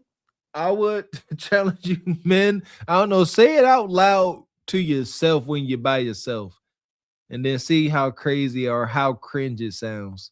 Because I feel like a lot of guys like that, they speak up, but once the words is out there, it's out there. Just tighten up, as they say. Tighten the heck up. I agree. So here we go. I wanted to pull this up here tonight before we end. All right, everybody's still crashing out about the Peach McIntyre.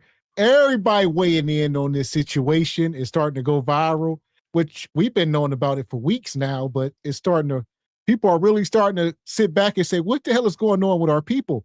All right, even Trick Daddy. Trick love the kids. Train crash. Her up is the bitch that's getting paid for hoes to come do her hair and then the next day she take the hair out and let another dumb bitch pay her and do her hair. You dumb assholes need to give your taxes to your baby daddy or your boyfriend and let them flip it. I might well let that drive your car, drop you off to work, and go pick up his hoe and take her and in your bed if you that motherfucker stupid. Hey, I'm just waking up. I ain't even brushed my teeth yet. Why is Trick Daddy mad? Is he mad because they ain't keeping the hair in for 2 to 3 weeks? Like, is he mad at the stylist or he mad at the person getting paid? Because they both getting paid. Like, the stylist basically paying for promo. False. The person who getting their hair done is basically getting paid to promote on their platform. Boy, you could tell Trick Daddy, he ain't never really had no brand deals or no shit like that. Maybe. What are you talking about, Bonquisha? Why do y'all act like, granted, he ain't on the charts anymore, but we got to show people respect when you are just a hood booger. All right, you ain't did nothing but sing in the church choir, and now you up here talking to platinum recording artists about stuff. And if y'all don't know in the back, we talked about this the other night, but I'll bring it up. So it's the Peach situation with the hair. Oh, boy. Peach patch. Right now, it is currently 11 out. Okay, clock it. Yeah. She said she gonna let me count the money. I'm ready for you. So she know it's order. Okay. Here you go, Queen. Thank you, my little Disgusting. Yes, ma'am. And if not, I got it. All right, Peach patch, I'm getting a little cold, man. 2, 3, 4, 5. So it's supposed to be $1,100 and 11 cents. 11. And she's doing this every day. And I've seen people weighing in and they're saying, like, how can this be an honest promotion if she's taking the hair out every day? Obviously she's being, so we can't be this stupid. You know, you can't, how you gonna know if it's a good wig or a good install if she take it out after one day and you know she's being paid? You know, so like I said, I would like to see if these people are is their revenue going up or they getting new clientele? That'd be the only thing to tell. I think they are being finessed. They say she ain't even tagging their pages. She's not even tagging these people in the video. The people be in the comments like, who is this? Somebody might tag them in the comments or something.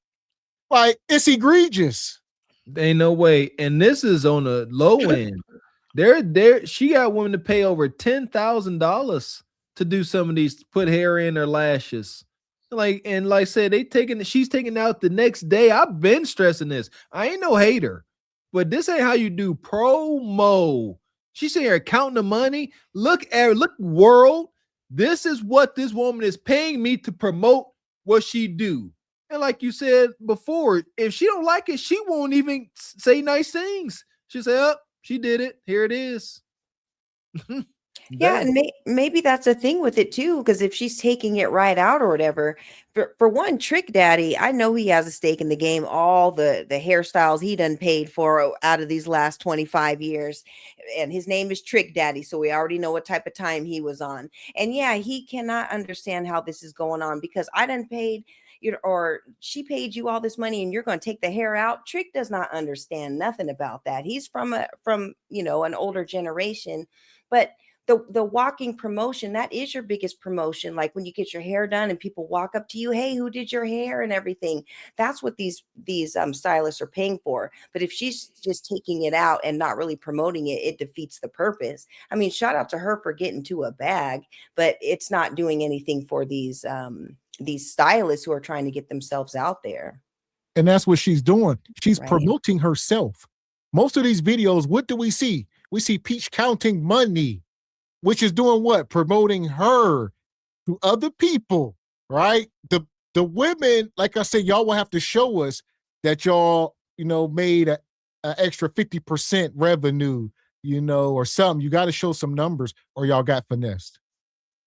She's saying, are you telling me that, I'm gonna make sure I'm getting this right. Are you telling me that she's saying that she paid $10,000 to get her hair done? Women are paying her. So if you the hairstylist, Anna, you would give Peach $10,000 so you can do her hair and she gonna promote you across her millions of subscribers. And you're gonna count it out too. You gonna count it out. No, get it all. You're gonna sit here like this. She gonna film you, and you gonna count it out in front of her. There you go. And here's the thing, you guys. I mean, once you get to a different stage in the game, if you're making millions and having all these people giving you all this money, all the hood behavior needs to go somewhere because you're counting all this money on camera. This is not a good look. This is what people do in the hood, you know, when they make a transaction and all that. You need to level up. And if you're getting to all this money and stuff, stop doing this hood ish, you know, because it's not a good look. Like, this is not business practices at all. You just are still in the hood with that same hood mentality, and you haven't leveled up at all. Yeah, your hair is laid, but look how you're acting and behaving. Like, this ain't it at all. You know, all I see is high cholesterol and high blood pressure and diabetes in this one picture. So it makes sense that she's acting the way she's acting. I mean, you telling me that somebody's paying you $10,000 and you can't go to the gym? Not so fast. Peach got 9 kids and a husband. All right. And here we go. Since you brought it here, she getting her body done. She got a doctor that's going to pay her $1 million so they can do her body. Is he gonna follow her around to make sure she's making the right decisions to eat? Because she ain't gonna do nothing but like a baby bear. She gonna like a little Bernstein bear. You know, they all got them big arms, and they all look like little baby bears. So it don't matter. She gonna sit on the table. Bernstein Bears. I ain't mad at the hustle, but I see this falling apart terribly. Yeah. Gavin X touched on the fact that she had to give some money back. You know, this don't end well. I know for sure folks ain't getting, you know, $5,000, $10,000 worth of return. I know that for sure. Right. Like at all. I mean, that's the thing, you know, it's the biggest train wreck. You know, people love to watch everybody just falling into the fire, into the flames. Between her and Tia, they gonna go back and forth. And they probably they probably calling each other saying, I'm gonna say this today, you say that today. Who knows? You know, I mean, even bad publicity gets people noticed. That's true. That's true, Anna. You're right about that. Yeah, so Peach gonna keep regardless. She's like a Bernstein bear. Yeah. She's sitting there, 9 kids. You know she don't know their. She knows she don't know their middle names. She do not know their. There's no way she knows some of them kids' names. There ain't no way. 9 kids. Now Peach McIntyre. Shout out to Cute Over. Appreciate you. Says lost his girl and y'all stuck him in the pit. Y'all cold-blooded. Shout out to Cute. Where you been, brother? Shout out to Ashley for Productions. Where you been? Because obviously I tried to scam the wrong American woman. Shout out to Ashley. So here we go. I'm gonna play a couple of these. 6, 7, 20, 40, 60, 80, 8, 20, 40, 60, 80, 9, 20, 40, 60, 80, 1,000, 20, 40, 60, 80, 1,100, 5, 10, 11, and then we need that 11 cents. That's all we need. What happened to the 11 cents? But we got it. We got it. Yeah, I like to see it. She need that 11 cents. So it's wonky. All right, Peach Fresh, I'm getting a little cold. This been going on for over a month. So I'm gonna see if I can find. She done made over $100,000 cash in like 30 days. Just every day she'll take it out. The one lady gave her $20,000 to promote her tax business. You know, so straight cash they're giving her, and she had the ATM loading it up. I seen them set it off wigs that she had on. I didn't know that they was paying her $10,000. Like that's, and she's not even promoting them, is she? Ooh, another baker. Take it or leave it, Tampa. Ooh, another baker. This is Hargrove. What do you have for me? $1,111.11. You know the people gonna say you crazy. That's how they can say I'm dumb too, but just make sure you say I'm the biggest, the largest, and the most delicious. Yes. When it comes to the So here we go. It's all clout. This woman is paying her $1,111 to promote her cake business. So she sells cakes and pies, and she is paying Peach to promote it. It's sickening. So it started with the hair, and it's just snowballing. Like it can be anything. Just give her money and she'll put you on camera. Again, this is not hate. These sisters that are paying for these services, I feel for all them single women, not to cut you off, Mr. One. I just want to all single melanated women, they are being preyed on by the Peaches and the Kundras selling courses and the women in Atlanta that got set up with that real estate Ponzi scheme. Our sisters, no man, no husband, they just be by themselves making decisions. That's my point. These sisters are losing. I don't care what they're being told or sold. Ain't no way. Ain't no way. Yeah, I ain't got no hate, Peach. Get your bread, sister. But I see this becoming wonky. These are single bonquishas. You don't think they're gonna turn around if they don't get a return on their investment? You don't think it's gonna be friction? Y'all smoking with crack. God dang it. $10,000? $20,000? I better see something. Or not. You muted, Ebony. And Peach is not the first person to get money promoting stuff online. Like this, people actually do this. They have links in their bios. People actually pay. It's through proper banks and everything. It's not just doing this Scarface counting money at the end of the night type stuff, you know, that they're doing. Like, just keep it business, keep it professional. But you kind of turn it into like a little hood thing. It's just not a good look. It's kind of dumbing down the whole you know, the whole business in itself. Like, just you do your promotions and stuff and get your money, but why are you trying to turn it into this hood-tastic event or whatever? I just don't get it. And shout out in the cash out with a 10 ball, my guy Andre over at Love Crossing Borders. We was talking about you earlier. He said shout out from Love Crossing Borders. So that's the brother. He on YouTube. All right. Y'all go check him out. He a passport bro. He's married. He must have caught our last segment. We gave you a shout out. Maybe you come over sometime and we can have a conversation. But he is also a passport bro. I don't know if a lot of y'all rock with him, but he a cool guy. I've seen him around. There you go. Appreciate you, brother. So he come through. He says blessings to the chat. Appreciate you, man. But this is Peach. Nonetheless, you know, people are spending big money to do this. Look. 20, 40, 60, 80. And they all big, Anna. 40, 60, 80. I hear the cholesterol in her voice. 40, 50. Okay, what y'all are seeing, these women are paying to bake her kids a birthday cake. So Peach, she got twin 1-year-olds and they about to turn 1. And these women are paying. They are local, you know, people who make cakes and pies, and they are paying her so that they can make a cake for her kid.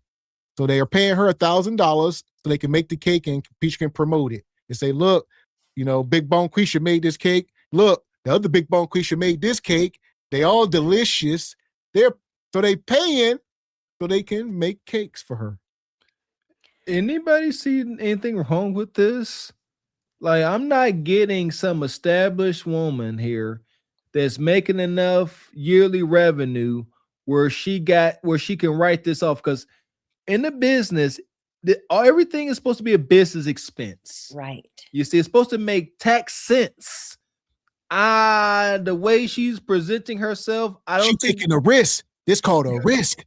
Yeah, scared money don't make money. Sometimes, yeah, you got that scared money. This called taking a risk. All right.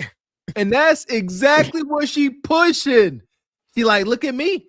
I was down bad too. I was impoverished. Now I'm driving around Tahoes, wearing gold and diamonds because I took that risk. It's time for you to take the risk. Risk it by putting the money in my hand. Golly. And these post sisters, without any instruction, Ebony Dean, they fall forward, hook, line, and sinker. Right. I was just about to say, Mr. Walker, all these women in this video with Peach and dealing with Peach, all y'all need to get up under some instruction, because first of all, if you're going to be doing business in cash transactions, that's fine or whatever. But by you posting it online and all this money that you're getting, the IRS is going to be coming and knocking on the door. And so Peach McIntyre's husband, the Nug Nug, should have been telling her that's just street rules 101. Why are you posting about all this money and stuff? And the hairstylist and stuff, there's no man backing her or whatever. So everybody's just moving around wonky. Let me ask you something. Yeah. Y'all must be broke. Y'all must be broke ninjas. I pay my taxes. Peach gonna see this. She'll make a video about us. People be like, y'all hear them? She'll use us to run up a bag on us. Talking about taxes. You ever made millions of dollars in a year? I got books. People, I'm an author. I sell books. I do this and that. It's about being smart. Ain't about you got to get rid of that ego. Money, cash is the easiest thing, to hide, if you will. But you up here showing the law every red cent. He ain't got to guess. You know exactly how much cash you bought in because it's documented in 4K. I think that's pretty stupid. Yeah, it is dumb. And shout out to her if she is paying her taxes and all that. That's fine. But you're the way you're moving around, just showing everybody everything. You might just want to think about moving different, like get your money and all that. But this ain't it. Moving around like this is not it. Man, we too broke to understand.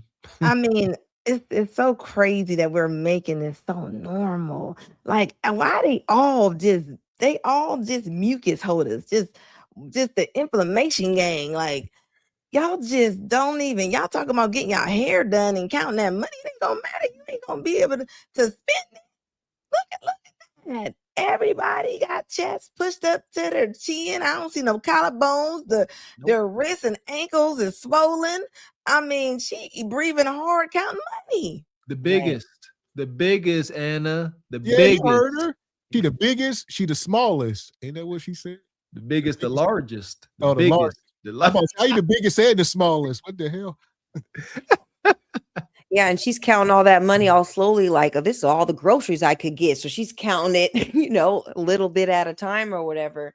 Yeah, these women are up under no instruction whatsoever. And it shows. Women, you should not be moving around like this. This is not good business practices. None of this stuff is good. So we at a point where women are standing up, can't even see their feet, and they're not even pregnant. And this is the flex. We got to bring shame back. I'm sorry, we do. This is crazy. These are young girls up here. Yeah. These young girls up here. I like that. Bring back being able to see your feet and genitalia standing up. and a lot of them can't even count. Like we've been watching some of them. The one lady, she was like 4, 5, 6, doing all 50s and 100s. Then she started getting to the 20s, and she's like 7. What come after 7? Peach was like, that's 8. She's like, okay, 8. I said, this is embarrassing. That they definitely did. And Peach, I blame the women for backing this. I blame the women on this because women, when you go up in them comments, they all be up under there. They all under there looking like large cabbage patches, and they all be under there like, you look good, girl. Don't you doing them? You doing your thing. I blame the women for this and the men that's still hitting them cheeks. Because this is crazy. Like this should be, you got all that money or whatever. Why ain't you going to go work on yourself? Right. But that's the thing. America has made it okay to be all the women looking like linemen for the Chicago Bears. Like, this is crazy. Right. She a boss. Yeah. And I would challenge all these women, if they are, putting up money for the promotion and stuff, maybe make a video showing how much money they made off of them promoting her. I would challenge them to that because that will kind of just make it show that it's worth it. Because right now it ain't, I don't know. I mean, hopefully it works out, but yeah, let's see what type of income you make from this experience. So I'll say this, Peach is running up a bag like never seen before. She's, double and triple dipping. Not only the straight cash, she's using the content. So she's making more money off the content than she is the physical cash. I don't think people understand the kind of bag she's running up. Peach probably made $250,000 in a month. Yeah, and that's probably why she's taking the hairstyles out every day, because she can get to another 30 grand or whatever each and every day. If she does said, I am here will land the last goat. Oh man, let me pull the last goat. I gotta get that back up. Hold on. You know, is she making all this money, man? All this money. And again, when we first got introduced to her, she was at Disney World while she was being evicted. So these are the extremes. Easy come, easy go. She blows that money just as quickly as it comes in. She proud of it. She's like, yeah, I'm getting evicted, but I'm gonna leave Disney World and I'm gonna move into a new rental. Yes, rental, not owned, rental. And you guys said that she gambles too. Doesn't she go to the casino a lot too? She's 3 months clean. She 3 months. Oh, okay. Well, Or good 6 for months her. or something. Okay. But her husband just went back. One of her last viewings said. Well, his you know, problem was with alcohol. He can gamble responsibly. That's hilarious. This is just a mess. I am here with Lynn, the lash goat, baby. She gonna be doing me some lashes. She been lashing for over 10 years. She says she's so good at this, and she lashed until 3 and 4 in the morning. That this ain't nothing. It's already 12:50 a.m. And we at the Wawa in the ghetto. The Wawa in the ghetto across the street from the casino. It don't look that ghetto today. What you got for me, Lynn? Blueface, honey. Ooh. They all And those ones huge. around here. These cards too. Ooh, Get in with business me. cards. Get in Real with me. professional. Yeah. She said if you got to get in late night, she could do it. Located in Ruskin, Florida. You got my special. We got a quarter. We got 30. We got a dime. That's 40. 4 pennies. Just how I like it. And then we got $444. Man, y'all don't want to know what they had to do to get all this money. I'm trying to tell you. I got $40. $40 today. And if you nasty, I throw in 60. If you nasty. I'm trying to tell you. I would like to know how much Kudakata was sold to come up with the funds. All right, most of these women is broke, but they done took risk. And who knows, they can blow up. They can just, overnight, she can blow up. I wouldn't be surprised because we know about the credit card loan game. I won't be surprised if she was like, hey, take out a little loan. Because like you said, they either selling copious amounts of Kudakata or they taking out loans because these individuals don't have liquid like this. We know that. We know who we're looking at. They don't have this liquid. They had to scrounge it up. Right. And they're outside. She said that they're outside of the casino. There's a red roof across the street, probably where they're going to go over to do the lashes, and next to a little Circle K or whatever. This is just like a hood transaction, y'all. They just met up at the gas station. They're exchanging money. Like, this ain't it at all. Like, what are you guys doing? And it's all out in the open. There's people driving by. You guys can get robbed. No man is around. You know, like, come on. You guys got to be smarter than this. This is If Peach being that, she's that close to the casino with cash, I don't know, Ebony. She says she clean. I ain't buying it. She's about to put all that on red. I know the casino game. I know how it goes. Red or black. You know, she can gamble on her phone now. So she over there just gambling, the phone sitting on her chest, just gambling. You know, I ain't never seen a short set snuggie. What is that? That's big sassy. She's sassy. And this is why China does not allow their people to see this TikTok train wreck that we in the United States get to watch, because this is crazy to me. I mean, we are making this so normal. Like, that's the sad part. That's the sad part. And we didn't see the richest of the richest lose money. So it don't matter how much money she makes. She can make a $250,000 in that month. I mean, she gonna spend it faster than she get it. The facts that's the only problem. That's the biggest problem. I don't know her origin, but like she be telling stories. Oh, I made my first million back in 2009 or something. I don't know her what made her famous, but she been making money for a long time and she just spends it. You know, I don't know. Right. Yeah, and I mean, I know that she's paying for a lash transaction, but she had on those big old thick Coke bottle glasses. You can't even see the lashes. You can't see the work. And the representative who was doing it, she has on her $20 braids that she got put in 2 nights ago or whatever. Nothing is looking put together, you guys. Like, you guys have to sell this and make it really look good. And it's just looking like a whole bunch of bonquisha business deals in the parking lot. That's just what it is. But shout out to Peach for getting a bag. Hopefully she's saving up for all them 11 kids that she has, college funds and stuff for life for them. So just get a bag with no collarbones. Shout out to WWF91. Says these women will be paying money for this. For this is stupid. They will do this for a woman, but not a gym nor man. No results. Shout to the sisterhood, huh? I mean, it's wicked. It's a case study for sure.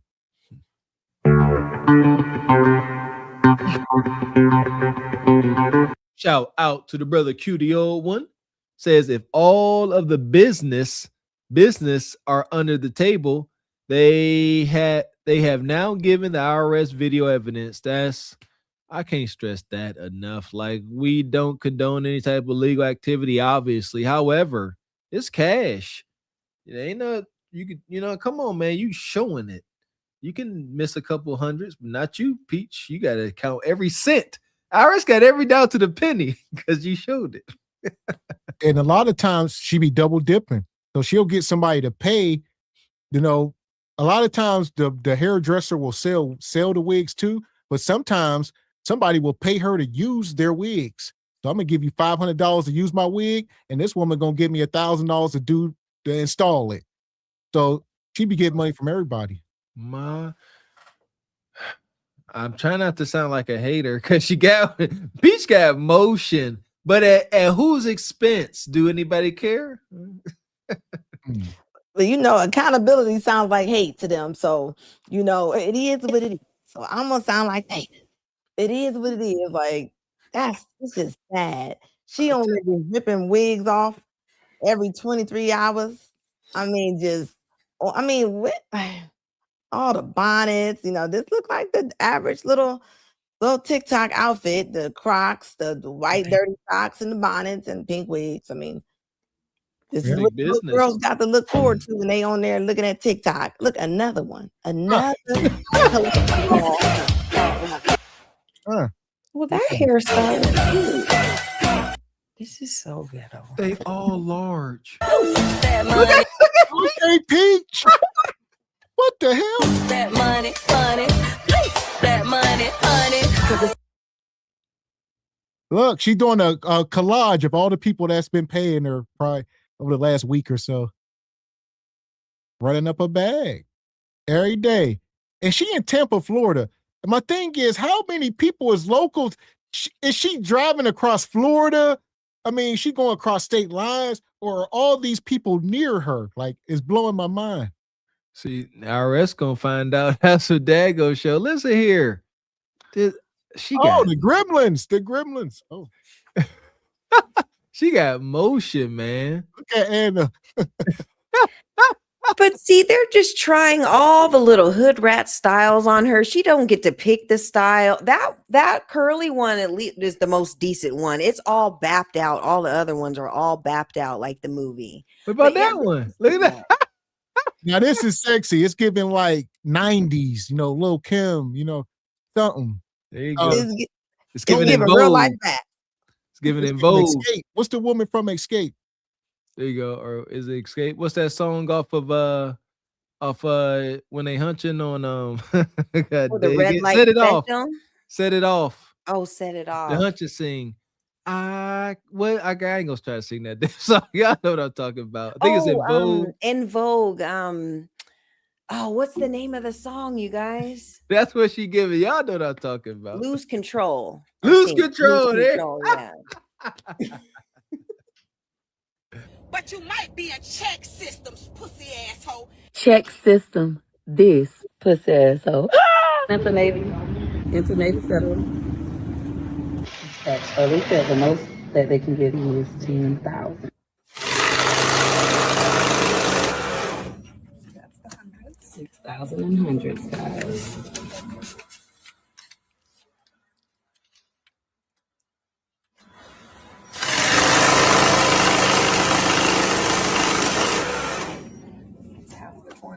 Okay, so I can't stand Peach. I can't.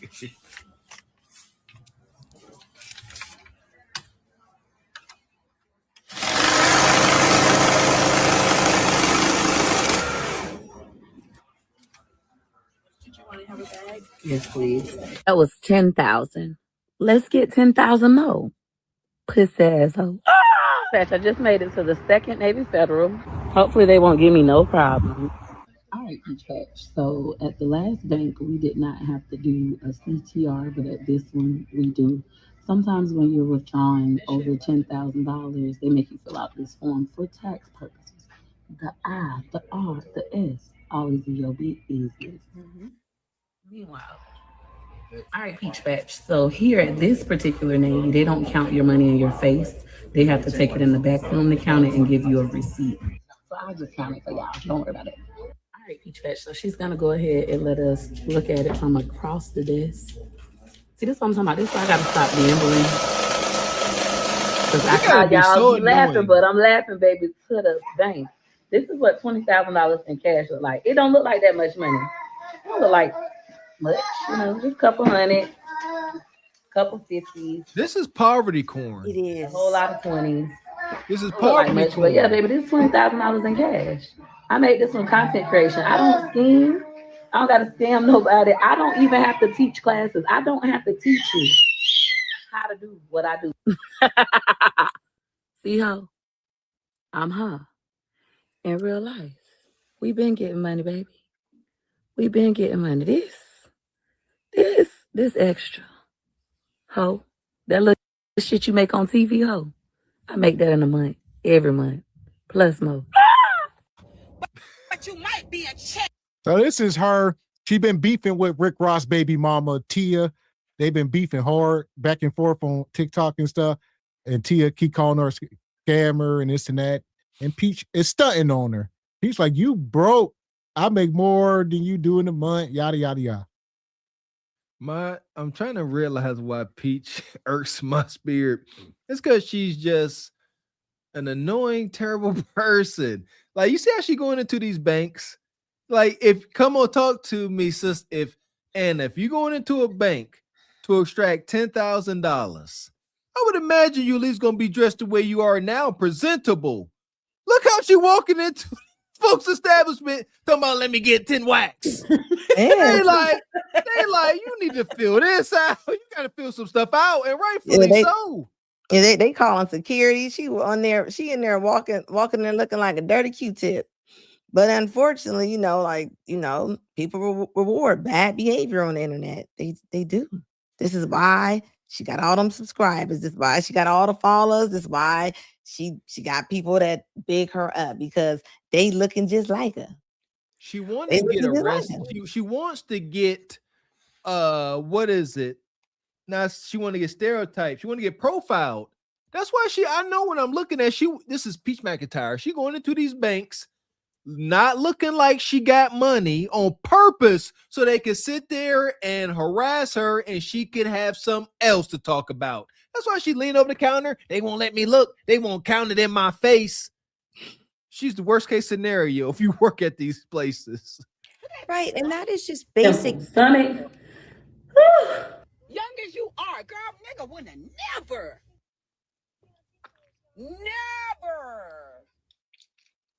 Nigga wouldn't have never, man. I don't know. Can't hear it barely. But nonetheless, this is Peach. Patch. Y'all know I got beef in the streets. I'm about it. How I look. Boy, mine all day today. Like that?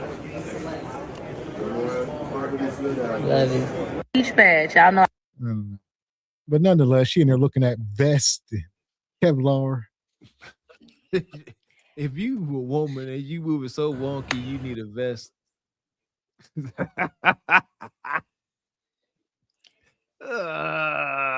Bitch is so funky. 9 kids. That's her husband. Her husband holding the camera. Stay what y'all want. Where my guy Woods at? Where you at, Woods? Hold on, because y'all think Peach got a man. And this is getting debaucherous. You keep scrolling down. There you go. You know it's hard out here.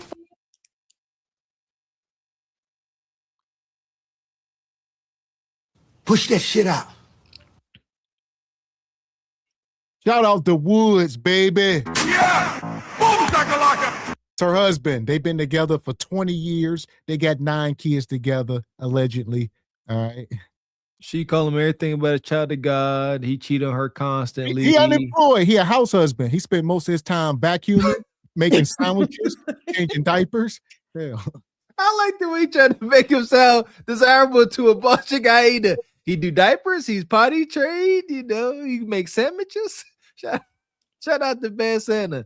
He wants some sandwiches. He ought to get everything he deserves. He got to go through all them infections, all them yeast infections, all them. You know, he got to go through a lot. He should get whatever he should get. Well, Jeff, pizza. I'm about to say, Woods is in the cap. Wood get to cheat when he want to. She give him hall passes. She be letting them go out like on Friday night. She said, instead of you sneaking out and cheating, I'm gonna let you go out on Friday nights. Just come home. It's a mental game. Right.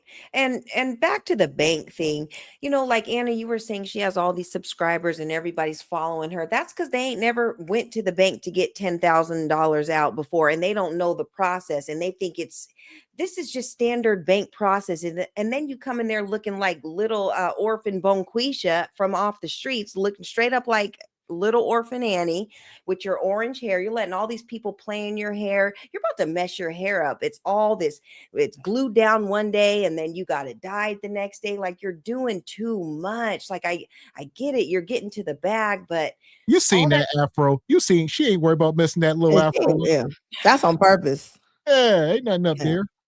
You counting all that money. He's got nothing to lose. We must understand. Right. Facts. And that's what I think that's why I ain't gonna say I respect it.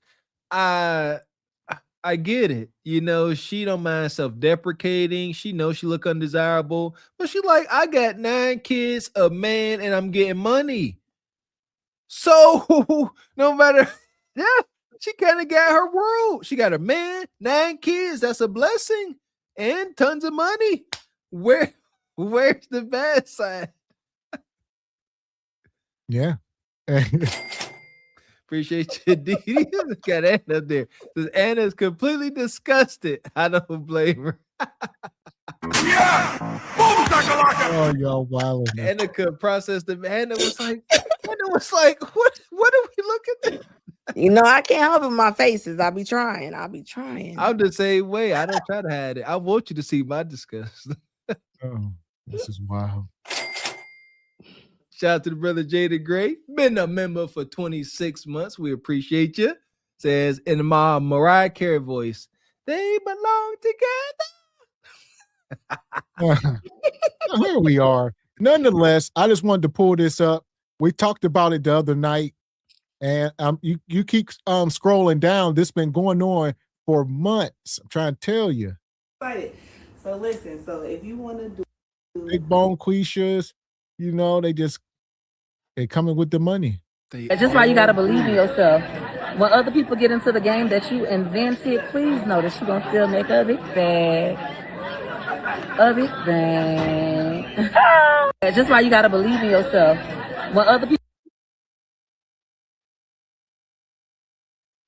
You muted mistakes. Okay, my bad. I say that's $2,000. I don't know for what. Today has been one of the roughest days of my life. Many of you told me now that we have a new influencer in the room doing what I did first, nobody would ever pay me $2,222.22. But ooh, I got somebody. My girl, Renedra Gatlin, over at Rare Touch Hair. Ooh, she been doing hair since she was 13 years old. She ain't worked for the man, in over a decade. Hyping them up. Wicked. It's wicked. So, you know, I guess you heard Peach. I guess it's catching on. She said people is copycats now. So I'm going to have to look into it, but I guess there's other creators doing this, you know, having people pay them to cut their hair. I heard one guy, he told the barber, don't take no more pics of me. When you done cut my hair, you gotta either free cuts or you're gonna pay me. That's promotion. So everybody, the Peach done start sparking everybody's gears now. So Here we are. Ninja's about to saturate the market. Have at it. Have at it. Again, I need to see the return on all this. Clout, folks giving you high five you on Kevin Samuels' internet ain't enough. You spend $1,000, at least make back $5. It's got to make sense. Like Gavin X said, where you driving to? Like, this is business. Run it like a business, not like a back room poker game. Right. And even Peach, she said as she was counting the money out to her, she hasn't worked for a man in all these many years. You act and you still haven't been up under any instruction of a man because he would never allow you to do this. So I think she is kind of targeting women who aren't going to be questioned by husbands or any male figures in their life or whatever. And so she's just kind of doing it to those types of people. So it's unfortunate. I mean, she's getting to a bag or whatever, but to what extent, like you're kind of taking advantage of these people and they don't know any better.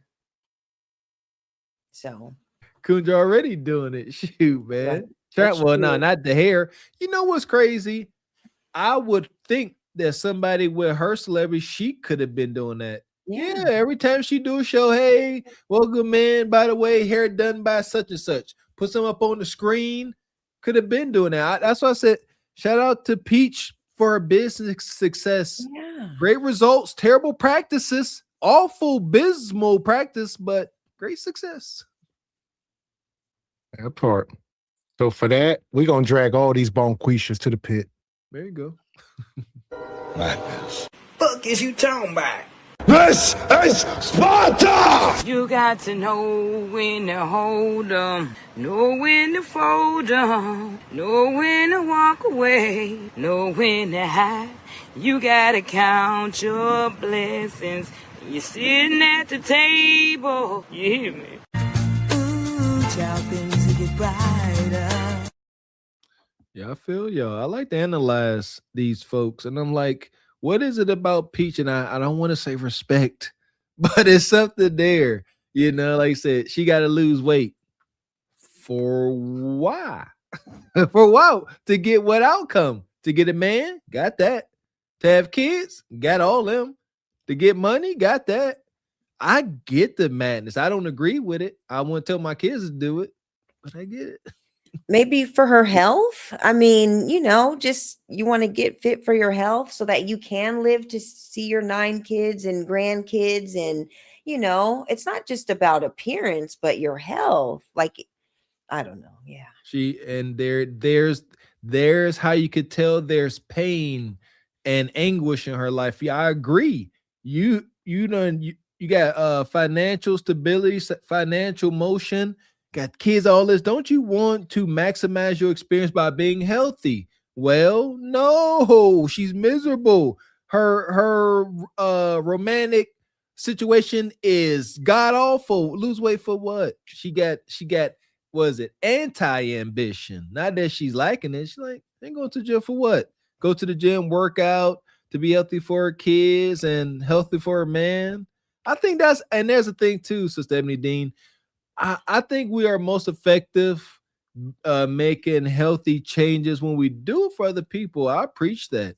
Like, I could not lose weight and get healthy for myself. I don't give a dang that much. But when I care about how my children look at me and how I'm rearing them and how my wife looks at me, now it's a lot easier to get my butt up and go to the gym because personally, I don't want to cheat them.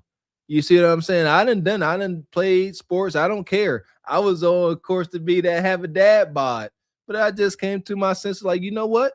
I see the benefits. It had nothing to do with me. It had to do with being the best I can for my family. So I think that should be people's greatest motivation for that.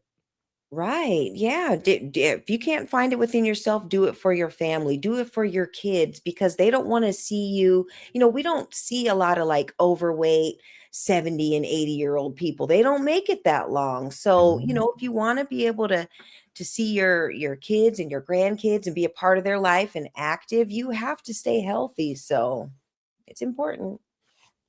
There we go. Shout out to the Knock-Knee Tower himself, G Honda, over at the Stillmatic Network. Appreciate you, brother. Been a member for 2 months. Says to the lovely Anna and glistening queen, Ebony Dean. We're up here too, G Honda. Hello. Shout out to G Honda. So here we are. We'd have made it through another show. This was a wild one tonight. Sister Anna missed most of it. You know, we were talking about the dating game, few winners, many losers. Shout out to Sister Raquel. She missed the show as well, but Ebony held it down. And we talked about a lot tonight. We ended with the Passport Bro situation. Shout out to the brother Andre. He came through in the Cash App. It was a crazy topic. Yeah, shout out to Andre. But shame on the brother Sunshine Shoulders. I would like to know the reason behind that name. But yeah, no sunshine. Ain't no sunshine where she's gone. And she gone. And before that, we was talking about your brother Cooley. All right, he was up there schooling the women. Y'all had issue with that. We talked about Mano and the baby daddies crashing out. It was a long night. Yeah, we done forgot about half this stuff, but yeah. Bad night for the guys. I'm embarrassed. Yeah, and for the women, because the women were taking some L's at the beginning too, when they were talking about body counts and everything and holding yourself accountable and just wanting men to be obsessed with them and then they don't have to do anything. Like there has to be communication in all areas when you start a relationship. And for men, you have to become that person and you want to be able to put, your women up under some instruction, especially with the guy who made his wife sign that contract before they got married. So he was standing on all sorts of business with that. So, tonight's conversation with, yeah, I forgot about that. Right. And so that was, I advocate for stuff like that. If that's something that you demand, and as a woman, I want to know what you expect of me. If we have to put it on paper, like if I know that you are going to desire me and I'm this type of way, I appreciate that. And I think that other women should too. And just about preserving your body and, for young women and stuff, because body counts do matter and all that. So it really is just about just communicating with your partner and getting up under some instruction, and don't be simping out like the dude out in the Philippines, men. You have to just become that guy that the women want and be confident and just work on yourself until you get to that point. So yeah, it's wonky out there. I know the dating market is crazy, but you guys have it in you. If you guys are watching the show, you guys are learning a lot and you guys are already doing these things anyway. So you guys will have success, but you just don't want to be out here simping. And ladies, we don't want to be out here just lost and confused and acting like men are just supposed to do all this stuff and we don't do nothing. No, it takes everybody involved to make it happen. And you have to be willing to change too. So yeah. Amen. Daggone right. I agree. So like I said, tonight we simulcasting across both channels. As y'all know, this stream will live on the Cart Before the Horse channel. Was a lot tonight. A bunch of y'all was packing in. The numbers was up and down, all the vertical streaming, but y'all was coming in. We had a couple trolls, so we're here for it. Was that you, Kunja? Did you happen to make it over here this evening? Yeah, I'll start to see some weird spikes. There's some true espionage going on. Oogity boogity, Kunja. We know you watching. Yeah, Sister Dee said, did y'all see the wedding? Yeah, that's a lot. I mean, it's a lot of videos. So I didn't watch them, but I looked into it and it's a whole deal.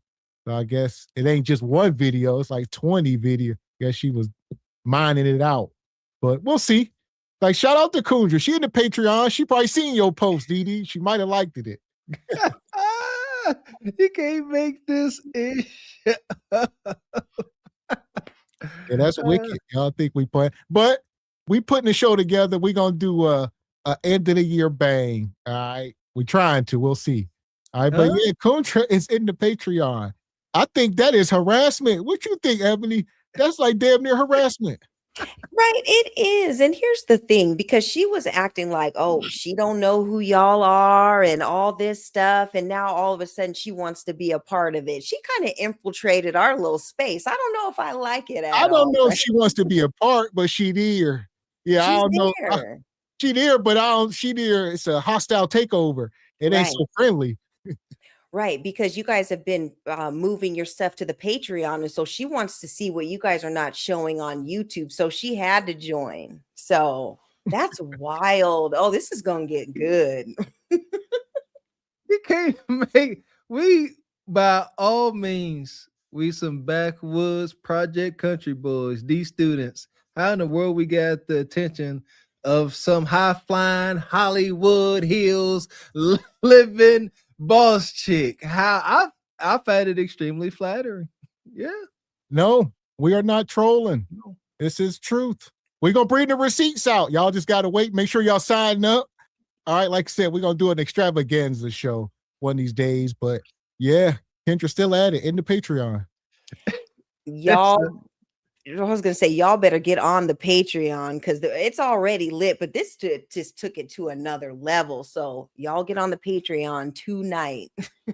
I would listen here, man. It's getting wonky. I've been telling y'all, never a dull moment. I can't wait to see how this plays out. Shout out to MABW doing this thing. It's a lot going on in this content creation world, boy. Chess, I'm gonna keep saying it. Give my little, little tidbits. This is chess, not checkers. It ain't move for move. You got to be cool. We walk out, we talk it. Just stand by, wait for things to unfold. So yeah, nonetheless, we appreciate you ladies coming up here tonight. And a circle the block. That was too dope. We appreciate you coming up. Appreciate you. Almost made me change my hoodie. All y'all wearing red. That's why I didn't change, Anna. Because I said y'all all wearing red, but you left. I said, all right, I ain't too weird. Now you back. Now I'm standing out again. Yeah, and I'm glad you made it back. And this was another great show. And everybody, happy holidays and enjoy the time with your family. And happy Aratasese if you guys are learning about it and celebrating. And just remember family and be safe, everybody. Yes, That's ma'am. right. Yep. Appreciate you. Bless you, sisters. And if you haven't already, make sure y'all go subscribe to the Sister Red Talk Anna over there cooking up. Don't want to miss it. I see you going live tomorrow, right? Yes, 4:30. So Anna will be live tomorrow at 4:30. Make sure y'all are subscribed and in the house. For sure. Thank you. Yeah, just seeing your thumbnail you put out. So we got to get better at that. So I'll be seeing y'all. Shout out to Raquel. Make sure y'all subscribe. Raquel be having thumbnails all the way till next summer. I'll be like, damn, Raquel, you got the July, she got the July 4th celebration already, the Juneteenth celebration popping off. She do. I know that. Yes, I'm start putting my orders in. See, and that's tough because now you got to stick to that. You see what I'm saying? And it can get difficult at times, but there you go. That's put yourself on the schedule. That's big. Keep doing it. Mm-hmm. Yep. That part. But listen, we appreciate y'all coming up. Until next time. Yes. Appreciate you, sisters. A good evening, a good morning. Yep. Bye, everyone. Thank you. Bye, guys. Bye. And we dropped Anna's link in the chat. So make sure y'all go over and subscribe to Sister Anna. Check her content out. Anna is the queen of the one-liners. She cracking me up. Man, for real. Yeah, she definitely be stomping them out. There you go. Make sure you go subscribe to Anna. Make sure you subscribe to all 3 of our channels. SBC, Cart Before the Horse, Truth Over Lies. And as we were saying earlier, if you want the juiciest of the messiest mess, you got to go and join our Patreon over there with Kendra. All right, go join today. It's lit. Shout out to Raquel in the chat. Yeah! Boom, shakalaka! Raquel tipsy. What's today? Saturday? After dealing with a whole bunch of kids? Oh, yeah. She ain't sober. That part. And shout out to her. Like she said, she be dropping them thumbnails. Stick on it. Keep the people knowing. Like you said, we don't do a good enough job at that. Even Anna, like I said, I've seen her thumbnail for tomorrow. But make sure y'all checking her out. Shout out to the whole SBC multiverse, the Knock Nate Tower and G Honda. Who else? We got Brother Jay Tillman. Shout out to Brother Jay. I've been checking Jay's channel out. Jay, hit the email, Jay. Jay, we got some use for you, Brother Jay. You ain't like G Honda. All right, G Honda's still proving itself. Jay, shout out to the Brother Jay over there doing the work. Man, come on, hold up. I want credit. I'm the first person to tell you I see the vision, Brother Jay Tillman. Man, if Jay Tillman on another level, like you can see the passion in it. I've been seen it. Shout out to the lo-fi, shout out to Back to the Flicks. I like the lo-fi, but the Back to the Flicks is a whole different beast. Like I know in the beginning he was working on getting like some type of, copyright permissions from showing movie clips, and then he didn't got that worked on. Support that brother, man. This is huge. Like he doing some great, beautiful, wholesome, educational, extremely entertaining content. It's too dope, man. Shout out to the Brother Jay Tillman. That part. Also, shout out to the brother Mailbox Sports. Make sure y'all go subscribe to him as well. Shout out to all the winners tonight in the Patreon that we forgot to announce yesterday, but Mrs. Locks to Smile. Shout out to Sister Olawa. Shout out to Izzy DeVoe and Nais. Make sure y'all hit the email so we can get the merch out to y'all. And we will be doing extravaganza giveaway on Thursday, which is Christmas, I believe. Christmas. Okay, here we go. It's coming fast. Shout out to Sister Ree Pink. I meant to answer you. No, this is my eyes ain't as good. I don't think it's like a mint greenish. Okay, there we go. There you go, mint green. There you go. She's talking about she wanted one. There you go, Sister Ree Pink, mint green. There you go. So hit the email, Sister Ree. And where we at here? So yeah, we made it through the show. Nonetheless, crazy show. We'll be back up here tomorrow. Y'all know what it is. Shout out to all the sponsors tonight. Make sure we give y'all a shout out in the chat. There was a bunch of y'all came through. Q showed his face. I don't know where Q been. I don't know if they had him tied up in the church or what. All right, but he back. And shout out to Ashy Foot Productions came through. Everybody gifted memberships. Brother Frederick Howard, Miss Charming to you. Who else we got here? Mr. Gino came through. A lot of y'all. J Knight. But we gonna just Squeegee Kid, Brother Ray, Unc be streaming. Derek. Yeah, Brother Derek. We just go. Brother Derek is the overall sponsor here tonight. Appreciate you.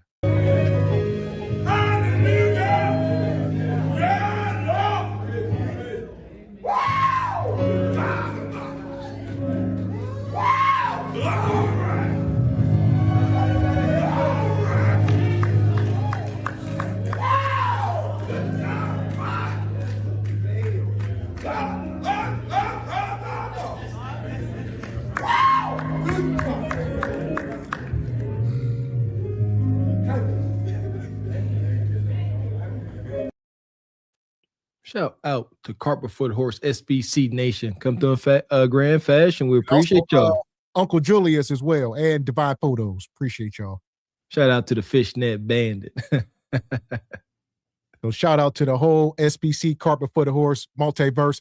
Hit the like button, hit the subscribe button on your way out. Also, go over to the Truth Over Lies channel and hit the subscribe button and check out the video from today.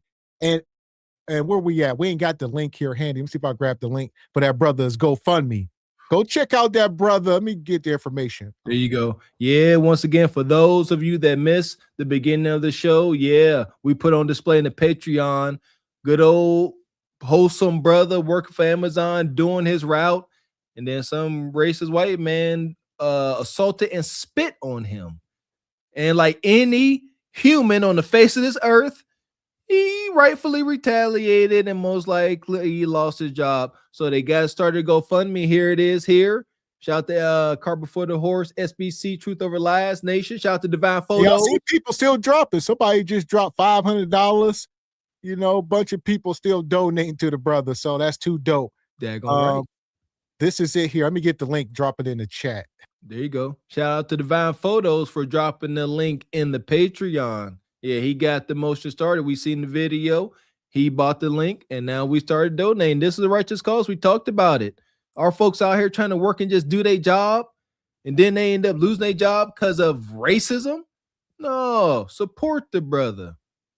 So there you go. Yeah, because that woman that was throwing the racial slurs up in Minnesota at the Somalians, she had over $150,000, even though they took the money back, but still it showed unity. So go support the brother because he was really a victim in this case. There we go. Even if it's just $1. It ain't gotta be a lot. Just we talked about it. If everybody donate $1, that's a lot of money. And this is righteous. Like, this is a good dude just working, and he got accosted. Wrong. So go over, support him. David McDonald. We're going to look into see if we can get him up over on the Truth Over Lies channel. That'd be dope. We can bring him up. There we go. Yeah, if he don't become too big of a celebrity. We got to get him first before the story blow up. We got to get him first before he be over on CNN or something. See, before Peach get in his ear, don't you go nowhere unless they paying you $50,000. Yeah, I mean, yeah, or like somebody like Tasha K be done swooped in. We need him first. There you go. Yeah, there you go. We got to get it first. We ain't got that kind of bread. That part. Nonetheless, SBC, we got something. We gonna show them. They think we don't, SBC. We gonna show them how we move. There we go. Yeah, we move differently. We here for the people. For the people, by the people. Can we drive your Bentley, Mr. Walker? No. So this is him. All right, we wanted to show that before we got out of here tonight. We dropped his links in the chat. All right, this is the brother. He got assaulted by a young black man. He was assaulted by this old white guy and a bunch of white bystanders. They was all trying to bully and harass him. But no, go support him. It was bad. He was explaining himself. He said, this dude spit on me. The old white man says, well, you're supposed to be a professional. You're like, wait, what are you talking about? He spit on me. You're supposed to be grateful, boy. Yeah, man, support that. That's what I heard. I heard boy 5 times. Support this brother. That part. Because people saw the aftermath, after he done dog walked this dude, and everybody, no, y'all didn't see what led up to this. He spat on him. Yeah, we didn't see it either, but the brother's spirit ain't a spirit of a liar. He was dead. He working. It's the last thing he wanted to do. If he was in the wrong, he would not turn his phone on and showed this dude leaking. Yeah, it is what it looked like. And regardless what was said, don't nothing give you the right to spit on somebody. So I'm sure they probably had words, they exchanged whatever. Nah. Spit is crazy. I got me rocking. Like, that's insane. Ain't no way. But nonetheless, we're going to get out of here for tonight. All right. We'll be back up here tomorrow for SBC Madness at 8 p.m. Eastern Standard. Be there or be square. See you Jive Chickens tomorrow afternoon for more dating madness. So until then, I'm Gavin X. I am Mr. Walker. And we are Carpet for the Horse Productions. Good morning.